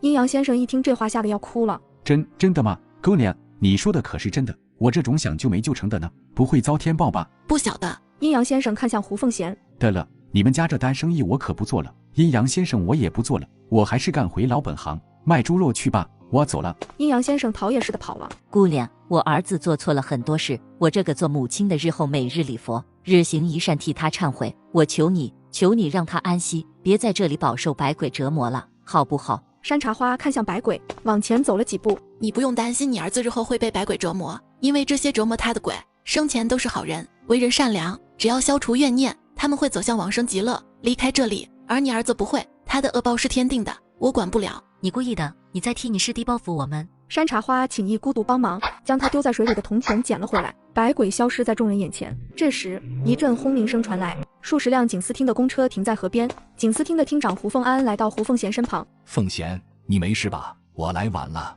哥，咱的荣昌。胡凤贤泣不成声，说不出话来。大伯，都是这个女的，她会邪术，折磨我们，打我们，我们全家都被打残了，把他们抓起来，哥也被他害得再也醒不过来了。10几个人拿枪指着山茶花。山茶花对身旁的一孤独道：义兄，咱们暂且忍了吧，你一个人救我们逃脱眼前的几10个枪口有点难。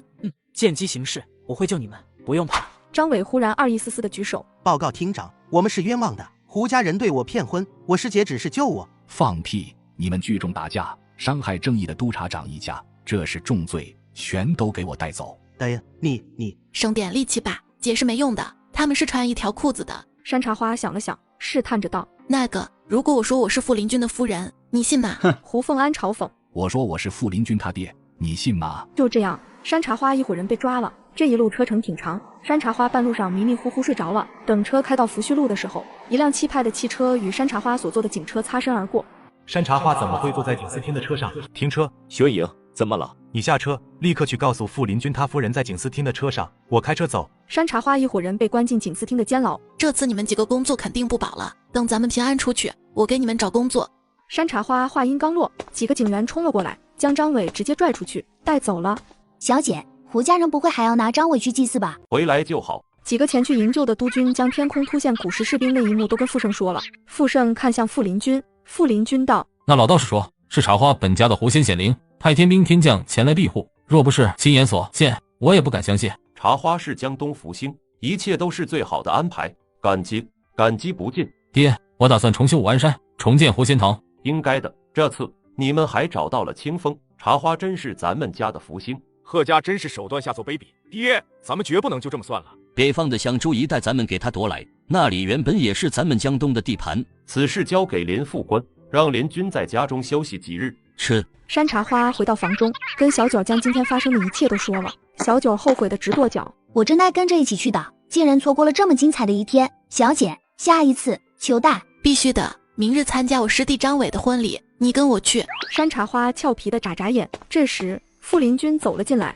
小九识趣的离开了。傅林军去洗了澡，穿着睡衣走了出来。山茶花看了一眼，帅得惨绝人寰，睡衣领口敞开着，露出光洁坚实的胸膛。嗨嗨，缠他身子咋办？傅林军手里拿着一盒药膏，脱了睡衣。我后肩膀疼，帮我擦点药。他赤着上身，山茶花失神了一瞬，接过药膏，你转过身去，坐下。傅林君转身坐在床边，山茶花回过神来，一看他的后肩，是蜱虫爬进皮肤里了，得赶紧给它弄出来才行。等我一下。山茶花去客厅拿了医用香，又从柜子里拿了一根沉香点燃，再次回到傅林君身边，拿着点燃的沉香在虫子爬进皮肤的附近熏，一定是之前在武安山上的时候招上的蜱虫。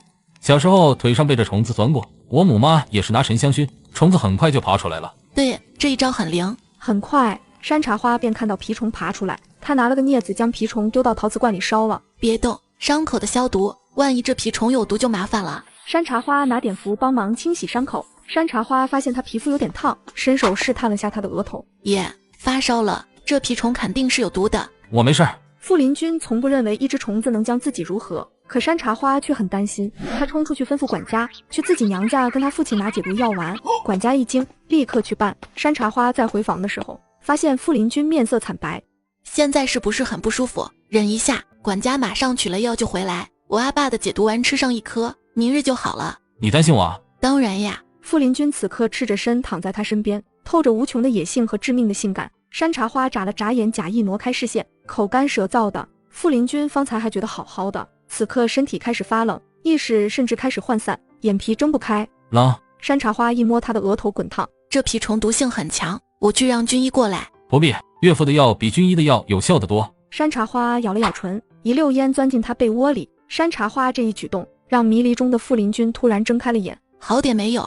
山茶花，我大概真的是中毒了，现在脑子很沉，意志力薄弱，你再这么抱着我，我受不了。傅林君一直在深呼吸，表情痛苦。山茶花迎着碎芒潋滟的眸转了转，行吧，来吧。他豁出去的，霸气的刷刷刷解开扣子，闭上眼。婚都结了，早死晚死都得死。林君看他可爱性感的小模样，低下头吻住他的唇。山茶花小脑袋里忽然想到一件事，眼睛震惊的瞪大。等下，你中毒了，还是先吃了药解毒？你身体虚，啥都不能干，得休息。他中了毒，万一在床上出了事，传出去。傅林君邪魅的勾了勾唇，不虚，我能干，你可以试试。过了今晚，你再也不会说这句话。不知道，看来得想个办法。你们几个若想活命，就认了这个罪，不然你们殴打巡捕房督察长一家，致其重伤，是要枪毙的。偷窃的罪名顶多关你们个3年，厅长让你们认罪也是为了你们好，别不知好歹。凭什么？我们又没偷窃，凭什么要我们认罪？你们几个身为巡捕，知法犯法，罪加1等。山茶花往前走了2步，定睛看了看那认罪书上的内容，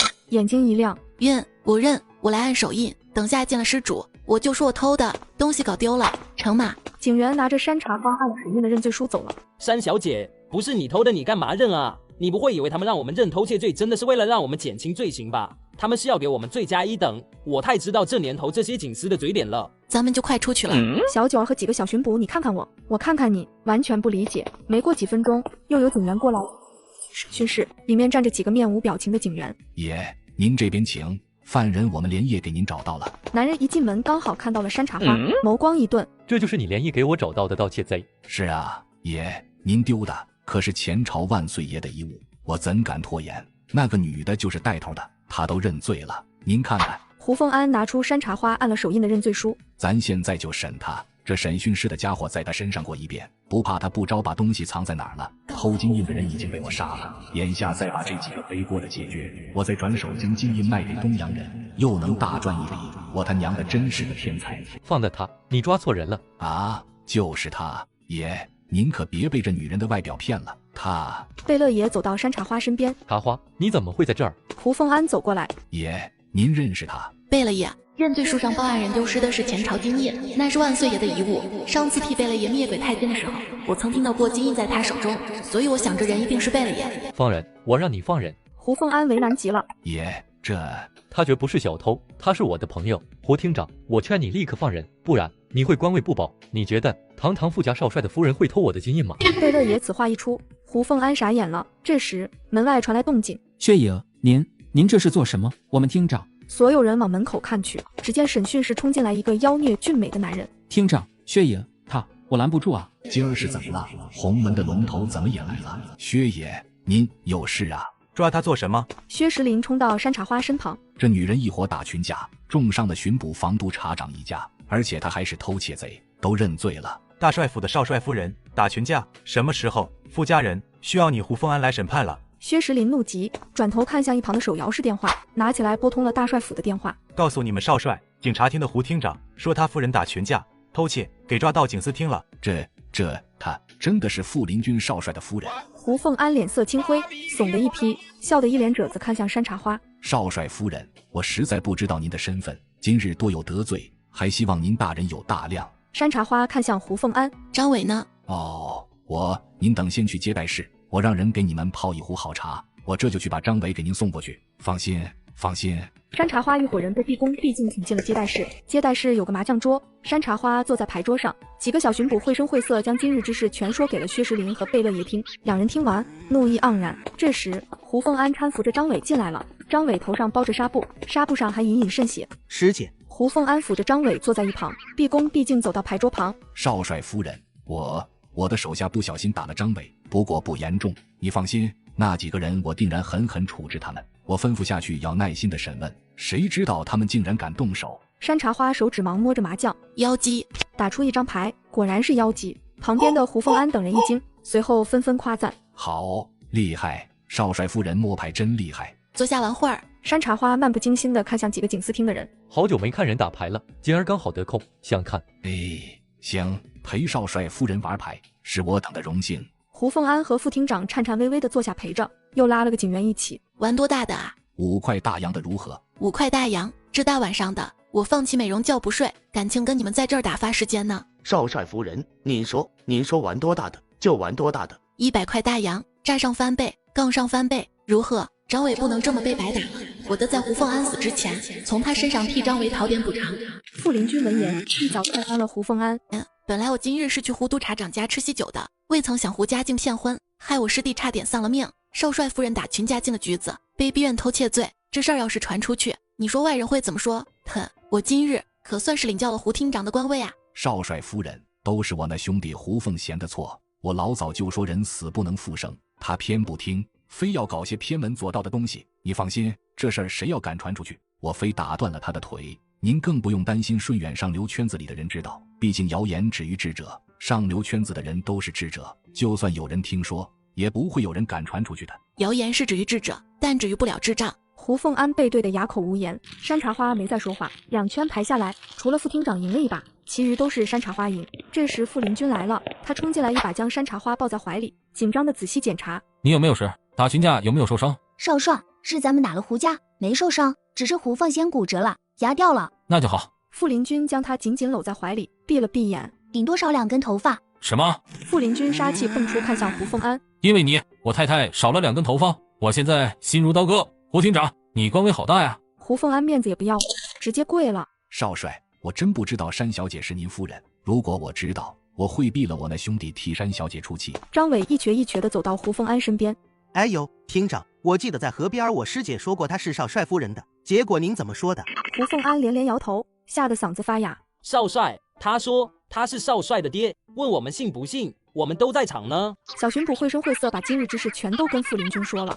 傅林军闻言，一脚踹翻了胡凤安。特别棒，孙副官，赞！抓起来，查他家沾亲带故的，一律给我查，罪状写好交给大总统，3日之内枪毙。傅林军说完，一把抱起山茶花往外走。我真没事儿，没受伤，放我下来吧。出了门，傅林军将山茶花放在他的副驾驶，满眼都是心疼。回去我好好给你检查，看看有没有受伤。今天受委屈了。没有，真的。傅林军转身看向薛石林和荣贝勒爷。石林、贝勒爷，今日内死多亏了2位相救，我傅林军记心里了。忙完了这几日，我请2位吃饭。少帅夫人对我有恩，这是我应该做的。薛石林也赞同的点点头。傅林军又看向几个巡捕房的小伙子，你们很仗义，辛苦了。谢谢各位对我太太的帮助和照顾，你们的工作，我的副官会帮你们安排。多谢少帅，多谢少帅夫人，多谢少帅，这都是我们应该做的。谢谢少帅。傅林军又看向张伟，师姐夫好。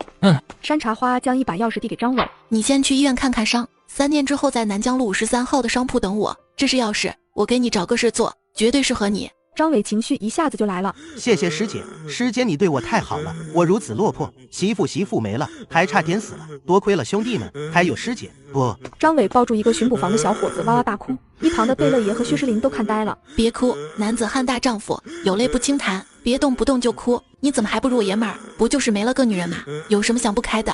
下一个会更好，相信我，支棱起来，事业搞起来，你还怕遇不到好女人吗？张伟抹掉了眼泪。对，下一个会更好，支棱起来。山茶花点点头。张伟刚了没有2秒钟，又哇的一下抱住了兄弟。我真的好难过，我的婚姻刚开始就结束了，我亲都没亲到一口。我给他们家做牛做马，他们全家骗我。我一向为人忠厚，为什么女人要扎我？山茶花忽然一个厉声：“张伟，不许哭了！”山茶花一声令下，张伟不自觉地照做。山茶花伸出拳头：“来，跟我说。”张伟点点头：“我张伟，长相稳定，性格刚硬，两眼一盯，草木皆兵。从今往后，谁敢扎我，鱼不会死，但网一定破。”我张伟，长相稳定，性格刚硬，两眼一盯，草木皆兵。从今往后，谁敢扎我，鱼不会死，但网一定破。怎么样？张伟点点头，神气活现的。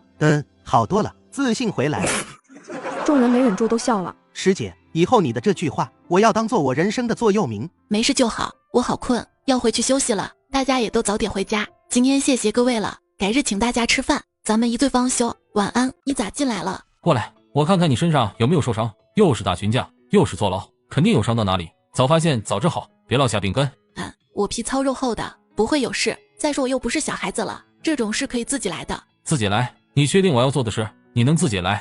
傅林军眼神忽然变得邪魅，起身坐到浴缸边缘。他原本单纯的就只想帮他检查伤势，可这小女人的眼神和防备让他正经不起来。紧张个什么劲儿啊？又不是没亲过，就是没做过，所以我才会紧张。肯定是这样，一回生二回熟，将来谁扑倒谁还不一定呢。俗话说头三脚难踢，万事开头难嘛。花花，我对你是真心喜欢，你呢？我问了军中的兄弟，他们说让你不再怕我，得先拥有你的心。这种事你还问了别人？我又没经验。如果短时间内我的真心还不能换夫人的真心，那就先用力度换吧，重一些。他是说洗头发。山茶花怀疑这男人在开车，抬眸看向男人。花花，只要你一个眼神，我就想抱你。山茶花听言，心脏咚咚咚的跳。第一次给女人洗头，轻了重了，你告诉我。没，挺好的，挺舒服的，谢谢。哈哈，原来是洗头发。我能让你更舒服。这是什么虎狼之词？林金，我有点口渴，你给我倒杯水吧。那你喝这个吧。这水真好喝，你在哪里买的？这是我在抖音商城秒杀频道买的，哇哈哈，喝起来酸甜解渴。我还买了好多小零食，好吃又便宜，许多都不到9块9，而且还有超多优惠券限时发放，买到就是赚到。现在点商城进入秒杀频道，或者直接点评论区就能买。刷到视频的粉丝有福了，我给大家争取到了超多专属优惠，就在评论区先到先得哟。老四弟妹，老四。正在和山茶花蜜里调油的傅林军冷了脸，扫兴的叹了口气。大哥是不是有急事？出去看看。两人换好衣服出去打开门。大哥有事？四弟妹，快帮我看看我大儿子，今儿晚上也不知怎么了，哭闹不止，惊厥高烧，我跟你嫂子实在没办法了。好。山茶花和傅林军急忙跟着大哥去看院。大嫂徐梦舒抱着孩子红了眼眶，山茶花接过孩子。自从上次你让玉儿带了铜钱护身，这段时间玉儿身体很好，也蹭蹭见长，刚刚也不知怎么了，忽然就哭闹高烧，还惊厥。山茶花看向怀里的院，孩子浑身发抖，嘴里哼哼的哭，鼻梁骨印堂之下一道青绿色的线。山茶花意识到了什么，拉过月儿的小手，月儿小拳头紧攥。这孩子从方才惊厥就一直紧攥着拳头，怎么都掰不开。小九儿，你去倒半碗清水，拿一根筷子过来，放在玉儿的床头。山茶花轻轻将月儿放在床上，筷子放入水中，他低声叨念了几句，筷子神奇的立住了。与此同时，月儿的小拳头也松开了。众人只见月儿手里攥着的是一撮禾草，是禾草。山茶花拿过禾草仔细看了看，玉儿这是从哪儿抓的禾草？大嫂，今天白毛道士来家中给堂哥魂魄归位，玉儿见了他吗？见了，当时玉儿正在客厅跑着玩儿，那白毛道士一进来，玉儿不小心撞了他，他扶了玉儿一把，还顺带着夸赞了玉儿几句。禾草应该是他带进来的，这禾草来自我师弟差点出事的那个河里，附着百鬼的怨气和胡家儿子胡荣昌虚弱的魂魄。白毛道士和胡家那个阴阳先生是一伙的。准确的说，胡家和白毛道士是一伙的，也就是说，胡家跟北方贺家也是一伙的。傅盛气的勃然大怒。我说白毛道士怎么这么快就说自己恢复好了？肯定是胡家让他来算计我孙儿的。胡家，北方贺家埋的来还不少。老四，斩草除根。是，爹，我已经派人在做了。胡家联合白毛道士，想让他们儿子的灵魂附在玉儿身上。是，那阴阳先生术法不精，从河中提取胡荣昌鬼魂的时候，并没有提除掉撕咬胡荣昌的那些百鬼的怨气，所以这些脏东西附在玉儿身上，玉儿太小，承受不住，才会高烧惊厥。四弟妹，求你救救我儿子！大嫂你别急，我有办法。山茶花先给月儿推拿退烧，待月儿睡着后，山茶花叫上小九跟傅林军急匆匆出门了。去的路上还顺道接上张伟，车开了许久，在一家开在偏僻弄堂的丧葬纸扎店停了下来。纸扎店只点了一盏白灯，屋子里摆放着各种烧给死人的东西。小九和张伟紧张的不行。这时，一个面目丑陋、身穿黑褂子的老伯悠悠站起来：“这么晚了，你们要什么？这个，还有那个。张伟，小九儿不用怕，我说的这些往车上装。”山茶花将100块大洋交给老伯，老伯看着山茶花的面相，而后行了个大礼：“姑娘，东西你随便拿，我分文不收。你是在做功德，我老头子出血力也是应该的。”老伯，钱你必须收下，这钱是那些恶人该给的，他们花钱赎罪而已。老伯点点头，忽然要给山茶花跪下，山茶花急忙扶住他：“老伯，您千万别跪我，有事您说，坐下说。”哎妈呀，吓死了，最怕别人跪我了。想必姑娘一见我就应该知道我所求是何事。年轻时犯下的罪过，赎了一辈子的罪，如今要死了，想找个适合的人接手我这生意。我会帮您，放心。老伯点点头，看了看外面的张伟，安心的笑了。傅林军的军用卡车后车厢装了满满的纸扎物品，车一路开到了河边。这时河边还停着一辆小奥斯汀，车旁边有几个人正在烧纸，他们的车里装满了行李，像是要跑路。傅林军往前走了2步：“胡督察，看来我的人抓你是晚了一步啊。”胡凤贤吓得跌坐在地上：“少帅，你放我一条生路，我给我儿烧点纸，我们全家就离开江东，什么功名利禄都不要了，我发誓从此再也不踏足江东。”是啊，身为北方贺家埋在江东的鬼，你是时候该走了。少帅饶命，我们饶你。你让道士将你儿子的鬼魂附在我侄儿的身上，如此卑鄙的做法，你有没有想过后果？胡督察，你让我挺意外的，竟能联系上白毛道士，让他帮你出手，你这步棋下的真鬼啊！我还真低估了你对你儿子的无耻溺爱。贺家还真是费心了，为了算计傅家，竟然埋了这么多暗线。很好，我傅林军最擅长斩草除根。对，斩草不除根，春风吹又生。你们来这儿干嘛？山茶花一边拿河边的石子摆成一个圈，一边淡淡道：“当然是救我大侄子，也算是替你儿子赎罪吧。对了，赎罪的钱算是你兄弟胡凤安出的，有机会你别忘了还给人家。”胡凤贤听得有点糊涂，懒得跟你解释。哼！张伟硬气起来了，冲着胡家人冷嗤一声。胡娇娇眼底闪过一抹狡快：“哎呀，好疼，我的手出血了。”张伟一顿，眼睛余光跟着就看过去了。小九推了下张伟：“忘了你师姐跟你说什么了？”张伟，对不起，我是思念我哥哥心切才会做出伤害你的事。其实在这段时间里，我已经不知不觉的爱上你了。如果我还能活着，我希望做你的妻子。胡娇娇娇滴滴的抽泣起来。张伟闭了闭眼，随即凶狠地瞪着胡娇娇：“哼，你别想忽悠我，你记住了，是我张伟甩了你。”说完，张伟霸气地转身走到山茶花身旁，拿了个铜盆放在石头摆成的圈圈之上。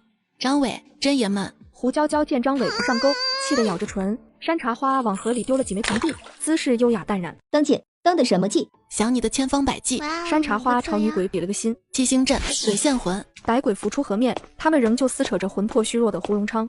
儿啊，我的儿啊！胡凤贤心痛的要死。都是什么鬼道士，都救不了我儿，我儿还在受苦。我家大侄儿的命里可是大祥大贵，头上有祥云，菩萨庇护。你这儿子肮脏的魂魄是不可能永久附在他身上的。若不是我侄儿现在小，这肮脏的魂魄靠近了他，怕是都会被冲得魂飞魄散了。歹鬼一一上岸。山茶花看向傅林军：“林军，你往后站一点，你离他们太近，会把他们冲得魂飞魄散。张伟，给他们登记一下，都叫什么名字？”最前面被割断了喉咙的女鬼悠悠道：“当姐，当的什么计？想你的千方百计。”山茶花朝女鬼比了个心：“哈，开玩笑啦，是登记你们的名字，我烧纸钱给你们，这样你们在下面好有钱花呀。”山茶花朝女鬼灿然一笑：“来，大家都想要什么？排队过来跟我说，我都烧给你们。带着你们想要的东西，我开车送你们上路。”最近发财了，居然买新车了？哪有，这是我在瓜子二手车上买的比亚迪汉，比新车便宜了10多万呢。现在新车掉价快，上瓜子买特划算。11月瓜子有砸价节，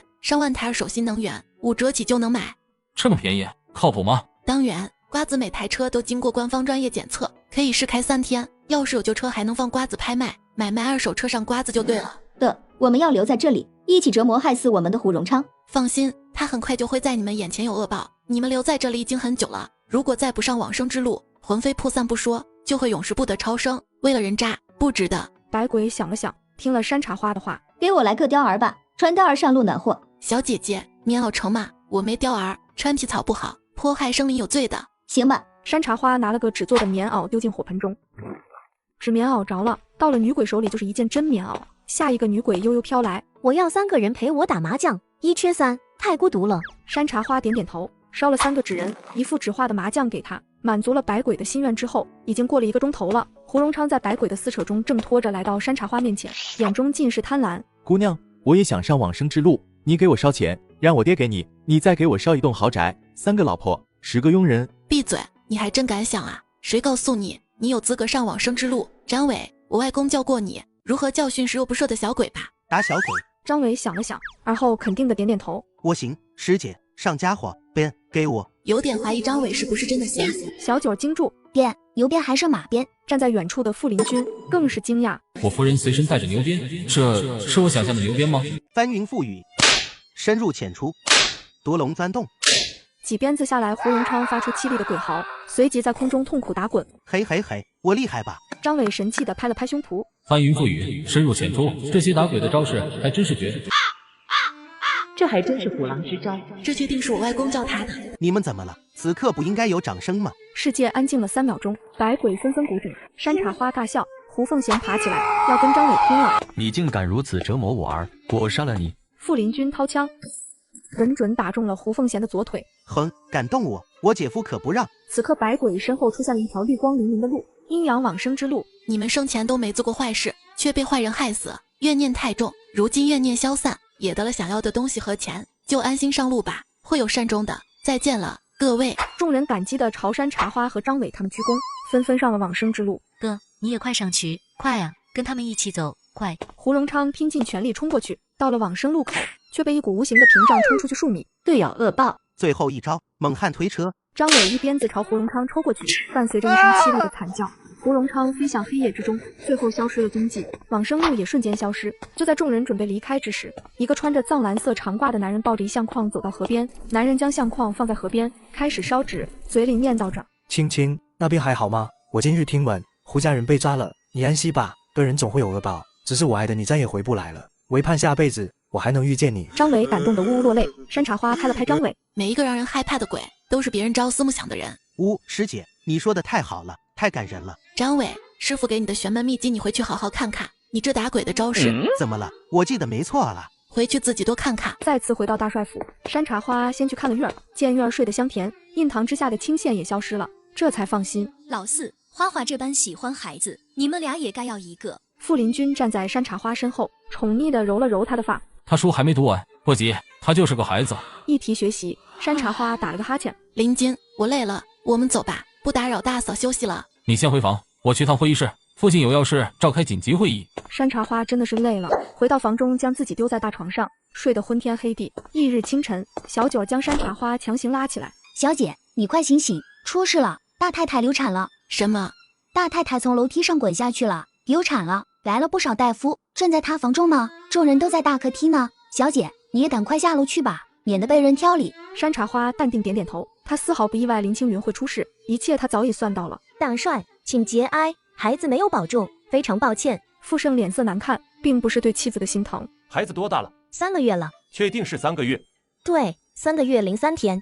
傅盛点点头，派人送医生离开。青云什么时候怀的孕？怎么都不说一声？傅家几个媳妇都纷纷去看林青云。山茶花跟在众人之后进了卧室，见了林青云，山茶花颇有几分讶异。林青云面目没了元神，人中一道青线，此乃阳寿将尽之兆。母妈，您怀了身子，怎么不告诉儿媳？儿媳好在身旁伺候着，都怪我。母妈，我真是心疼死了，我自己也未曾察觉有了身子，不是你的错，不用自责。这时，傅盛阴沉着脸走进来，咱们先出去吧。众人纷纷退出去。傅盛居高临下，眸光尽寒盯着林青云，久久不语。林青云掩面低啜：是我不好，没有保住咱们的孩子。我若不故意摔下楼梯，眼看着肚子要显怀了，越分越大，弄死他我越痛苦。我绝不能冒险生下孩子，这孩子是凡上哥的，万一生下来像凡上哥，我这辈子就都毁了。